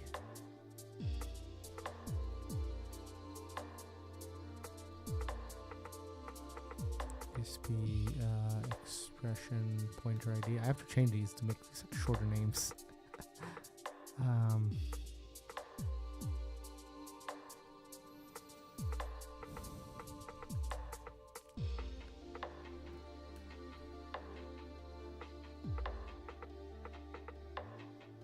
Good.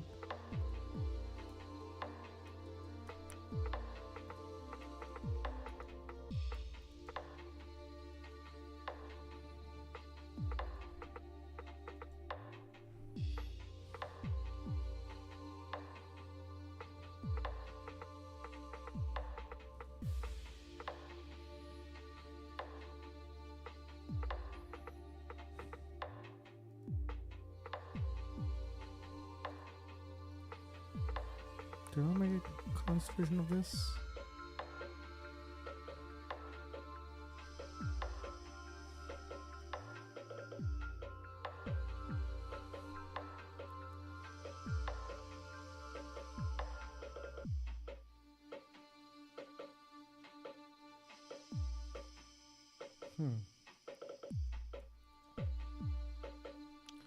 So the question is, cool, thanks for the time to explain. I just jumped here for a few minutes on my break. As an Ableton user, I'm definitely excited by the additions they recently made to allow for transformation of MIDI. Yes, this is very cool. What else? Makes me curious if there is some other DAW out there that allows the user to use both the GUI and at the same time use a scripting language to interface with the MIDI sequencer. So there's a little bit of scripting happens in some DAWs, like just to give you if you're using Ableton, you can write some Java code in Max for Live, I believe. In Logic, there's this thing called the scripter, which lets you write some JavaScript code to process the MIDI.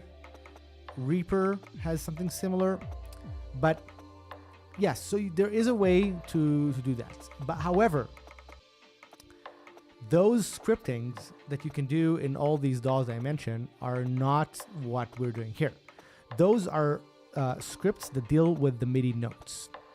So you'll quickly see if you run a script on the MIDI notes, and this is something that I've done for a long time.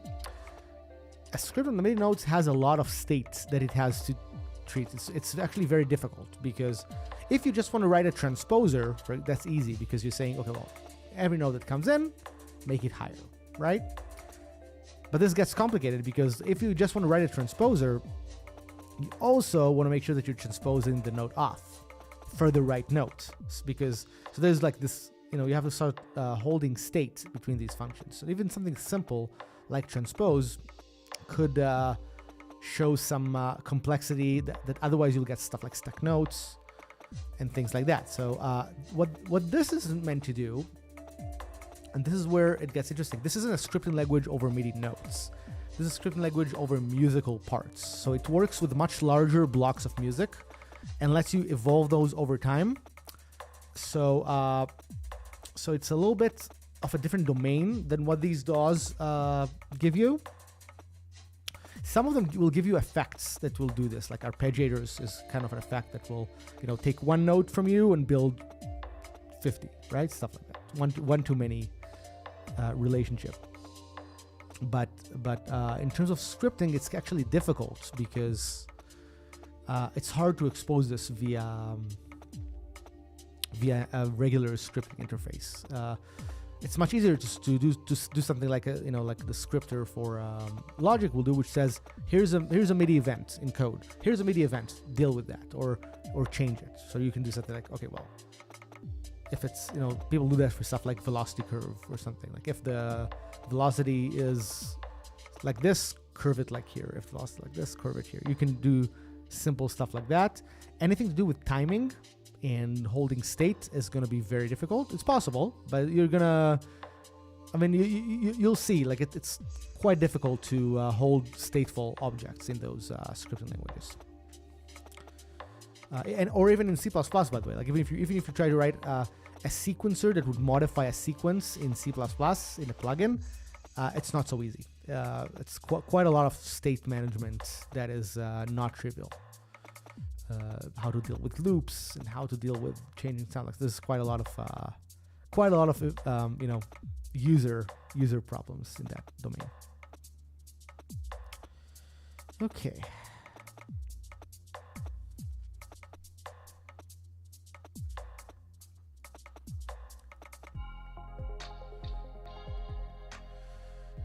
What is the problem here? This is a const key reference.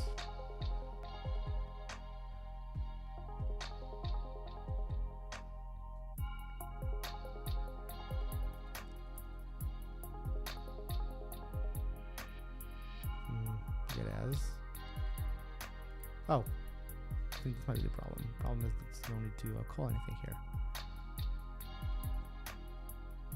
I'm so close, so close.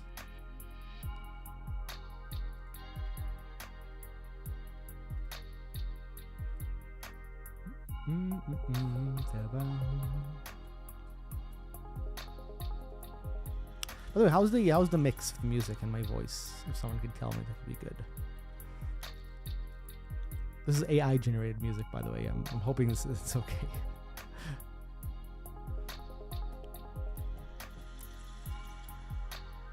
I find some enjoyment in this bizarre music. That gives me the pointer, right?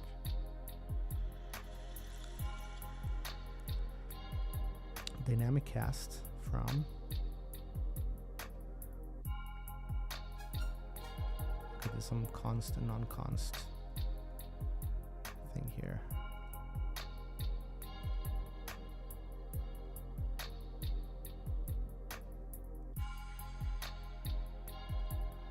I might need I need a const version of the lock probably,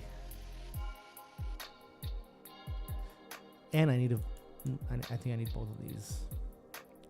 I think that's the problem. I need a const. Yeah.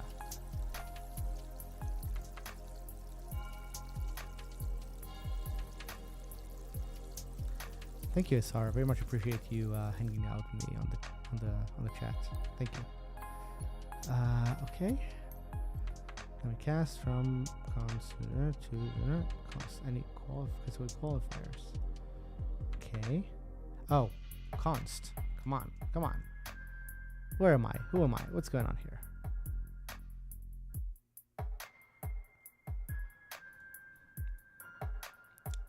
Okay, this is better. Literal. So get selected between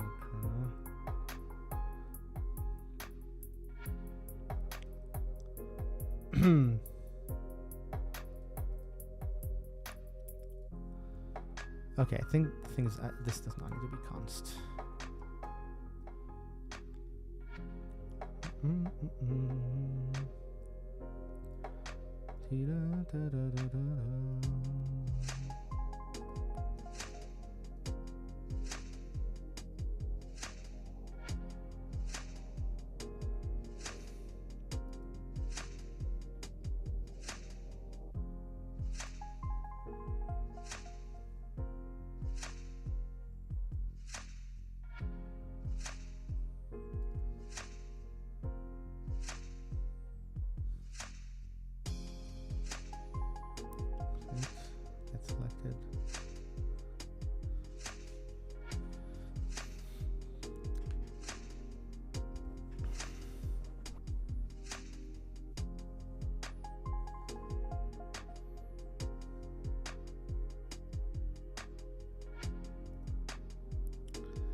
Problems I can't just get a const pointer here. Maybe I'll just take this without the const because I'm going to modify this, right? Okay, this is better. Graph is fine. Okay, that's good. Very good. So this now is using graph. I think I've already have a using of this.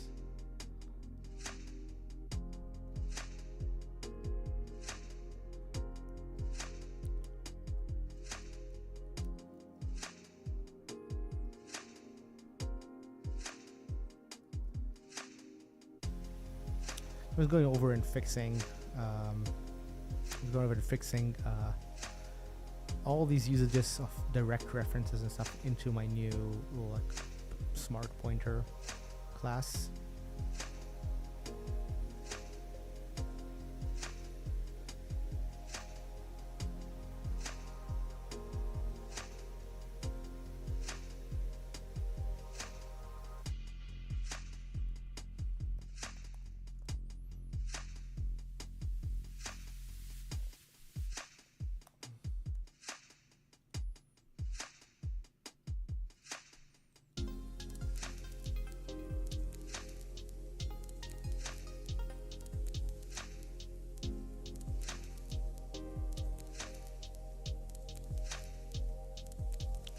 Unbelievable, but I think this compiles.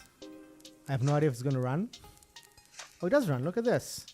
Look at this. So let's see.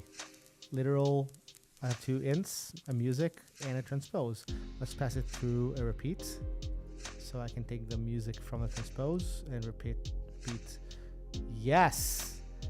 Yes. Let's make a form, which takes the output of the transpose, output of the, let's take the original and take the output of the duplicate. Look at this. Look at me writing this much longer piece of music so quickly. Let's do a reverse, right? So I can reverse this. Let's reverse the form. Wow, that's so cool. And then let's, after I reversed it, let's add another append that would take first the form and then the reverse. So this is how, with like 1, 2, 3, 4, 5, 6, 7 actions, I can create music that's really long. And I just started with this 4-note sequence. This is really what I've done. Why I've done all of this. Oh my God, there's so much more work to do to make this so usable, but this is the idea. Yes, I am so happy. Wow. Thank you so much for everyone who stuck with me this day. Let's make a good commit. So this is pointer ID. Added a helper to do dynamic cast from the pointer into the needed type. So I have that. Then let's do and moved UI example into the new language. What it's called? It's the new pointer type. This is so cool. This is going to make things so much easier. Okay, that was awesome, everyone. It's possible that I'll take a little break and then come back here for another stream. Maybe we'll see. I'm kind of on a roll today. Maybe I want to break some records. So thank you all for sticking around. I know some people went in, went out, but thank you. I really appreciate it. And I will see you soon. Have a good day or night.